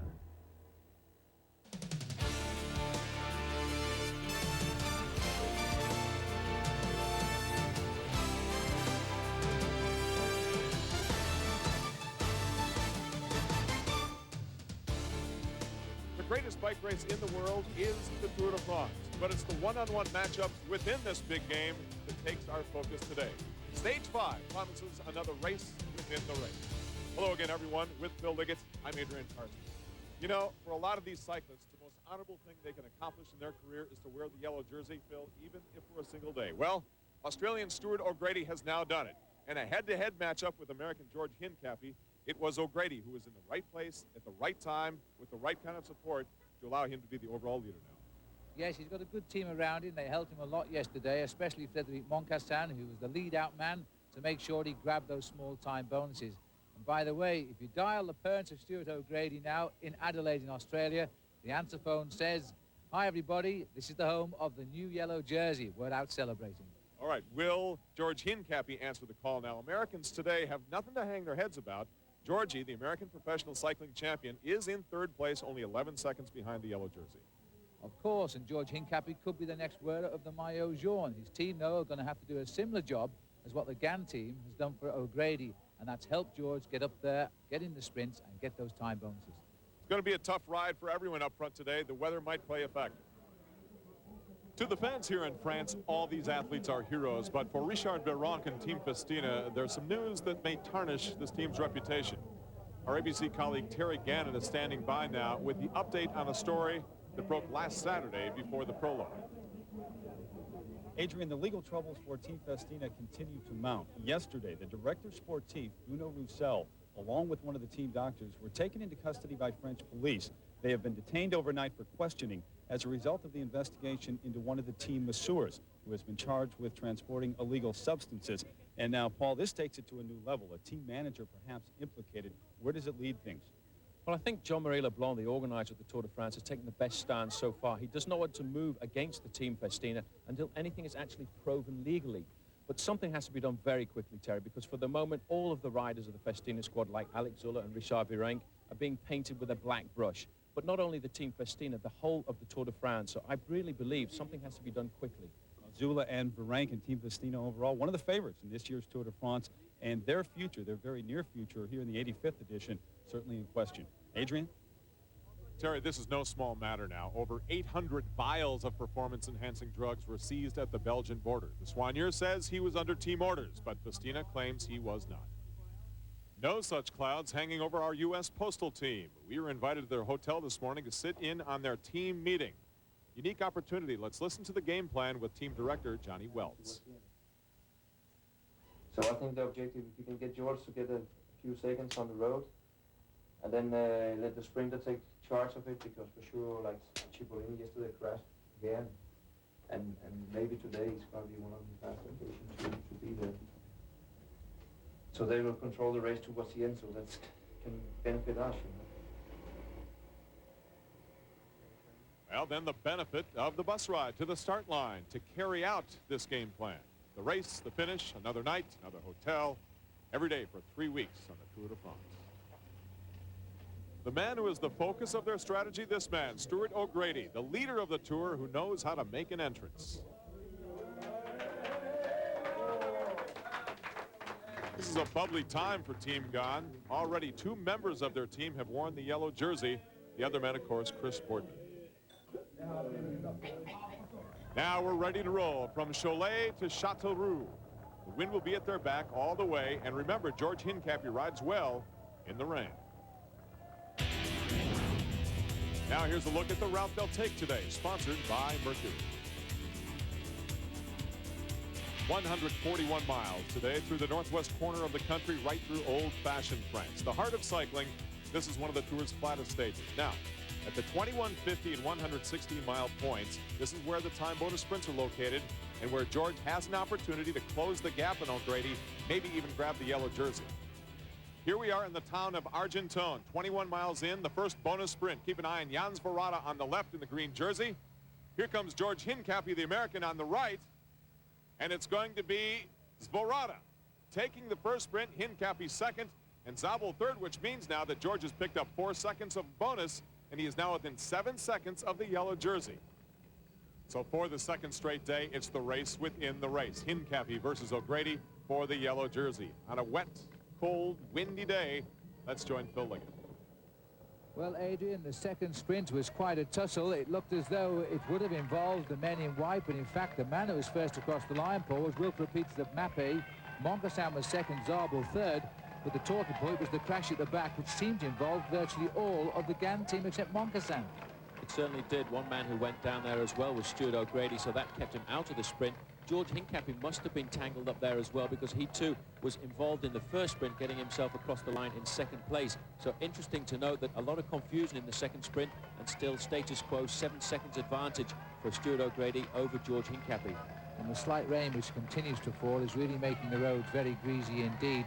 But a fresh bike also for Laurent Jalabert. He was involved in the fall, while Stuart O'Grady had to make a stop and also change his bike. And a little glimpse you may catch there. In fact, he's injured his right hip a little bit. He's ripped his shorts. And soon after he started, he stopped again.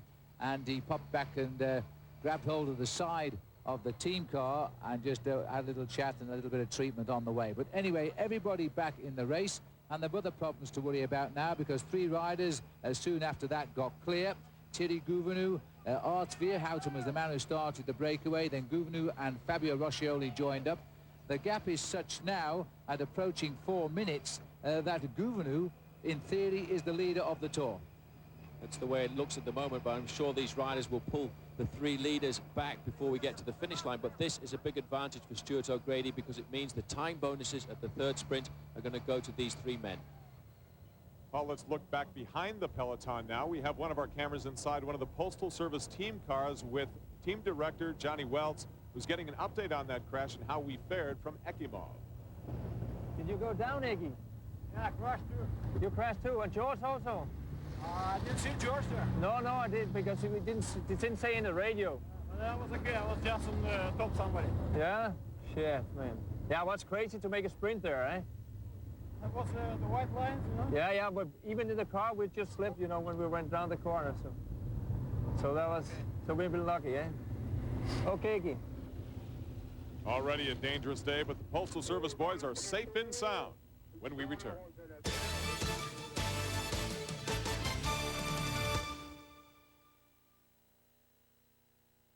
The Isuzu Rodeo excels in nearly any terrain, but one terrain we don't recommend it in is a bicycle race, which is why you also need a bike. So we're giving away 21 Lightspeed Ultimate Titanium road bikes now through August 3rd. It's the Isuzu 21 Bike Salute to the Tour de France sweepstakes. Stop by your Isuzu dealer now and register to win. And while you're there, check out our new Rodeo lease, $249 a month for 48 months with $14.93 due at lease signing. And please, confine your rodeo to appropriate terrain. Earl, what's today? Sunday. Well, what's that? A FedEx truck. Earl, what's FedEx doing making deliveries on Sunday? You think we're the only ones working hard on Sunday? Now FedEx delivers on Sunday because the world works 7 days a week. Well, back to the grind. Sunday delivery from FedEx. To make it out here, there are a few things you might want to consider. Some more critical than others.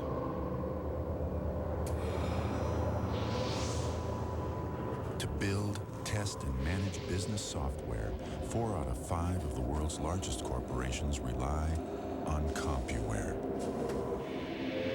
What do you need most?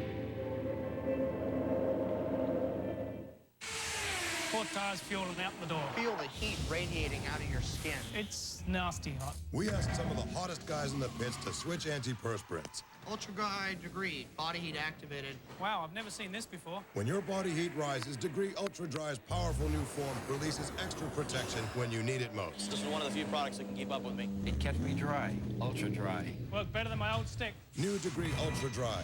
Now more than ever, your body heat turns it on. The proof is in the pits.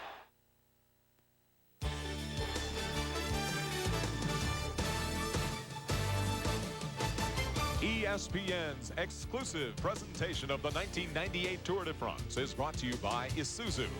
Isuzu salutes the athletes of the Tour de France who continually push themselves to go farther. Isuzu, go farther. Welcome back to ESPN's coverage of the 1998 Tour de France. Today's Stage 5. Well, for a moment, let's look ahead to Saturday's individual time trial, which will become the most significant day of the Tour so far. This is when the real race favorites, the pre-race favorites, reemerge. Men like Reese, Ullrich, Olano. It's a Tour de France hour-long special on ABC Sports at 5 p.m. Eastern Time. 36 miles against the clock on what we traditionally call the Day of Truth. That's Saturday on ABC Sports. Computerized updates on every stage can be found on ESPN Sports Zone at ESPN.com or America Online, where the keyword is ABC Sports. The Tour de France online and on the air. Stuart O'Grady is in the yellow jersey, but only leads American George Hincapie for the second straight day by 7 seconds on the road. Up the road, let's get back to Phil Liggett. And now as we approach the sprint here in Mézières, 108 kilometers covered. This breakaway has been in the lead now since the 120th kilometer. Thierry Gouvenou, Art Verhoeven and Fabio Roscioli. And the man with most to gain from this breakaway is Thierry Gouvenou, starting the day 1 minute and 47 seconds behind Stuart O'Grady. But the breakaway has been up as far as 4 minutes. It is now down to approaching 2. So the big chase is on, but they won't stop them getting the time bonuses here at Mézières. Certainly won't. I feel that this breakaway has played into the hands of the Gann team, because these three men are going to take away the time bonuses that George Hincapie could have gone for. And today, I'm sure the Gann will pull it all back together and leave Hincapie to try and get bonuses on the finish line. Well, it's been a good escape, this Roscioli, the experience, along with Gouvenou. It's Gouvenou's who's the rider at the back here, 5th tour. Roscioli is going for the bonus and the money, which will also interest him.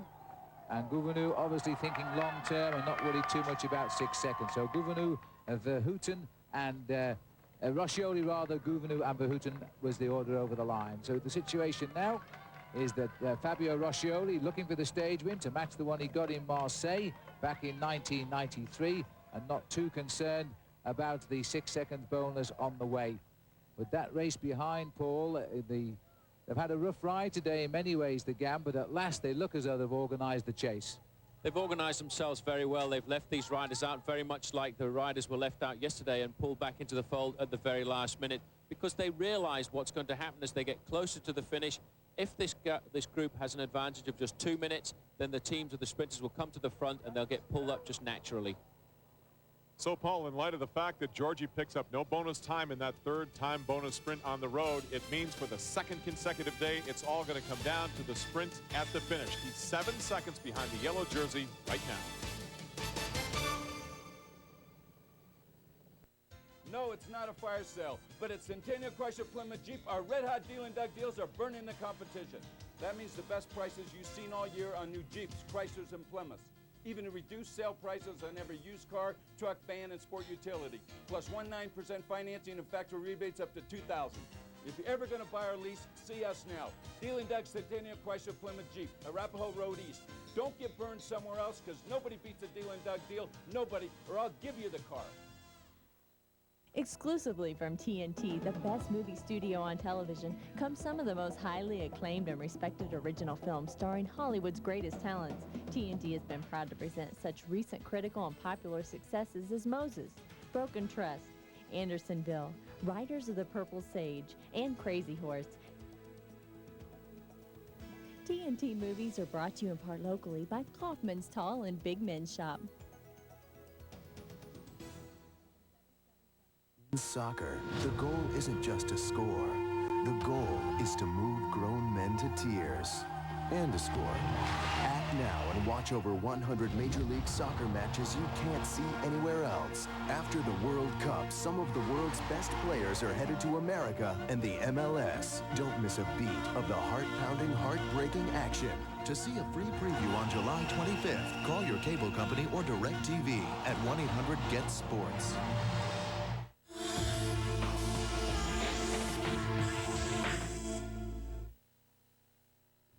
We're back in the Postal Team car, and what appears to be a small problem for the team. Well, trouble here for one of the U.S. Postal riders, Jean-Cyril Robin, and this is rather bad news because he's a workhorse for George Hincapie, but he's had a flat tyre, and we're only 12 miles from the finish, Paul. It's going to be very difficult for him to get back up to the main field there, and that will rob George Hincapie of somebody to lead him out in the sprint, because on the finish line there are 20 seconds for the first man over the line, 12 for second, and 8 seconds for third, and George Hincapie needs those if he wants to take the yellow jersey from the shoulders of O'Grady. Johnny, are you going back to your position? We're moving. You know, this was the worst possible time they could have a problem like this, because look at the speed of the other vehicles. That indicates the pace of the race, but a good 10-second tire change now, regroup, go back to work for George. And this is how the team gets you back in the race, Paul. They sent Tyler Hamilton back here to assist as well on the ride back for Jean-Cyril Robin. You see just how fast it is at this time of the race, too. These three riders having a very difficult time getting themselves back into the race. The reason they've stopped for Robin is because, as well as being able to help George Hincapie, he's also the man that U.S. Postal Service expect to finish highest in the overall standings. Well, there's the main field. They are really moving right now because they're only 40 seconds behind the leaders, and they should sweep them up in the next few minutes.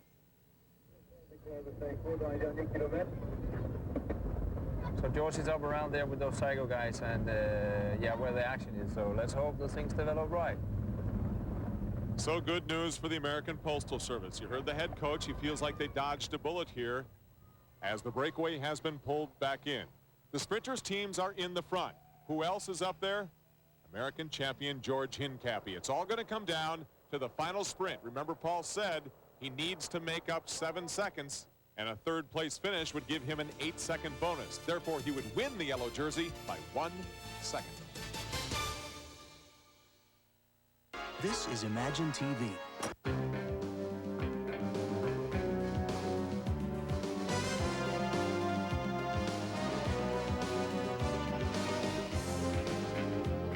We are looking for a man in a new Mercury Cougar. Exactly like this one. He's a dangerous double agent and a master of disguise. Haven't seen him.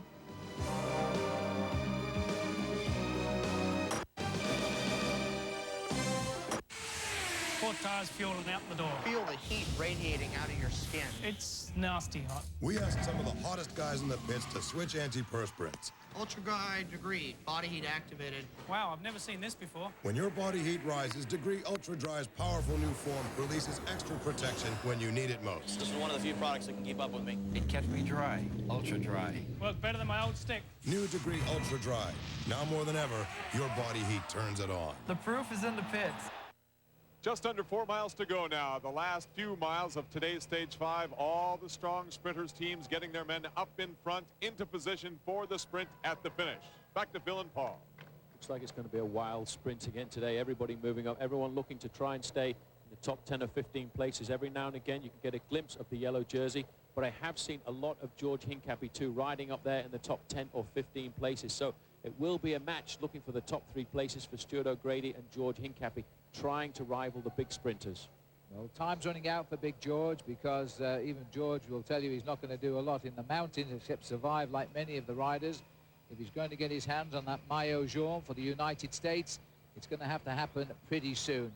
Because once the time trial is with us on Saturday, then the real players for the big win in the Tour de France will start to play a few cards. The Seiko boys, they've got 4 of them together at the moment, 1 at the front, and Cipollini still in there, otherwise they wouldn't be there right now. The green jersey of Jan Svorada, not too far away from the shoulder of Mario Cipollini, because he will rate him for the sprint today. Unfortunately, although we've had a little bit of rain here, it is now, the road still slightly damp, but the rain for the moment has stopped. Looking there, and about 10th position, you can see a white jersey just at the top with a band across it. That, in fact, is the champion of Germany, Eric Zabel. Not using his team this afternoon, waiting to exploit the work being done by other teams, riding all at the front by himself, waiting for somebody else to lead him out for the sprint. TVM changing the colours a little bit this year. But basically the same, and I'm just wondering what they're thinking. Bo Hamburger the other day used to race for TVM until the start of this season. The minute he leaves them and goes to the French Casino team, he gets the yellow jersey, and I'm sure that Case Prima's a bit upset about that. Up and under the 5-kilometre banner now, 3 miles from the finish. Still on good roads. They'll race towards the finish down boulevards using one side of a dual carriageway. Then there is a nasty little flick, and then they'll be up onto the home straight. Rizzo Scotti on the front feel that their men, Fabio Baldato, Nica Minali, have got a very good chance today. And in fact, the Mapei squad have got a 2-pronged attack at the finish line this afternoon, because Wilfred Peters is in the middle there trying to lead out Tom Steels, and certainly one of the Italians will be looking after Jan Svorada, the holder of the green jersey. But this afternoon as well, mixing it in with all the sprinters teams are the Français des Jeux, because their man, Emmanuel Magnan, is quite a good sprinter when it comes down to the end. And Paul, let's not forget American George Hincapie. Not a super sprinter, but he certainly is improving. Now let's look at today's race summary, brought to you by Degree Antiperspirant and Deodorant. Well, American Pro Cycling champion George Hincapie did show that he is still full of fight by beating Stuart O'Grady in the first-time bonus sprint and closing to within 7 seconds of the yellow jersey. Now that 3-man breakaway, which at one point today led the field by more than 4 minutes, has been absorbed by the peloton, And now, the Seiko team, the team of Mario Cipollini.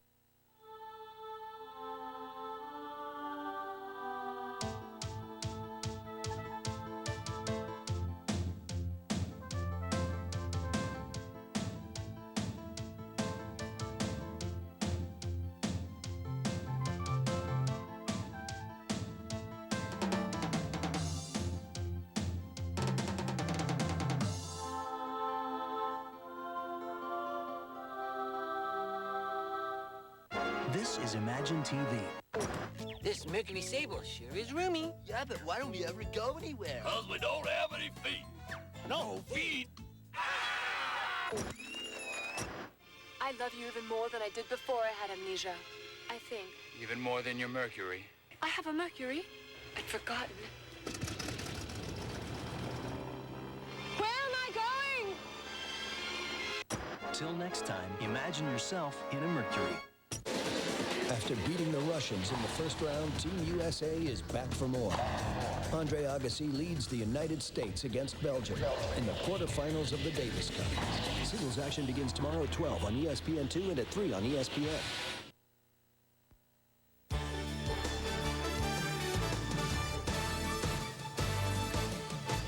ESPN's exclusive presentation of the 1998 Tour de France is brought to you by Festina Watches, the official timer of the Tour de France. European-styled, Festina watches are new to America. And by Mercury. Go ahead, imagine yourself in a Mercury. Travel just behind him. George Hincapie went for Mario's wheel, but got hit as he went for it and had to relaunch his sprint. He was 7th. Stuart O'Grady was 15th, and Bobby Julich in 21st position, all with the equal amount of time as they finish in the field sprint. Right in the middle of your screen, that's George Hincapie, who gets bumped right there. He was With 1K to go, I was probably 8 to 10 back, and Frankie came up and moved me up on the side there. And then I just got on Zabel's wheel, and Kirsten put me to get at least 3rd today. That's all I needed was 8 seconds. But we tried. No matter what happens to George, he always keeps on trying. He has one final chance tomorrow. Overall in the Tour, Stuart O'Grady leads by 7 seconds over George Hincapie, then Bo Hamburger. Jan Svorada in 11th position, about a minute back. That's the cutoff point. Bobby Julich, a minute 22 back in 20th position. And Frankie Andreu, who pulled George up to the line today, is 28th. Stuart O'Grady said yesterday after he won the yellow jersey for the first time in his life, he had worked all of his life for this moment. To have it just one day would suffice. Now he has it for 2. Now the Tour de France through stage 5 has traveled 644 miles. We have 1,762 still to go. Join us tomorrow on ESPN2 and ESPN for coverage of stage 6, which heads south from La Chartre to Brive-la-Gaillarde. We're on the air at 7:30 p.m. Eastern time on the Deuce, and early Saturday morning at 12:30 a.m. Eastern on ESPN. Another fantastic day for both those cyclists. For Phil, Paul, Terry, and our entire ESPN cyclist is the Tour de France.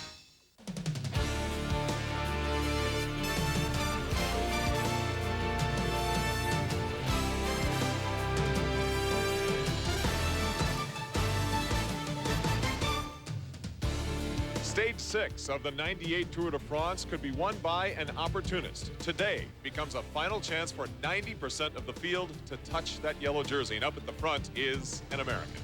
Hello, everyone. With Phil Liggett, I'm Adrian Karsten. In second place overall in the Tour de France, only 7 seconds away from the ultimate prize in cycling, is American professional cycling champion George Hincapie. And Phil, what a reward it would be for George to finally put on that jersey after a very courageous week. But it's not going to be easy because everyone today is going to be on the attack.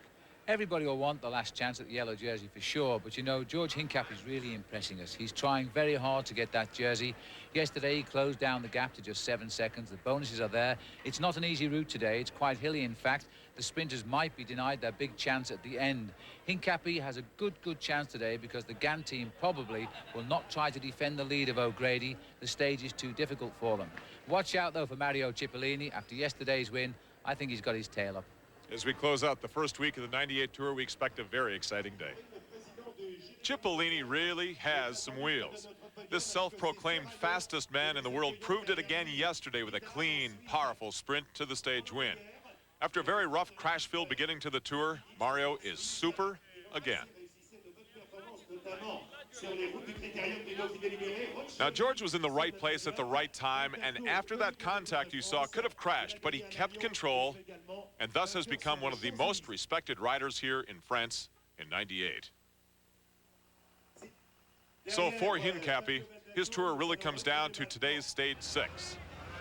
That this morning departed from Le Chartres, with Stuart O'Grady in the yellow jersey for the 2nd consecutive day.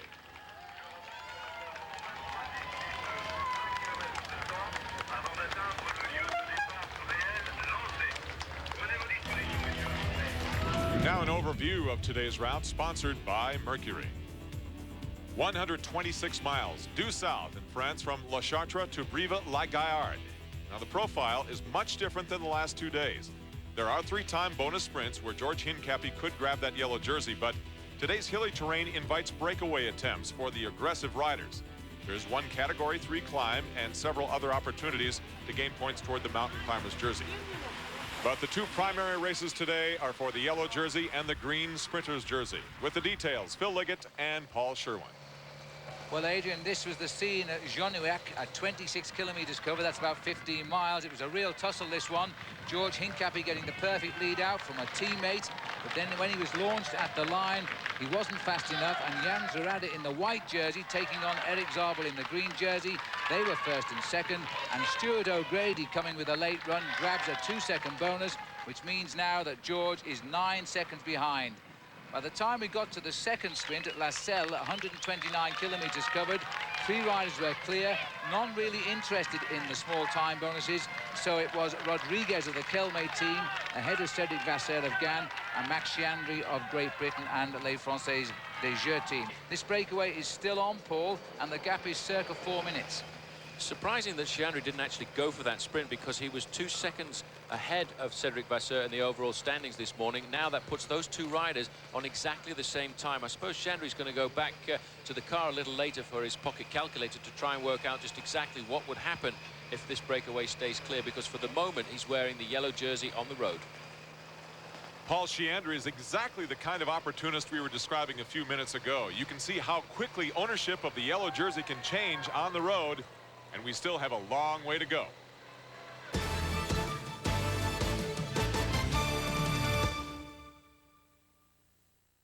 This is Imagine TV. This Mercury Sable sure is roomy. Yeah, but why don't we ever go anywhere? 'Cause we don't have any feet. No feet. I love you even more than I did before I had amnesia. I think. Even more than your Mercury. I have a Mercury. I'd forgotten. Where am I going? Till next time, imagine yourself in a Mercury. This is for Mr. Blanchard, who told me to make something of myself. For Miss Miller, who never let me settle for a seat. For my parents, who believe in my dreams. For myself, for my future. Be all that you can be. One day, a young designer decided he could change the very shape of the world. How could he be so rash, so bold, so utterly successful? He simply discovered a doorway to the world that in the blink of an eye let him travel farther, set his sights higher, and look in directions he never could before. He wasn't always so daring, but with FedEx, it's the way the world works. 4 tires fueling out the door. Feel the heat radiating out of your skin. It's nasty hot. We asked some of the hottest guys in the pits to switch antiperspirants. Ultra-dry degree, body heat activated. Wow, I've never seen this before. When your body heat rises, Degree Ultra Dry's powerful new form releases extra protection when you need it most. This is one of the few products that can keep up with me. It kept me dry, ultra dry. Worked better than my old stick. New Degree Ultra Dry. Now more than ever, your body heat turns it on. The proof is in the pits.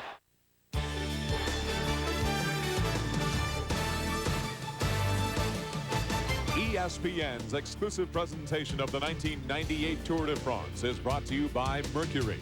Go ahead, imagine yourself in a Mercury. And by Degree, the body heat activated antiperspirant and deodorant.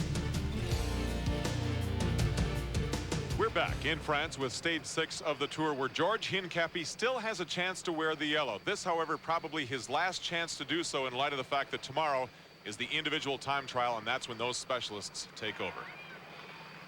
Now, a program note, if you can't see all of our coverage, you can get online updates of every stage from 2 different sites. ESPN Sports Zone at ESPN.com has highlights from every stage. And you can also access America Online, where the keyword is ABC Sports. Our coverage of the Tour de France, online and, of course, on the air.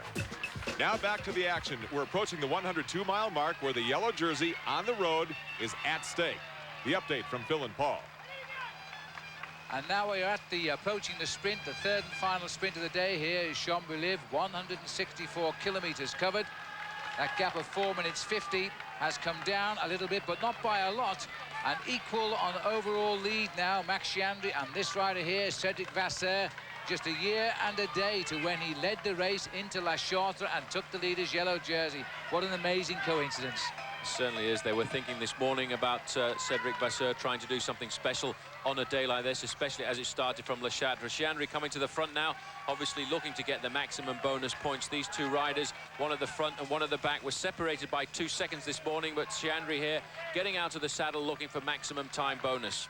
Well, surprisingly, Vasseur is letting him go, or is he? Because as they come up to the line here now, Chiandri's worked it out for himself. You know, the couple of seconds difference right here, it's 6:42 across the line. Chiandri gets the 6 and Vasseur gets the only 2, so they are now separated overall by 4 seconds, and that could be very crucial if this breakaway does survive now to the finish at Brive-la-Gaillarde. Well, Phil, considering the results from that final time bonus sprint in today's stage, here's the up to the second standings in the race for the green sprinter's jersey. Eric Zabel, who won it overall last year, is in first place. Jan Svorada second, 18 points behind, and then Frédéric Moncassin. The only reason Mario Cipollini is not involved in the top 3 in this special competition is because of earlier crashes in the Tour de France. We'll be back with more racing action from stage 6, a day for the opportunists.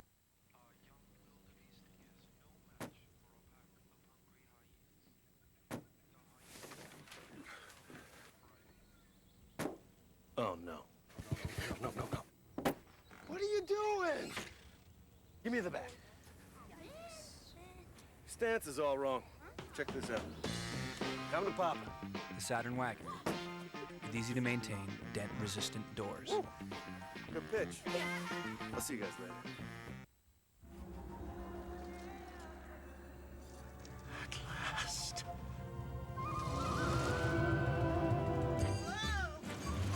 Oh, this will never do. Whoa. Introducing the first luxury SUV that doesn't ride like a truck. The RX 300, like no other vehicle or value on Earth. Well, hello there. At Cooney Lexus and Stevenson Lexus. After beating the Russians in the first round, Team USA is back for more. Andre Agassi leads the United States against Belgium in the quarterfinals of the Davis Cup. Doubles action tomorrow at 2 on ESPN.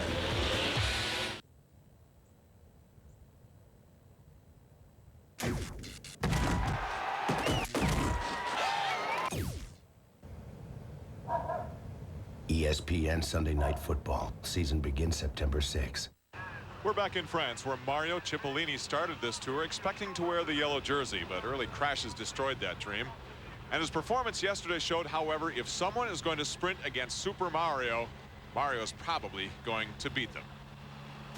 Super Mario. Mario the Magnificent. The Lion King. Call him what you will, Mario Cipollini is a sprinter who always finds a way to create spectacle from sport. Bike you can do. Yeah. His real life is just as flashy as his professional persona. Cipollini admits he loves clothing almost as much as racing. I have 40 suits for every season. 400 pairs of shoes. I have rooms where I keep my suits and shirts and all of my beautiful things. It is truly one of my passions. The Italians would say it's a fixation. In last year's Tour de France, Mario's outfits were the talk of the early stages. First, the illegal red, white, and blue shorts in honor of his American bike. Then the yellow shorts to set off the leader's yellow jersey. He was fine, not that he cared. He believes shaking things up is good for his sport. There are many young people who follow what I do, and they like things that are different. Cipollini wears things that are diverse and fantastic. It's exciting. Though he's an elite cyclist with over 100 victories under his belt, many won't give Cipollini full respect until he finishes the Tour de France. After going all out in the Giro d'Italia 6 weeks ago, at age 31, this tour could be Mario's last chance to attain the one piece of clothing missing from his wardrobe, the green jersey worn by the Tour's best sprinter. It is the only important jersey in my collection I'm missing. To be in Paris, and possibly to finish the final stage wearing the green jersey, it's a dream that is important to me professionally, and really important for me personally. 6.2 miles to go now as the main field finally has reeled in that three-man breakaway. But now, Frenchman Cedric Vasseur is attempting a solo break. Remember, he won a stage in last year's race with a long breakaway that gave him the yellow jersey. But the peloton is trying to pull him right back in. Great move by Cedric Vasseur. He won the stage of the Tour de France last year to the start of this morning stage, La Chartre. He's got 10 kilometers to go, but you know, Phil, the lead hovering at 20 seconds. It's going to be very difficult because in the main field, the average speed is around about 60 kilometers an hour. Well, it is quite amazing how the Gannon team grabbed so much publicity out of the opening week of the Tour de France. They did it last year. They're doing it again this year. And Cedric Vasseur was their surprise last year. Now, once, of course, you win a stage, everybody expects it to happen. But now we have a counterattack here from the champion for the second year in succession of Holland, Michael Bogert. He's trying to get clear. He's also a previous stage winner at Chambéry a couple of years ago. Big surprise for everyone when he leapt out of the bunch on that day, but now he's confirmed that he is one of the greats of professional cycling. Having a national title 2 years on the run really is a very difficult thing to do. Now, Vasseur here, looking down, trying to just keep the rhythm going. It would be great if one rider reached him, because he's expecting a lot now. You're talking now of speed, as we look at the onboard computer here, of just on 50 kilometers an hour. Now, how long you can keep riding along at that sort of speed, I'm not too sure, especially when you've been out in front now since the 95th kilometer today, and we're now 190 kilometers into that breakaway, or into the day's racing rather. So now the bunch behind. It's an interesting approach today, Paul, to the finish. The sprinters are not controlling the head of the peloton at all. There are too many guys think they can win. They've kept a lot of work done at the front, these sprinters teams, over the last around about 100 kilometers, trying to pull that break back of the three riders who took off very early on. So they're obviously quite tired. It's nice to see, but remember, there's two parts to the Tour de France. Well, three, I guess, today. There's those riders who are looking for the last chance of a stage win before the time trials. The sprinters always see this as their domain anyway, and there are the time trial riders trying to get a rest in the main field there because they want to use all their energy in the big day for them tomorrow. So there's three different sort of groups of people in the Tour de France today. Big organisation now starting to come from the pink and white jerseys of Team Telecom, and there in fourth position is the green jersey of Eric Zabel. He'll be looking for a sprint victory this afternoon, but also Mario Cipollini will be looking for another one. Paul, Vasseur is out to destroy that hope for Mario right now. Today, obviously a tougher day for the sprinters with an opportunist on the attack. But tomorrow, the time trialers and real contenders for the Tour de France take over. ABC Sports has an hour-long special tomorrow evening at 5 p.m. Eastern Time, while ESPN 2's day-by-day quick turnaround coverage continues as well. It all starts at 5 p.m. Eastern with the Tour's most significant day so far on ABC Sports at 5 o'clock. Now, Super Mario has a chance to win his second stage in 2 days. George Hincapie could win the yellow, but the peloton has to pull back in Cedric Vasseur.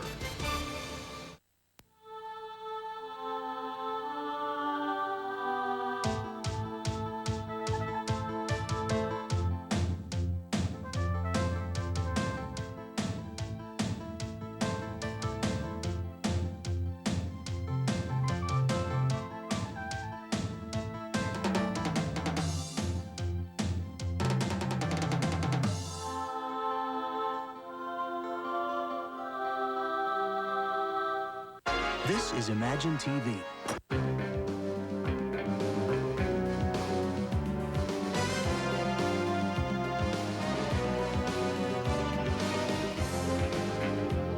We are looking for a man in a new Mercury Cougar. Exactly like this one.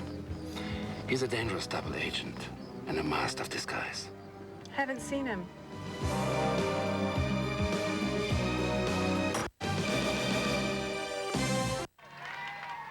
We're back in France, closing out what has been a fantastic week for American cycling, thanks primarily to American pro champion George Hincapie. For three... It's an honor in bicycle racing to win a stage in the Tour de France. But behind each individual win, there's an entire team working hard for the victory. And just as in World Cup soccer, there are defensive players, offensive players, and strikers. And in racing, the strikers are the sprinters. Take Team Telecom, for example. Their goal scorer is Eric Zabel, a man who's collected 2 Tour points green jerseys for his successes in the sprints. In this offensive play, Team Telecom sets off a freight train led by Udo Boltz with 10 kilometers to the finish.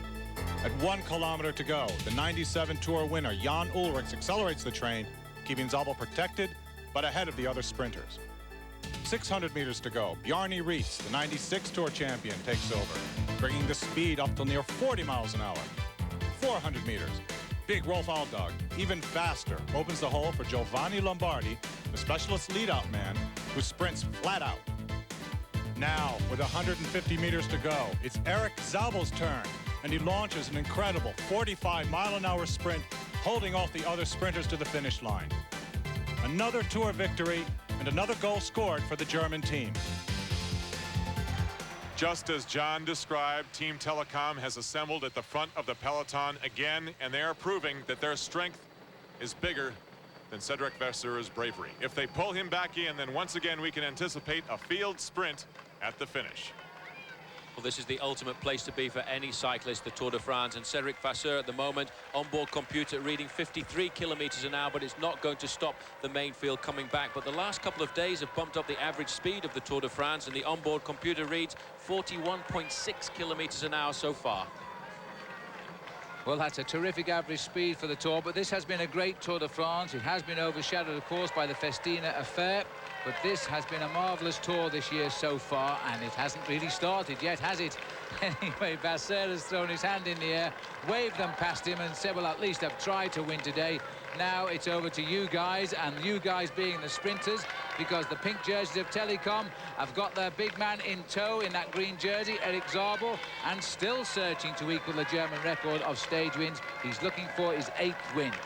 Big sprinters in the Tour de France this year. There are Mappe jerseys coming to the front too, because Tom Steels feels that he has a chance of another victory. Also moving into the middle of that little group of riders there, Mario Cipollini right on the wheel at the moment of the green jersey of Eric Zabel. But today, the big pink jerseys of Telecom coming to the front. Organisation for them, because over the next few days they should be looking to control the race if Jan Ullrich can perform tomorrow in the time trial. Well, the Mappe riders also working very hard, because they have their sprinters too, Tom Steels and Jan Svorada. In that big shunt yesterday, I said earlier that Jan Svorada was blamed for the crash, which he certainly was, but they also added the name, that of Jan Kirsipuu. They blamed the two of them in the end for the crash, and they relegated them both, as it turned out, to the back of the bunch. Just on the right-hand side there, you can see Lars Mikkelsen in the TVM jersey, the white, yellow and red jersey there. On his wheel will be Jeroen Blijlevens. He's the man today to make sure that the Dutch sprinter can stay very close to the front. Here comes Andrea Taffi, new champion of Italy, former winner of the Tour of Lombardy. Does his turn at the front, and this is all in favour of his sprinters. He keeps the pace high now. They're trying to get a grip of this race. We're waiting to see the arrival at the front of the Red Guard. They're hovering just off the shoulders of the first 4 riders as they try to move Big Mario into position. He's going to feel he's in with a big chance again now. Cipollini couldn't make his mind up exactly which way to go there. He had 2 men on the right-hand side of the main field. He was thinking about following them, but on his left was Eric Zabel, and I feel that this afternoon he's going to judge his sprint on the sprint of Eric Zabel, the man whose slipstream he came out of yesterday and really blew them all away. 4 kilometers remaining. 4 kilometers to go, and just look at the speed now, 57 kilometers an hour as they go under that 4 kilometer banner. These boys are flying into the finish now, and Stuart O'Grady is moving himself up as well. He is not going to give that yellow jersey away, rather, without a fight today. He picked up a couple of seconds bonus early on, but there's a 20-second bonus on the win. And again, a lot of movement with the riders here as they try to see the finish. These are very dangerous finishes this year. Very rapid. Bart Layson from Mapei leading them through there. And the reason you could see the yellow jersey of Stuart O'Grady coming to the front was because just off his shoulder to the right-hand side was George Hincapie. Now, Hincapie needs to finish first or second today if he's going to take the yellow jersey off the Australian shoulders. And Paul, for the third consecutive day, George Hincapie is in the perfect position to do it. And he heads our race summary, brought to you by Festina Watches. George's dream of yellow faded after he couldn't score in the first of the time bonus sprints. A three-man breakaway shut him out of the remaining bonus sprints. And now, at 3 kilometers to go, the sprinters' teams are back in control, and George must finish no worse than second to wear the yellow jersey tonight.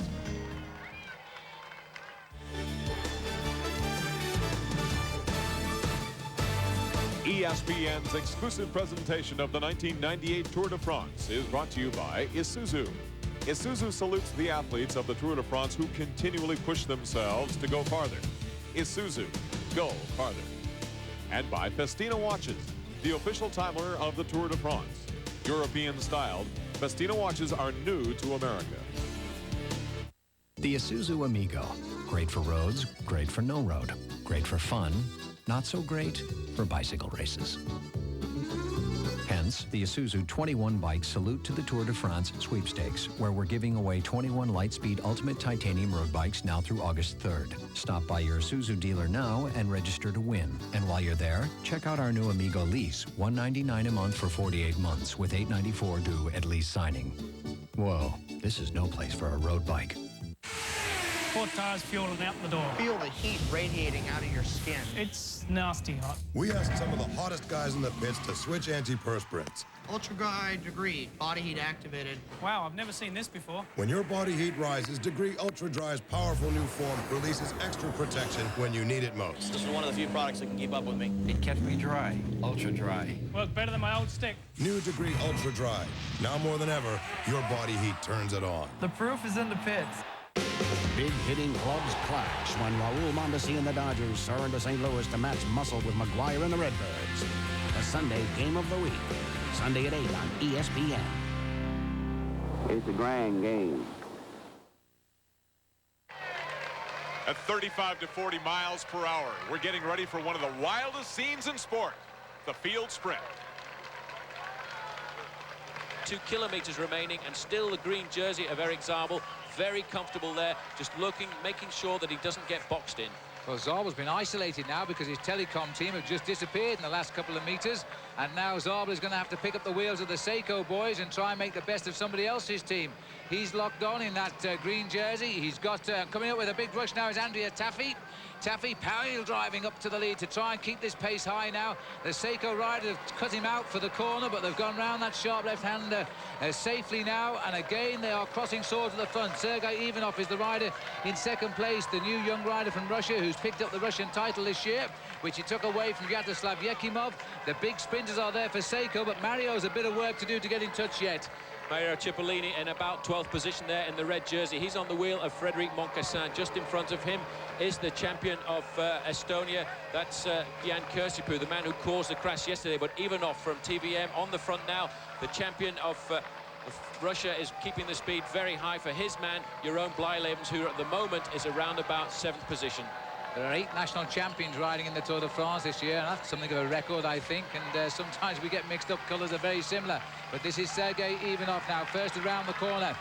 Fanini goes around with him for the Seiko team as they line up now towards the finish. Where is Mario, says the big boy, and there he is off to the left, grimacing with the white sunglasses on now, and they continue the sprint for the line here. By the way, Fabrizio Guidi gave up today, so he won't be in the finish. That sprinter's gone at least now. Robbie McEwen trying to get in on the action as well. Now Mario is in a perfect launching position here if he can do it. They begin to move over. Zabel starts to kick now on the right of our picture, and he's got Mario on his wheel. He won't like that as Mario Cipollini comes for 2 out of 2 here now. Moves onto the shoulder of Zabel. Mario Cipollini, but there's a final kick from the line, and I know he got it by the skin of his teeth. That was an incredible sprint indeed, but there was somebody else right on his wheel there. It looked like Nicola Minali. It will be a tyre's width if he got it, but you know Mario knows when he wins. I'll give him it for the moment, but I'll tell you what, Minali was very, very close. There goes the green jersey of Zabel. He went too early. Mario said thank you very much, jumped into his slipstream. But what's the third rider in the line here? That's Nicola Minali. As soon as Mario made his move, Minali was going a lot quicker. He took advantage of the slower start. And Svorada going up to the right there, and as they hit the line, well, there you have it. It wasn't so far away after all, but Mario Cipollini has won his second stage in as many days. Super Mario, almost unbeatable. Yes, the fastest man in the world in a situation like that. Nicola Minali was second, Jan Svorada third. George Hincapie finished 10th, but look at the company he's keeping there. Moncasson, Zabel, Steels, the best sprinters in the world. There was doubt whether or not Super Mario would even get this far after he crashed early on in the 98 Tour, but now 2 consecutive stage wins in 2 days. George Hincapie, what a week it's been for him. Does he look like he's matured a little bit in the last 3 days? Still second overall on the Tour. Perfect place at the right time today in the field sprint.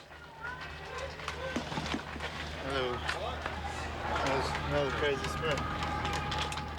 Just another day at the office. Just another crazy sprint for George Hincapie. This is where he stands overall now in the 98 Tour de France. Second, 9 seconds behind Stuart O'Grady, who has worn the yellow jersey now as the overall leader for his second consecutive day. Bo Hamburger is third. Look at the names Olano, Jalabert, 17 and 18. Their day comes tomorrow in the all-important individual time trial. Here's the defending Tour de France champion, Jan Ullrich. Obviously wearing number 1, who has been at this point invisible. But tomorrow that changes with the individual time trial. Richard Virenque's days will come a little bit later as we go into the Pyrenees and then eventually into the French Alps. But watch this man, the 96 champion, Bjarne Riis. There are those who say that right now he is in perfect Tour form. You'd have to go a ways to convince Stuart O'Grady of that. The Australian now, who's been in the yellow jersey, is the overall leader of the 98 Tour for the second consecutive day. So ends our first week at 7th leg of the 98 Tour de France. 771 miles down, 1,635 still to go. Tomorrow, a very significant day. The first individual time trial, what we usually call the Day of Truth.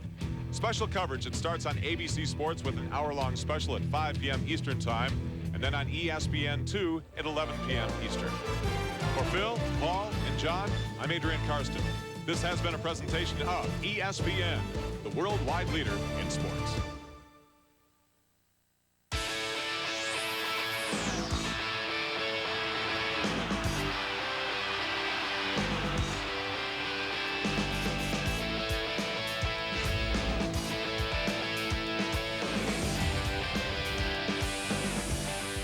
Welcome to the Wrangler World of Rodeo in Greeley, Colorado, the 76th edition of this rodeo. Jeff Metters along with Butch Knowles. When you size up the 4th of July rodeos, this always ranks near the top. Well, Greeley is one of the biggest ones, and this is the time you want to be here in the finals today.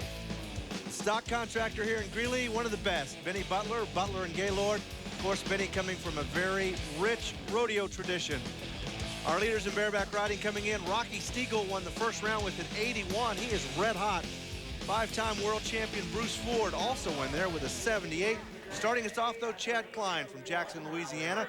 He travels with Ty Murray, and like Ty, he is a very solid all-around cowboy.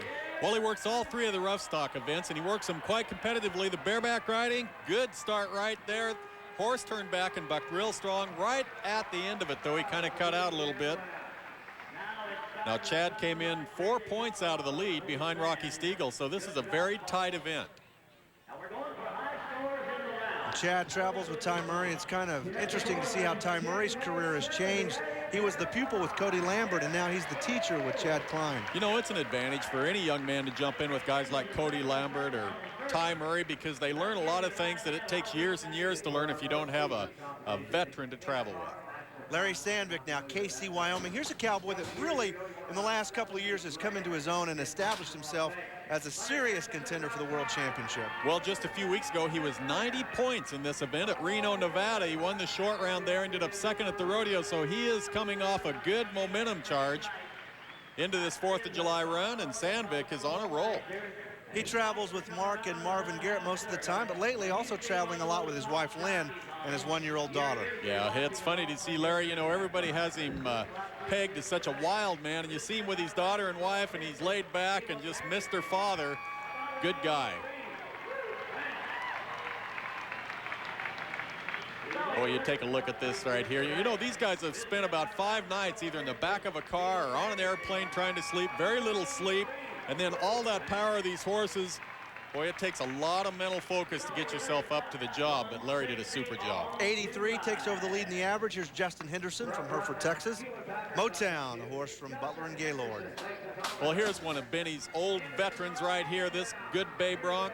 Jumps and kicks, has been to many national finals rodeos, and this is why, just allows the cowboy to rock back and let it hang. There's the whistle. Oh, man, did you see him? He came into contact with that wall over there with his head. It looked like he was a little tipped. And things are not getting good right now. He's trying to get that hand out. The pickup men are trying to get him out of that rigging. Now the rigging's slipping down the side, and this is a tough spot to be if you're a bareback rider because you can't get to your feet. There's a good look at Paul Peterson and Rich Peterson trying to get that horse Motown stopped and get his hand free, and he is really in trouble right here. Well, rodeo clowns have gotten involved. See him down under those horses' feet. Wow. Anytime that happens, you are in line for a serious injury. Well, right here along this wall, watch this. Bang, he just comes into contact, but that's just a cement wall here at Greeley.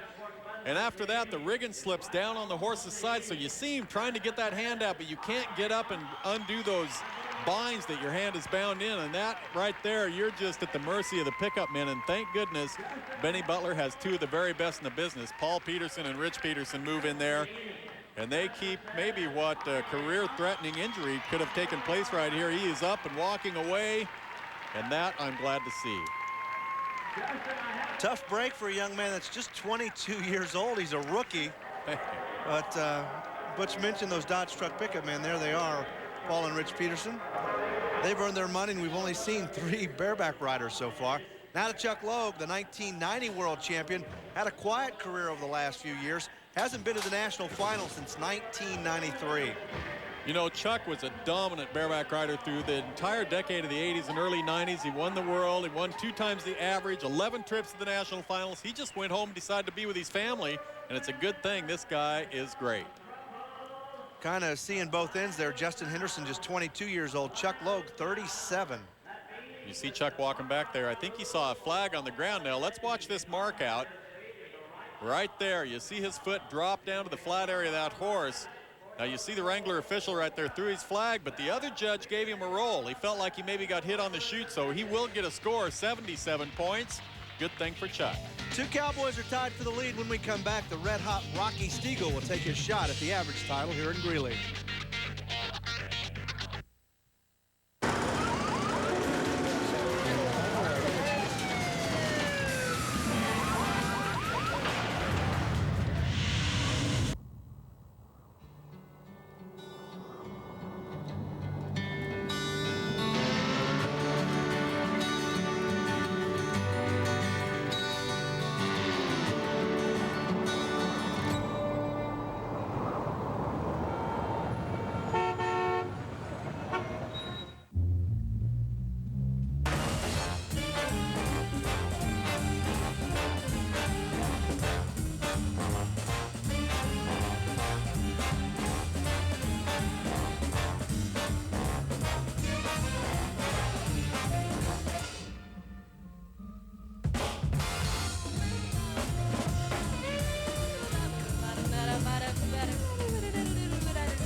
Award Design Metals, official buckle manufacturer of the PRCA, presents the 1997 National Finals Rodeo Limited Edition Buckle Collection, commemorating saddle bronc riding.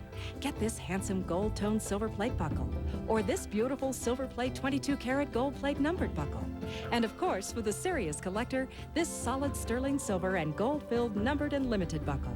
All available at fine Western stores. Award Design Metals, the choice of champions. These days, it seems like there's a sport utility behind every tree. Well, here's a tip to help you choose the right one. Look for the one with innovations, like our elevated theater seating. The most power and towing capacity in its class. The strongest frame, the most seating configurations, the most room. You'll know it when you see it. Durango. New ground for the new Dodge. ESPN's coverage of the Greeley Independent Stampede from Greeley, Colorado is brought to you by Wrangler, the only jeans and shirts endorsed by the Professional Rodeo Cowboys Association. By the new Dodge, a division of the Chrysler Corporation. By Award Design Metals, the official buckle of the PRCA. And by the Las Vegas Convention and Visitors Authority, Las Vegas, home of the National Finals Rodeo. Hello, everyone. I'm Jeff Metters. Rodeo and the 4th of July have been a winning combination in Greeley, Colorado for the last 76 years. And this is a pivotal time for a rodeo cowboy. Come December, the National Finals will garner its share of attention. But for most of these guys, what happens on or around July 4th will make or break their season. For more on how cowboys celebrate the 4th of July, here's Butch Knowles. To most of us, the 4th of July is a one-day celebration, but to the rodeo cowboy, it is anything but that. In fact, it's about a 5-day period where these guys go to as many as 9 or 10 rodeos across the nation. They range from Prescott, Arizona to the Calgary Stampede, here at Greeley, and a whole lot in between. So when they get here to Greeley to the finals, they are tired. There's no doubt about it. But the fruits they acquire along the way, well, it can be very beneficial. For example, Fred Whitfield has won over $16,000 already, and he's yet to compete in today's calf roping. So if you're tired here at Greeley, well, the money you can win works as a little wake-up call. Right now, Larry Sandvik and Justin Henderson are tied for the lead in the average as Bruce Ford from Kersey, Colorado settles in. Bruce in his career, 5 world championships. Well, you know, he joined the PRCA in 1972, and he's been amazing. If he goes to the national finals this year, it'll be his 19th trip. You know, he went through a span of 10 years in a row without getting bucked off a bareback horse. This guy has rewritten the record book. No doubt he has raised the bar, more than $1 million in his career. You know, I saw him before the rodeo. I thought, boy, Bruce looks fresher than any of these guys, but he shaved his mustache. I haven't seen him without a mustache for probably 15 years. Looks like a kid out there. He's no kid. He's 45 years old. Roger Lacoste now. Copenhagen Commotion is the horse. Well, right here, in my opinion, is the rankest bareback horse, maybe in the PRCA, but it surely is the rankest bareback horse Benny Butler owns. This Big Bay is a juicy one. Strong, lots of drop, lots of kick. Roger Lacoste makes the whistle, but he has his work cut out for him just to get there. Rogers scores 78, so Sandvik and Henderson still have the lead in the average. Now we move to Rocky Stiegel. He may be the hottest cowboy in the PRCA ranks. He picked a great time of year to get hot. Well, to have a really good 4th is, it makes a difference between like going to trying to make the finals in the 15th hole or trying to go there winning the world. I mean, to me, there's a certain time of the year, and it was from Reno until after Salt Lake here in about 2 weeks, napping them. And if you're hot then, it makes it easy. If you're not, then it's a fight. What a difference a year makes. Rocky finished 32nd in 1997. Right now he's #1 in the Crown Royal World Standings and probably has sewn up a spot in Las Vegas. Well, there's no doubt, but I think Rocky's thinking of world championships. You know, a year ago at Reno, Rocky hurt his knee. He was like 5th in the world. He fell clear out of the top 15, didn't go to the national finals last year. Comes right back around just a few weeks ago at Reno. Well, he won the event, won nearly $12,000, and he is red hot. And I guess if I was pulling for a guy, it would be Rocky Stiegel, just because he's from up in my home country and a very good cowboy. 78, needed 80 to take the lead, so Rocky Stiegel's not going to win the average. You know, he does finish with the most money, $7,600. Sandvik and Justin Henderson finished tied for first. Sandvik is with Jennifer Douglas. Larry matched up with Skull's Masher, which looked to me to be just a good, solid circle to the left. Yeah, he's a real good old horse. He's been around a long time. I've been on him before and got along good. He just circles around left and lets you do your job. You've had a pretty good fourth. Pretty good so far. I won second and third at Pinoca. All started out pretty good. I won the short round at Reno. I don't know if you get to count that in on fourth, but I'm gonna. Well, a Wrangler Series right now, 28 points for Eric Swinson. The winner will get a $2,000 bonus at the end of rodeo's regular season. If you win the Crown Royal World Standings, it's a bonus of $7,500. Right now, Rocky Stiegel in the lead with more than $50,000 in the bank. This is the time of the year that you can start paying attention to the Crown Royal World Standings. Ranked number 9, Bruce Ford. He's our Cowboy Classic. The last time Bruce Ford qualified for the National Finals Rodeo was in 1991. It appeared to be the end of a record-setting career that started in 1972. Ford won 5 bareback riding world championships, 3 NFR average titles, more than $1 million in career earnings, and qualified for an event record 18 national finals. But the 1993 Hall of Fame inductee started out 1998 with youthful enthusiasm. Ford will be 46 years old this October, and if he continues at his present pace, he will be enjoying Las Vegas in December. Ford is traveling with his nephew, but that's not the only reason he's come out of retirement. I go through all kinds of changes. I've been through I don't know how many generations of cowboys, and I got off the Sioux Falls this fall and told Ken Linsgraf, said, it's not the money, it's not the change of the people, but when you get off and that crowd cheers and you know you've done your best and they're rewarding you for it, that's what keeps you going. He is a true Cowboy Classic. That's brought to you by Las Vegas, home of the National Finals Rodeo. Still to come from Greeley, Colorado, the Steer Wrestlers. We'll be right back. This park is where it all begins. Grab your family and friends. It's bigger than it's ever been at Ullrich Gardens. This legend's made of coaster hills, 100 whirling, twirling, crazy thrills. It's a mind-blowing, fast-growing, head-spinning, wide-grinning, earth-shaking, high-water mark. Yeah, Ullrich Gardens. The Thrill Park. Save up to $7 off adult admission when you bring in a Pepsi can to Ullrich Gardens. Hey, what are you driving? Colorado. Trouble finding the car or truck you want? Look no further than Phil Long. Over 700 new Fords slashed to absolute invoice. Phil Long's? Got it. Escorts, Rangers, just $94.88. Explorer reduced to $21,990. Taurus slashed to $14,988. It doesn't get any better than this. And with Phil Long's exclusive price guarantee, you're assured of the best price in Denver, period. Absolute. Best note of all is 6:30 Eastern Time tomorrow, 3:30 Pacific Time, where? Right here on ESPN Speed World on ESPN2. We invite you all back to the mile-high altitude of Vandermeer Speedway for this 20th annual Mopar Parts Mile High Nationals. Coming up next, right here on ESPN, is the toughest bicycle race of them all, the Cycling Tour de France. It is stage number 7. Stay tuned for some great action there. For Bill Stevens and Alan Reinhardt, I'm Dave McClelland saying so long from Vandermeer Speedway. We'll see you tomorrow.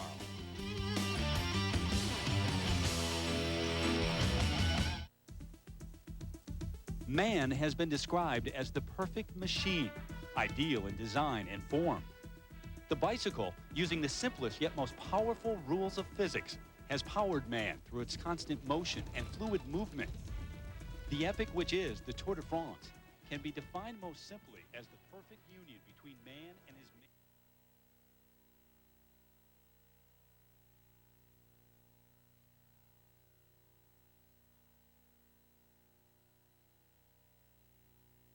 turns these engines for 5, 6, 7 hours each day.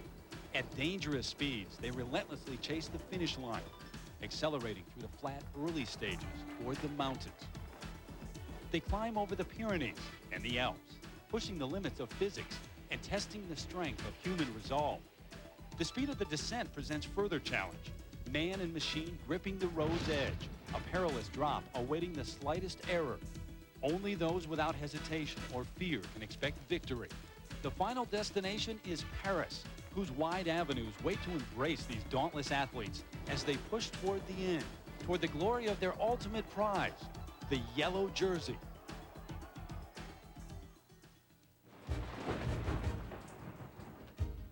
For the first time ever, the tour began in Ireland. Dublin proved to be the perfect host city, with the Irish turning out in large numbers to celebrate the biggest sporting event the Emerald Isle has ever seen.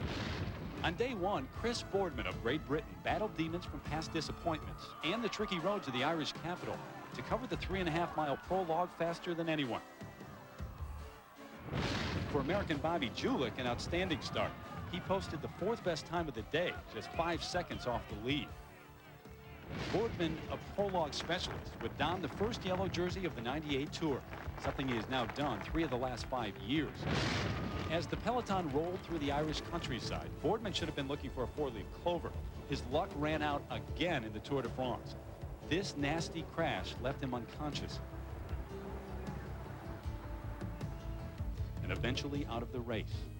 It was the first of numerous crashes for the first week. Mario Cipollini, always pressing for stage wins, and the sprint finishes early on. Flamboyant Italian closed out the week in dramatic fashion with 2 thrilling back-to-back victories on French soil. There's been a surprising American story early in the Tour as well. George Hincapie almost became the first U.S. rider since Greg LeMond to wear the yellow jersey. For days, he's battled the world's best sprinters and is currently in 2nd place, just 9 seconds off the overall lead, right behind Australia's Stuart O'Grady, who now wears yellow for the 3rd straight day. The names most likely to wear yellow on the Champs-Élysées, they have survived the first week, waiting for the right time to make a move. That time has arrived. Today, there are no teammates to help and no way to hide. The individual time trial, man and machine alone on the road battling the clock. Today, we begin to find out who the overall contenders really are.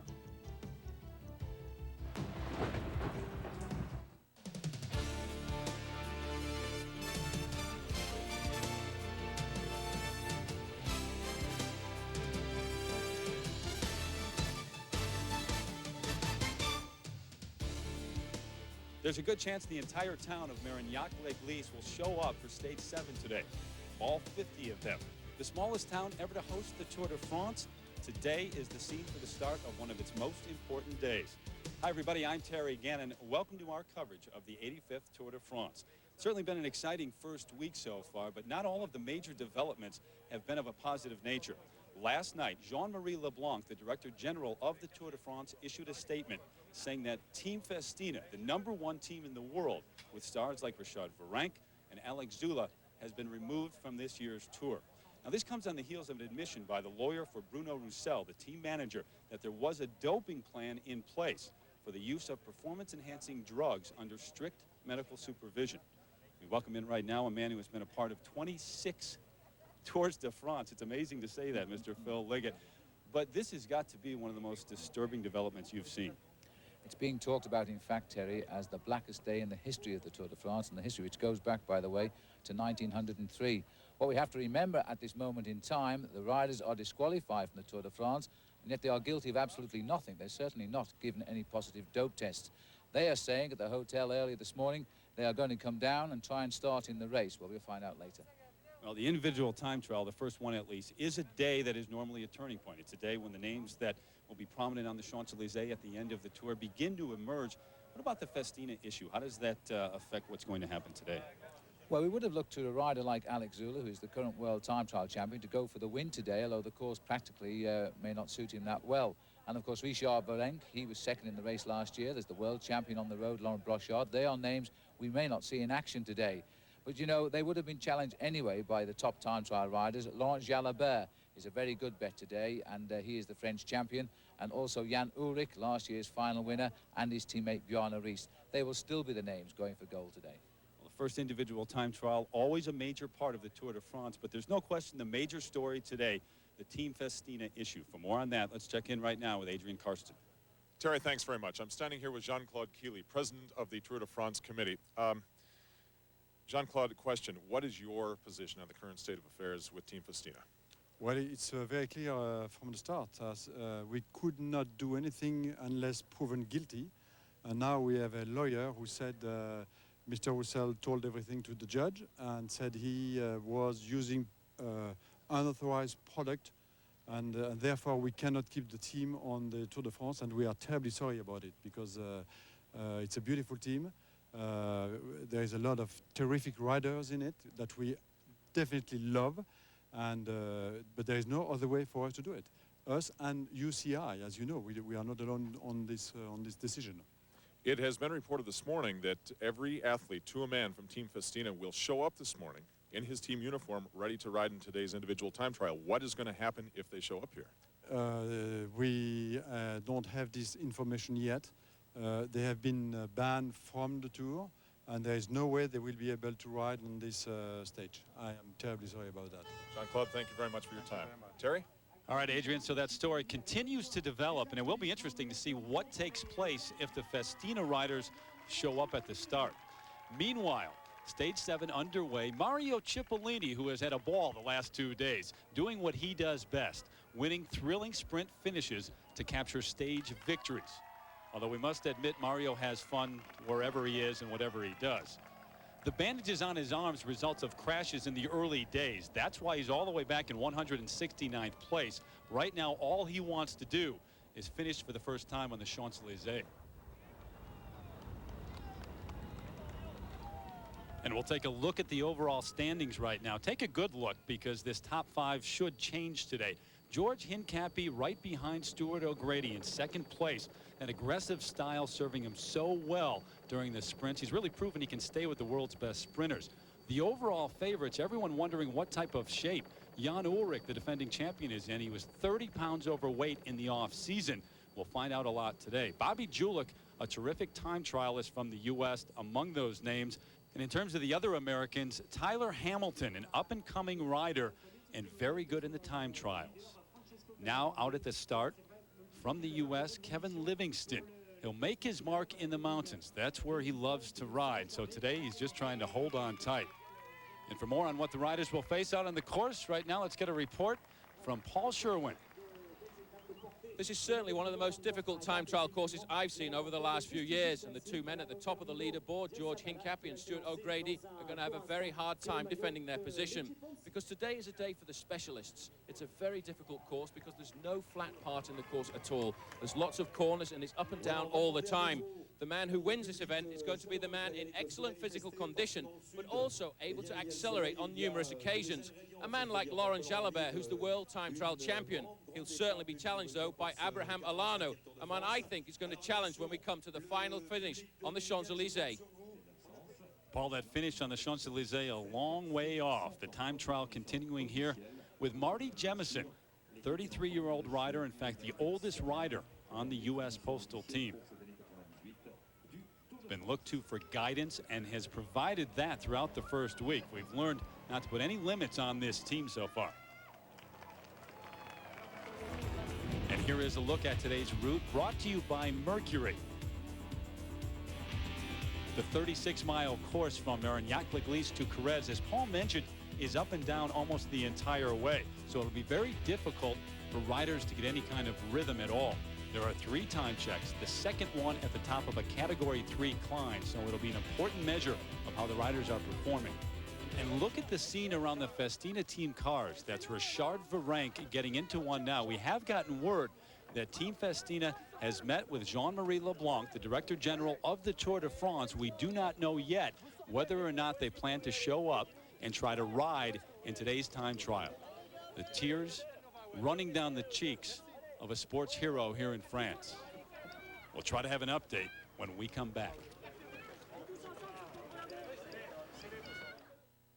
Four tires fueling out the door. Feel the heat radiating out of your skin. It's nasty hot. We asked some of the hottest guys in the pits to switch antiperspirants. Ultra Guide Degree, body heat activated. Wow, I've never seen this before. When your body heat rises, Degree Ultra Dry's powerful new form releases extra protection when you need it most. This is one of the few products that can keep up with me. It kept me dry. Ultra Dry. Worked better than my old stick. New Degree Ultra Dry.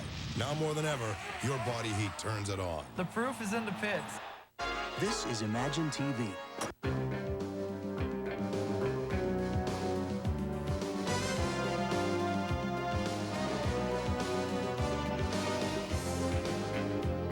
We are looking for a man in a new Mercury Cougar. Exactly like this one. He's a dangerous double agent and a master of disguise. Haven't seen him.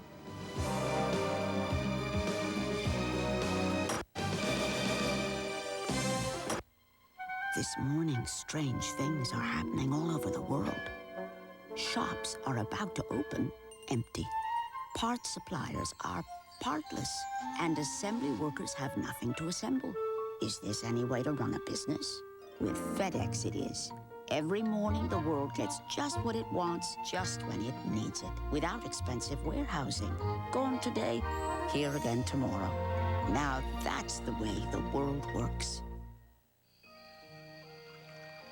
This is for my grandfather, who always said I'd make the family proud. For my mom, who never let me out the door without my homework. For my dad, who worked the night shift to make our lives better. Flight 3 Alpha. Spotted. For myself, for my future.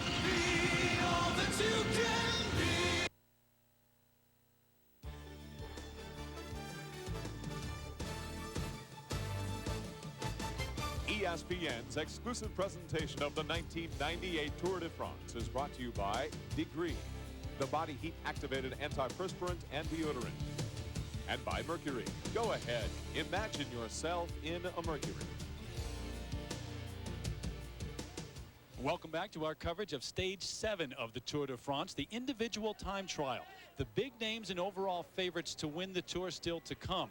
But this is the Italian, Francesco Casagrande, who has set the standard at every time check out on the course, and he comes down the line. There's your new standard in this time trial.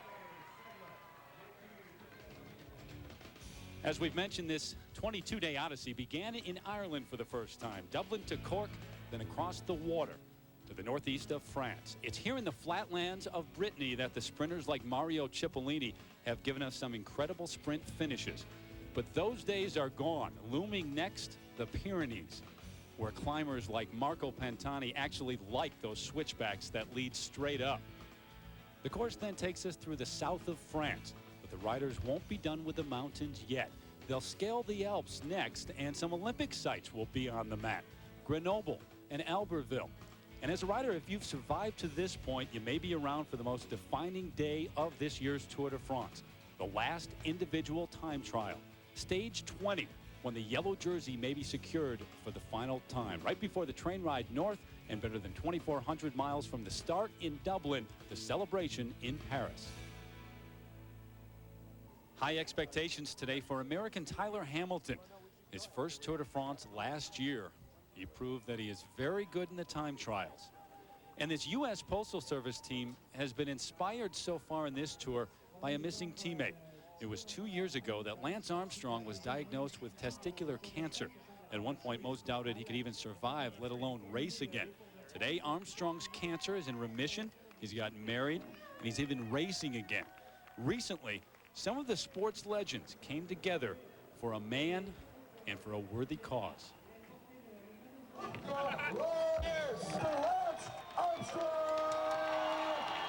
Within the fierce competition of cycling, there is an unspoken bond. That was never more apparent than during a weekend in May when Austin, Texas was transformed into Armstrongville. The events were put together by the Lance Armstrong Foundation, which he created to raise money for urological cancer. They came by the thousands to show support for Lance. It began with a Friday night criterium that marked Lance's first victory since his comeback from cancer. The next day was the second annual Lance Armstrong Ride for the Roses. Fellow champions Indurain, Le Mans, and Kelly were there. And there was only one lofty mission in mind. They all rode for the same team, the same objective, the same man. Cancer's always that, it's the big fear of everybody. And, you know, he's raising money for it, and it's a great reason for a lot of cyclists to get together. I mean, it's probably the first time that in a kind of a relaxed atmosphere, Miguel Indurain, Sean Kelly, Lance, myself have actually been together. I asked Miguel how many requests does he get for his time? And he said, mucho, mucho. And I said, how many do you do? And he said, basically none. And it's tough for me because I want him to know in such a way that how much we appreciate it. I can see that he has been fighting for very important things in life. And now he is struggling to stay alive. It is a very important battle, and I'm here to help him in whatever way I can. Such gestures were certainly not lost on Lance. I can't even put it in words. I mean, for me to call the greatest one of the greatest cyclists of all time, two of the greatest cyclists of all time, and for them to simply agree to come after one phone call, it's tough to say. I don't know if it's because of our friendship, or if it's because of the cause, or if it's because of other reasons, but certainly they didn't have to come. The once brash and cocky Armstrong has amazed his friends and critics. The ravages of cancer all but disappeared as Lance recently rode to victory in the Tours of Luxembourg and Valencia. And not only has his physical recovery been remarkable, but so has the change in his character. Those closest to Lance, including his wife, say the cancer may have softened him. Well, when I first met him, he had no hair, no eyebrows, nothing. And he was far from brash, and he was far from outspoken. He was very humbled by the whole experience. And I understand why people would be afraid or be nervous or have grave concerns about being involved with someone that's been afflicted with cancer. What if it comes back? I can understand their fear, but at the same time, they don't know Lance. And if it happens and we have to deal with it, we'll deal with it. But as I've told him 50 million times, I would rather have any limited amount of time with him as opposed to a lifetime with anybody else.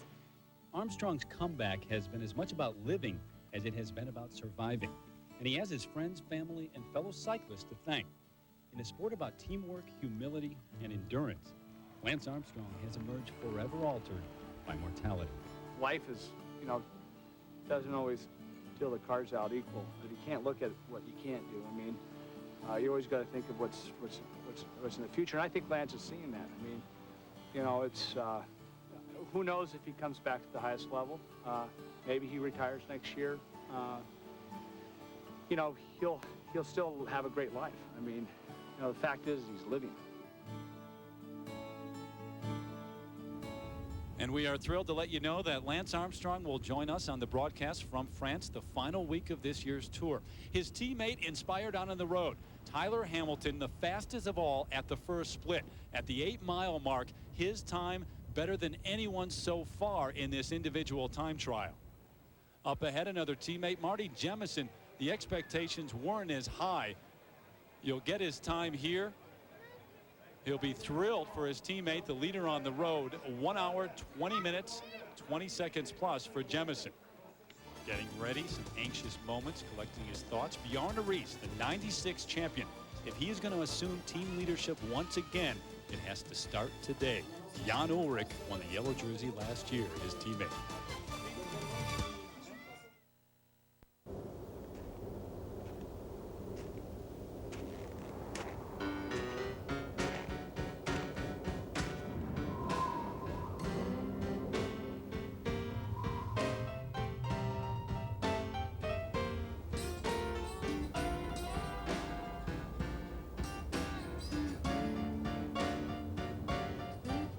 Some will go anywhere to find a white buffalo.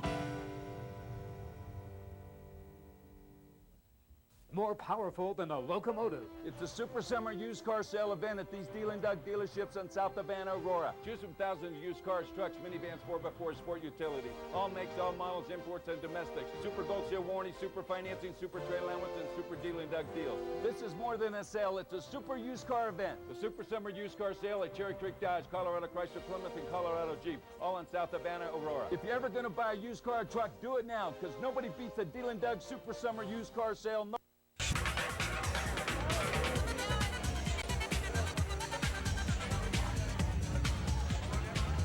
Hey, Marsha. Hey, what do you say we just get out of here, huh? Look, Davey, I'm not Marsha Brady, okay? That was just a part. Get over it. All right, guys, so tell me, what's it like standing at the top of the arc, staring down Jürgen Sommer in a shootout? It's actually pretty erotic. What?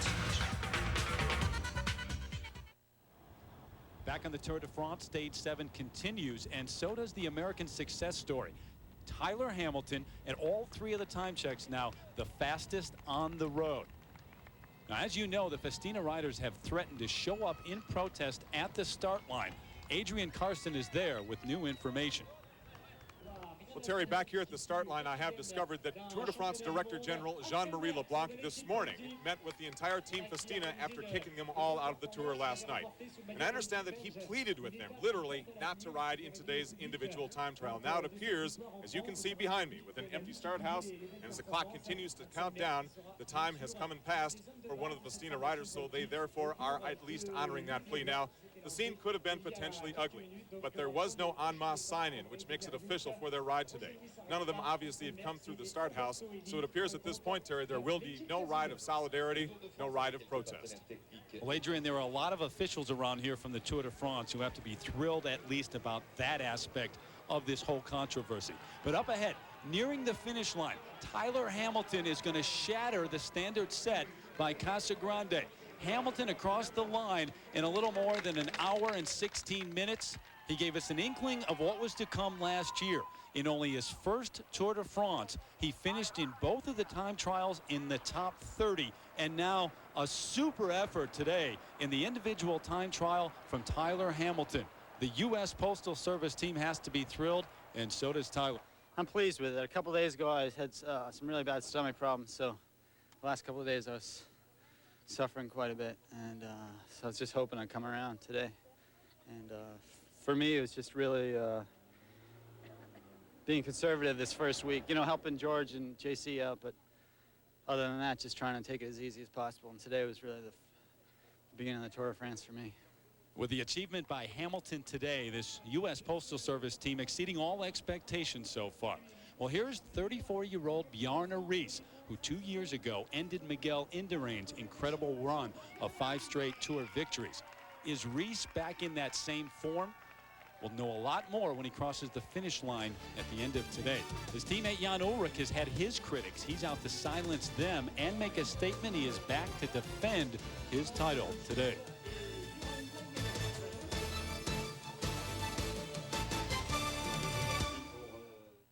This is Imagine TV. Our mountain looks a little lonely, so let's add a Mercury Mountaineer here. Oh, yes, that's nice. You say she took off in a Mercury? She took off in a Mercury.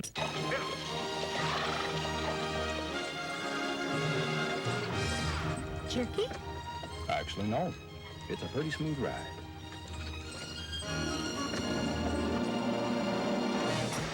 Till next time, imagine yourself in a Mercury.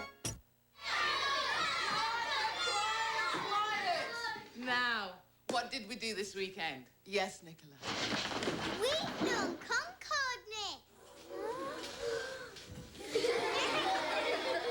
Book any economy class flight on British Airways this summer and you could win one of 100 Concorde vacations for 2 to London. It's an unbelievable offer. Did you know? Buy a ticket now and you could win a Concorde vacation. Discover the amazing hitting secrets of America's finest baseball school in Teaching the Mechanics of the Major League Swing 2. Tommy Mansky's powerful teaching video that features the same revolutionary techniques that have produced baseball world's back-to-back AAU national championship teams. Parents, players, and coaches have been simply amazed at their students' rapid week-by-week improvement. These award-winning techniques benefit players of all ages and ability levels and make a valuable addition to any coach's library and a great gift. At just $29.95, call now. Back at the Tour de France, Tyler Hamilton of the United States. An extraordinary effort today. He has posted the best time of any rider who has finished at this point. The Tour de France is online. Get stage results, highlight clips, quizzes, polls, features, and finishes on AOL, keyword ABC Sports, and ESPN.com. There's the 97 champion back to try to defend his yellow jersey. Get it back today, perhaps. Jan Ullrich set to go in the most significant day yet for this 24-year-old. Here's Phil Liggett with a call. A huge cheer going up for him, starting today, 22nd overall in the Tour de France. Of course, that position improving a little bit because of the elimination now of the Festina riders. Spent some time talking to his mechanics last evening, Phil, and he said they told me he had an awful lot of confidence in this machine. He felt very happy, even though it had only come in at the last moment. flown in. As we said yesterday afternoon, he felt comfortable on the machine, and it was the ideal machine for the course he's facing this afternoon. Ullrich out on the course, Bjarne Riis out ahead of him. Watching their relationship develop will be one of the most exciting aspects of this tour, as it was a year ago. Perhaps the most poignant story of last year's Tour de France was the power and ego struggle of Tour winner Jan Ullrich and his team captain Bjarne Riis. We started the Tour last year with 2 leaders. That means that we both, Jan and I, had a chance to win the Tour. But nobody knows who might be the strongest. In the early stages, Ullrich was working constantly to keep a place for Riis in the lead pack. Each day seemed to bring a new struggle for Riis, while his German teammate, 10 years his junior, seemed to be speeding along almost effortlessly, looking back constantly for the whereabouts of his captain. Finally, on the 10th stage, Ullrich could look back no longer. He burst to the front of the pack on one of the Tour's steepest climbs, shocking the peloton and taking a lead he would never relinquish. Bjarne is my captain and my friend. But at that time, when I was strong and riding so well, it was decided that I had the best chance, and I should go for the lead. I did the best for my team to win. While Ullrich had taken the place of his dreams, Riis's world had turned upside down. His role as leader had been usurped by a rider who seemed untouchable by anyone in the peloton. Perhaps a strong comeback could have saved Riis's pride, but each day his struggle only deepened as Ullrich dominated, riding the race of his life. I think I'm gonna lie if I said that it didn't cause me any problems to give over the role as leader to Jan. I think it's normal. Of course, it's hard. It's a hard moment when you have to do that. When you have to realize that you might not be the strongest this year. I was so sure that I had still the power to win the Tour. And of course, I wanted so badly to win the Tour. As captain, Riis was expected to put his pride aside for the good of his team, and he worked constantly to help Ullrich win. But that was last year.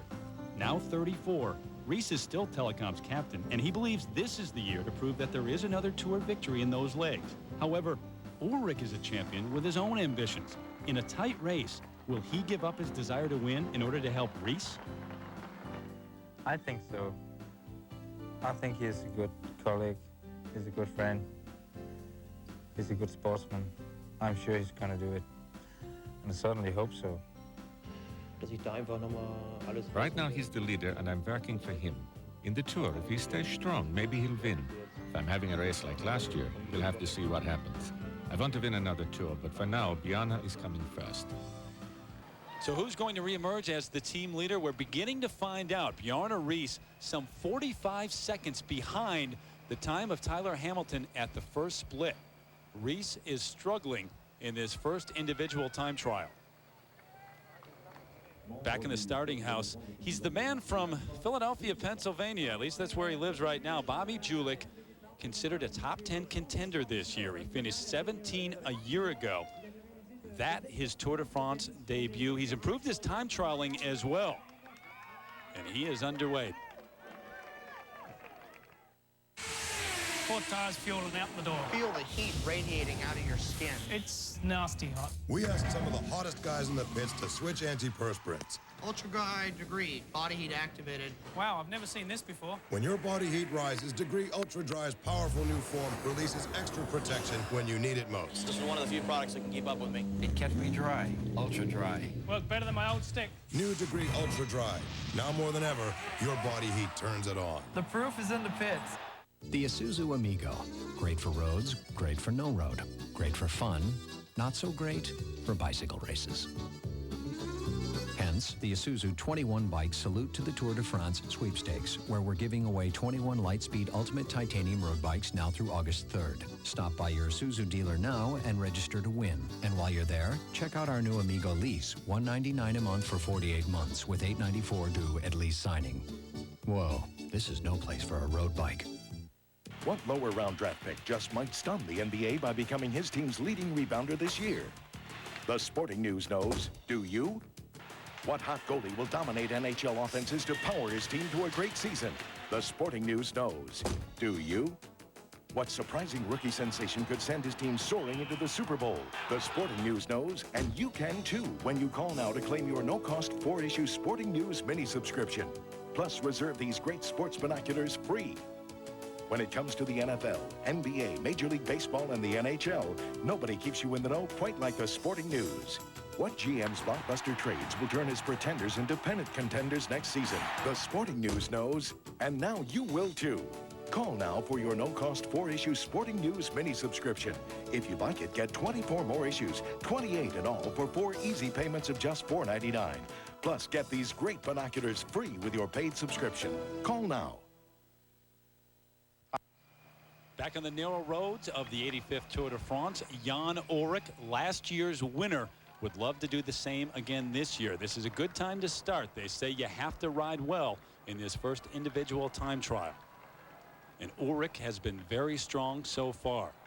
As Vyacheslav Ekimov, the U.S. Postal Team's time trial specialist, nears the second split. His teammate of Tyler Hamilton, Vyacheslav Ekimov, at the top of the climb, and he too is slipping away. Ekimov, a well-renowned time trial rider, quick drink, and now concentrating on the descent off this small climb. George Hincapie's had an excellent week, second overall, vying for the yellow jersey, which for him must have been an incredible dream. 9 seconds away from the yellow jersey of Stuart O'Grady, and today for George, it's going to be a very long 58-kilometer time trial. Well, these are the big places in the Tour de France now, and it's great to see George Hincapie earning the privilege of starting second from the end of the full riders list today in the Tour de France. And let's take a moment right now to update you on the Isuzu Go Farther Mountain Jersey update. Wearing that polka-dotted jersey as the best climber, Stefano Zanini. You go down the list of the top 5, Tyler Hamilton in 5th place. These are the standings as of right now. But of course, it really doesn't mean a whole lot. We haven't hit the mountains yet. Once we get into the Pyrenees in the next couple of days, it will mean much more. Back to Phil. The last few deep breaths for race leader Stuart O'Grady, only the second Australian in the history of the Tour de France to pull on the maillot jaune. He's admitted that he won't be wearing it by the end of the day because he's not the world's best time trial rider, but he has got the privilege of starting in the last position, and he just hopes, he said, he won't embarrass himself because everybody now, the whole world, is looking at him. O'Grady, 172 riders left in the Tour after the complete elimination of the Festina team. Stewie now, well, when you pull on the yellow jersey of the Tour de France, Paul, they often say it makes you ride like 2 men. You never know, do you? Stuart O'Grady, if anybody can provide a special performance in the time trial, he's the man who should be able to. The time ticking away, 1 second, and he's off. For him, 58 kilometers, and I hope to try and stay in the top rankings of the Tour de France at the moment. But you know, Stuart O'Grady is an incredible bike rider with a brilliant pedigree so far, and I think to cap it all, a yellow jersey for a few days, he'll be able to tell a lot of stories when he grows old. Well, here's Bjarne Riis, the 1996 winner of the Tour de France. This is not going to be a great time for him either. There's the time in the finish house for Tyler Hamilton, surviving all the stars of the Tour de France today. Maybe Tyler Hamilton is the star, who knows? That's a great performance from him. Bjarne Riis, you see the place ticking away. This is a poor continuation for Bjarne Riis. He's dedicated now to helping Jan Ullrich win the Tour de France. He's only 13th at the moment. 12th, they corrected it. 1:19.09 for Bjarne Riis, not good enough. So Riis across the finish line, his teammate Ullrich still on the course, setting all the top marks along the way.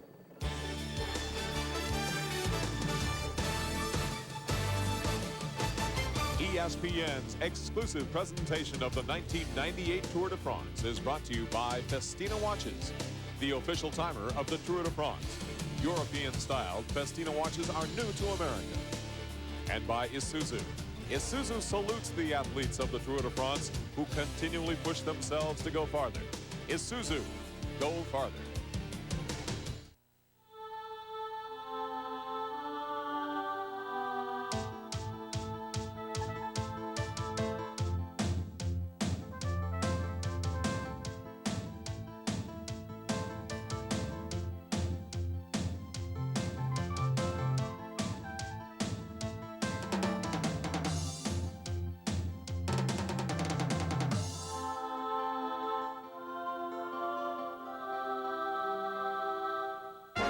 is Imagine TV.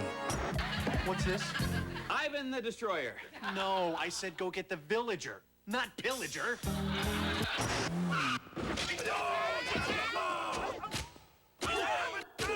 There's no one to fight here. Maybe he just wanted to drive his Mercury Villager. I can't believe you said he could come with us. You tell him no. Till next time, imagine yourself in a Mercury.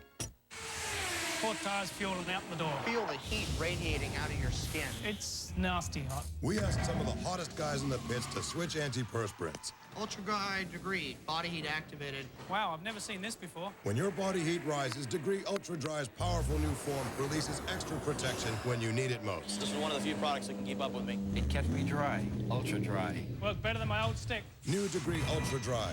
Now more than ever, your body heat turns it on. The proof is in the pits. To survive out here, there are any number of things that might prove useful. Some more important than others. To build, test, and manage business software, 4 out of 5 of the world's largest corporations rely on CompuWare. What do you need most? Welcome back to stage 7 of the 85th Tour de France, the individual time trial. We may be in the French countryside, but there's been an American flavor. The Americans having a lot of fun. George Hincapie near the first time check. What a great moment for American cycling, Terry, as George Hincapie, second overall in the 98 Tour de France, comes through the first time checkpoint in the colors of his country. There, you see his time. Now, where he places in today's stage, the individual time trial, is still to be determined. But what a fantastic way to finish up a very courageous week for our American professional cycling champion. Terry? All right, Adrian, back on the road. Abraham Olano passing Robbie McEwen of Rabobank. Olano, a much better time trialist and getting the advantage here. Let's go back to Phil. So close-up here of the battling French champion, Laurent Jalabert. Third fastest at 34 kilometers. Ullrich now has flashed through the 45-kilometer point. The only man inside the hour for the 45.5 kilometers. 59.22, and we have one other rider, Tyler Hamilton. I beg Tyler's pardon. He was just inside with 59.57. So only 2 riders breaking the hour at 45.5 kilometers at the moment. And there's the confirmation of that. Ekimov was the third best there, but of course we've still got Jalabert, Julich to arrive at that point. An interesting point, though, Phil, at the 34-kilometer time check. Tyler Hamilton's deficit over Ullrich was 36 seconds. And in fact, now it's down to 35 seconds. So Ullrich may be having a hard time over the latter part of this course, and the heat starting to take effect. Well, maybe he started too quickly, and he's going to pay for it towards the end, and the distance gets into his legs. But certainly, the ride by Tyler Hamilton to hold Jan Ullrich at a respectful distance is quite amazing. Laurent Jalabert here too. He is a man who tends to pick up as the day gets longer, so this race may not be over yet. Here is Jan Ullrich flashing through the trees. He doesn't look as though he's slowing down to me, Paul. Looks like he's picked it up just a little bit there, because this speed is quite remarkable. The onboard computer of Jan Ullrich's machine at the moment reading 49 kilometers an hour, and that's not too bad for a course like this. The fastest speed that was recorded so far at the finish line was that of Tyler Hamilton, just a shade under 46 kilometers an hour. So Jan Ullrich pouring it on, but what a story Tyler Hamilton has been. The fastest time of those that have finished. He's beaten the likes of Bjorn Ries already. We'll be back. You get the power of the Elway badge on every used car we sell. We treat our used cars like our new cars. John Elway has a huge selection of quality reconditioned used cars on Arapahoe Road. Choose from over 400 used cars, many with warranties up to 6 years, 100,000 miles. The best new cars make the best used cars when you buy from the best. John Elway Toyota and John Elway Nissan, just east of I-25 on Arapahoe Road. But hurry. If you got the bag... It's a bird. It's a plane. No, it's Super Doug. It's Super Summer Sale 98 on West 104th. See my superstores, Grand and Skyline for Super Deal and Doug deals. New Pontiacs, Buicks, GMCs, Kias, Mitsubishi, Volkswagens, even used cars, trucks, vans, and sport utilities. plus super rebates up to $3,500, super 0.9% financing, super trade allowances, and super summer discounts. Take the short drive to Grand and Skyline on West 104th and save hundreds, even thousands, because nobody beats the Deal and Doug Super Summer Sale, nobody. Everyone is unique, and we like the things that make us different. I have this dimple right here. I have an offbeat sense of humor. It's my speed that sets me apart. I don't believe anyone has more wrinkles than I do. My style, it speaks for itself. But all women have one thing in common. We are all at risk for breast cancer. In the fight against breast cancer, you just can't do it alone. For more information, call 1-888-462-CURE.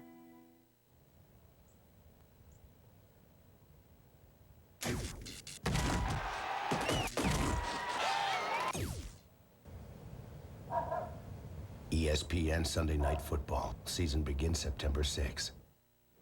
Welcome back, everybody, as our coverage of the 85th Tour de France continues. A new story beginning to unfold. Nowhere to hide. There's no peloton to try to stay out of trouble in. The individual time trial and the overall race favorites beginning to emerge.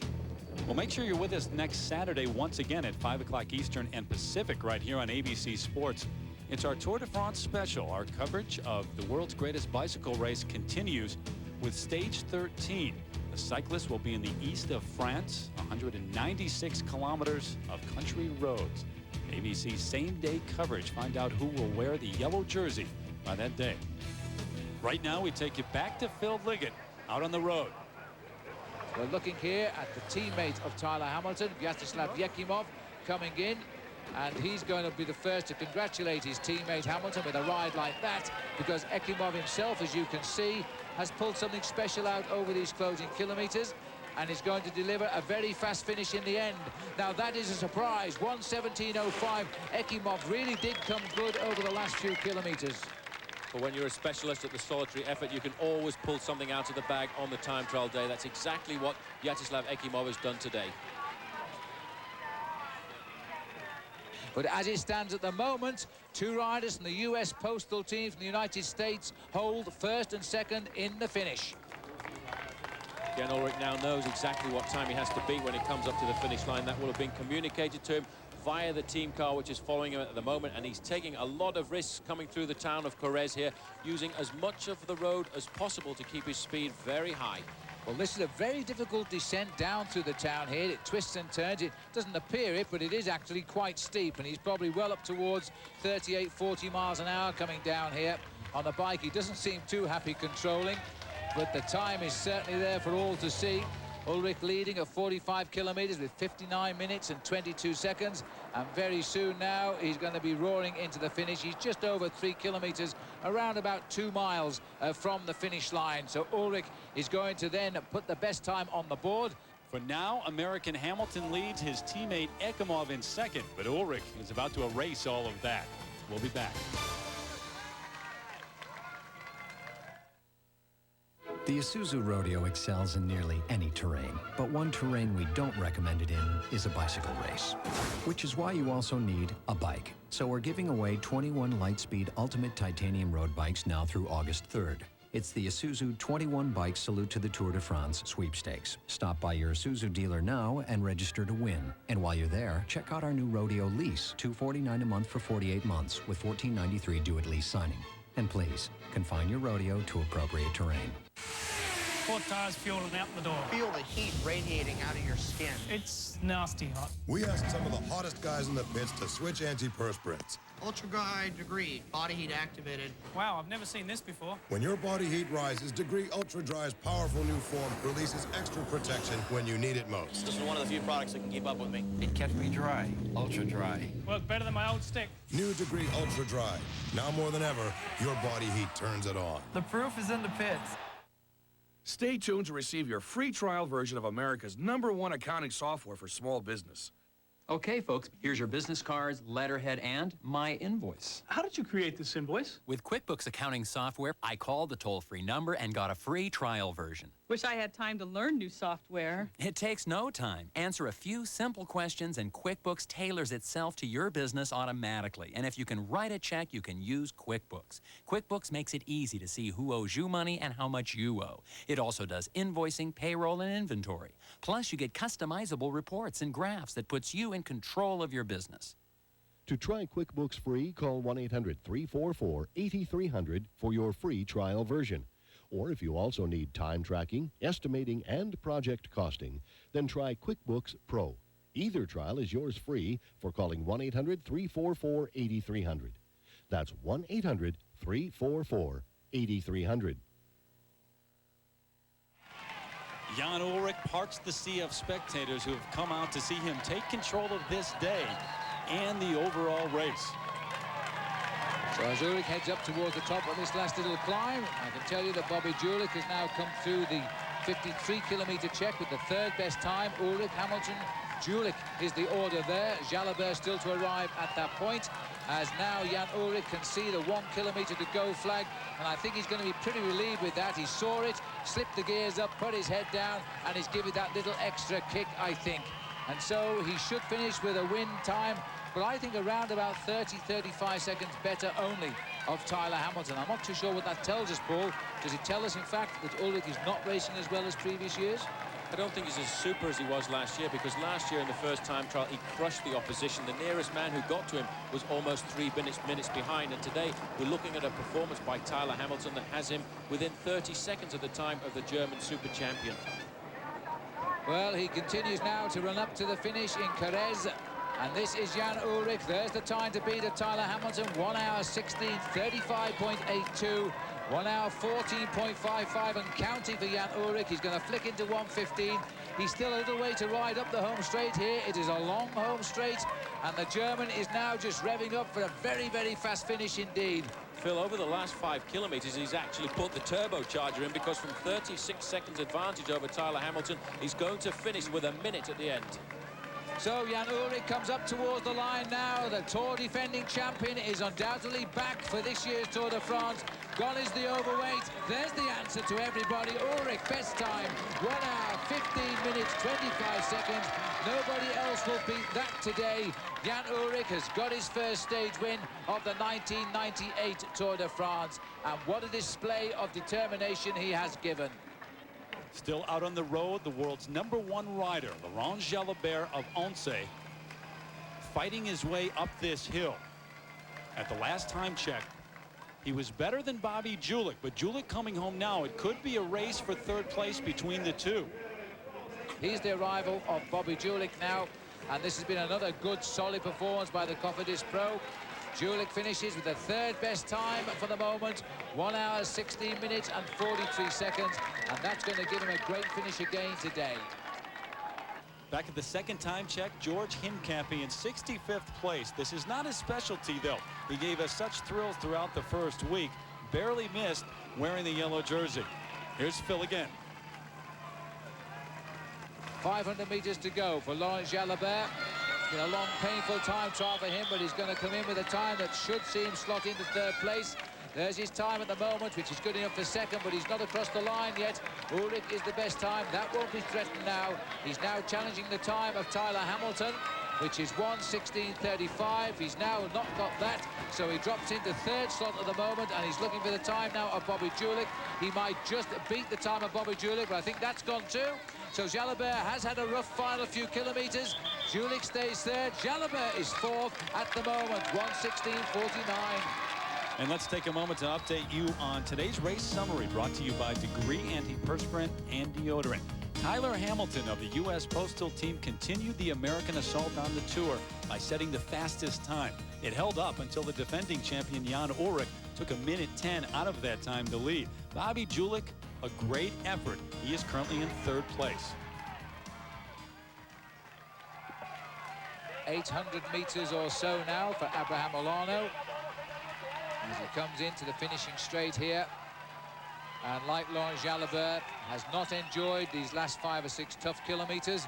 Jalabert conceding 6 seconds to Bobby Julich and going into 4th place in the finish order. And what a great result for the United States at the moment, Paul. 2nd and 3rd on the finish table. Here comes Olano up towards the line. Olano now trying to make sure that he loses a few less seconds. You know, it's not been a great time trial for him this afternoon. He's still up in the top 10, though, because the time ticking by, and I think today he's managed to survive, and he'll be looking to do something special when it comes up to the mountains. Well, here's Olano coming in now, and the clock is indicating where he's going to finish, just outside the top 6 by the look of it. This has been a poor performance by Abraham Olano, probably the worst time trial ride of the favourites today, and now he's going to have to look for a lot of time. He's conceding now more than 2 minutes to Jan Ullrich in a short time trial, well, shortish at 58 kilometres. As Olano comes up, he might just hold on to a top 6 at the moment. 1 hour 17:38 for Olano, and he's conceded over 2 minutes to Ullrich. Well, there we can see Georgie Hincapie, and now you can see the maillot jaune, Stuart O'Grady. But this is a private battle, I think, now, because both of these riders dropping away from the overall leaderboard as they bring the time trial to a close, with Stuart O'Grady picking up 2 minutes on Hincapie.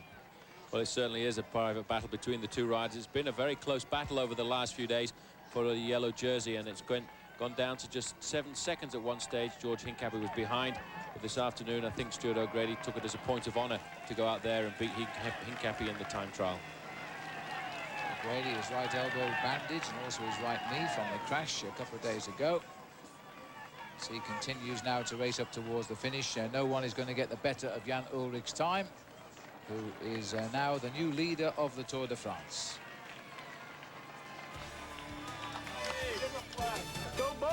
Ullrich leads, but for Bobby Julich, a surprising 3rd place overall. And the mountains are still to come. He loves those.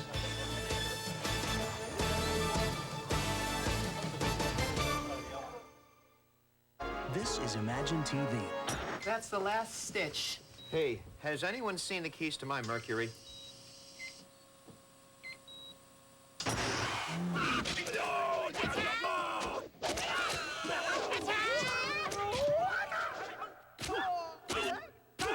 There's no one to fight here. Maybe he just wanted to drive his Mercury Villager.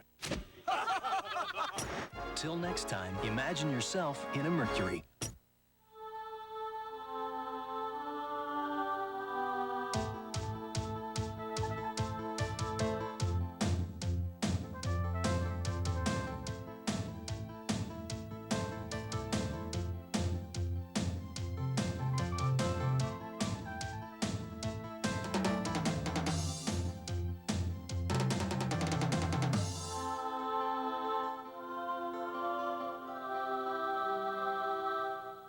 What lower round draft pick just might stun the NBA by becoming his team's leading rebounder this year? The Sporting News knows. Do you? What hot goalie will dominate NHL offenses to power his team to a great season? The Sporting News knows. Do you? What surprising rookie sensation could send his team soaring into the Super Bowl? The Sporting News knows, and you can too when you call now to claim your no-cost 4-issue Sporting News mini subscription. Plus, reserve these great sports binoculars free. When it comes to the NFL, NBA, Major League Baseball, and the NHL, nobody keeps you in the know quite like the Sporting News. What GM's blockbuster trades will turn his pretenders into pennant contenders next season? The Sporting News knows, and now you will too. Call now for your no-cost 4-issue Sporting News mini subscription. If you like it, get 24 more issues, 28 in all, for 4 easy payments of just $4.99. Plus, get these great binoculars free with your paid subscription. Call now.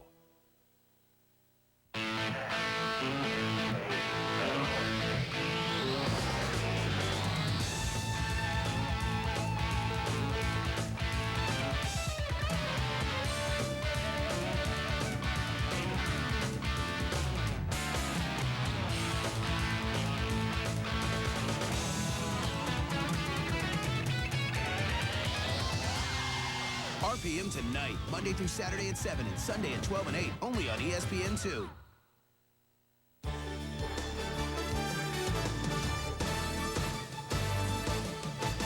ESPN's exclusive presentation of the 1998 Tour de France is brought to you by Mercury. Go ahead, imagine yourself in a Mercury. Stuart O'Grady of Australia has enjoyed wearing the yellow jersey. This is the third day in a row that he has put it on his back. But he's got to know that these are the final moments he will spend in it. Once again, here's Phil Liggett. Well, here comes Georgie Hincapie now, lining up for the finish. And in fact, he's managed to get round Stuart O'Grady and leave him behind on the short climb up towards the finish. So a little bit of honour served there for Georgie. And his ride, well, not so bad after all. Look at that. He might just scrape into the top 55 finishers here with the field of 172 in the Tour. That isn't a bad ride for George Hincapie. As he continues now, you can see the maillot jaune now going to be the last rider to start and the last rider to finish on the road, at least the maillot jaune of Stuart O'Grady. Hincapie coming up towards the line. Jan Ullrich's time there for you all to see. George just making 50th with 1 hour 20 minutes his time. As the yellow jersey of Stuart O'Grady be a bit better than that. He's pulled back best part of 2 minutes. 15th place for Stuart O'Grady, the yellow jersey. So O'Grady gives up the yellow jersey today. Here's a look at the stage standings. Jan Ullrich wins with an impressive time of 1 hour 15 minutes and 25 seconds. 2 Americans right behind him. Tyler Hamilton, an amazing effort, and Bobby Julich in 3rd place today. But here is your new leader, Jan Ullrich, who won a year ago. The 24-year-old German making a statement today that he may have been overweight in the offseason, but he's in form right now, and he's taking control of the Tour de France. George Hincapie, so close to wearing the yellow jersey earlier in the week. This, not his specialty. Way back in today's time trial. But he gave us a lot of thrills in the first week. There are 2 other Americans, though, who are thrilled with their efforts today. Yeah, I'm surprised. I've definitely taken a step up over the last couple of months. I feel strong, and I just kept my ride today. I just kept it steady the whole way, and it worked out. Bobby, you're sitting 3rd. What is that all about? Tell us. Man, this is a dream. You know, this isn't Redlands Classic. You know, this isn't Cascade. This is the Tour de France, and Tyler and I, looks like we did one hell of a ride. I mean, it's great for American cycling. It's about time. And, you know, now that we're so close, Tyler, man, one of us has got to take the jersey. I mean, it's been a long time coming, and it's about time, huh? So the standings at this point in the overall race, Jan Ullrich perhaps has taken control. They say you have to race well in the first individual time trial to win the Tour de France. Bobby Julich in 3rd place, and Tyler Hamilton, another American, in 5th place. At this point in the Tour de France, that is pretty amazing. A long afternoon for Stuart O'Grady. About to give up that yellow jersey. He passed it along to Jan Ullrich. So the man has let us know who is the leader of Team Telecom and who is the leader of the Tour de France right now. Jan Ullrich wears yellow after stage 7.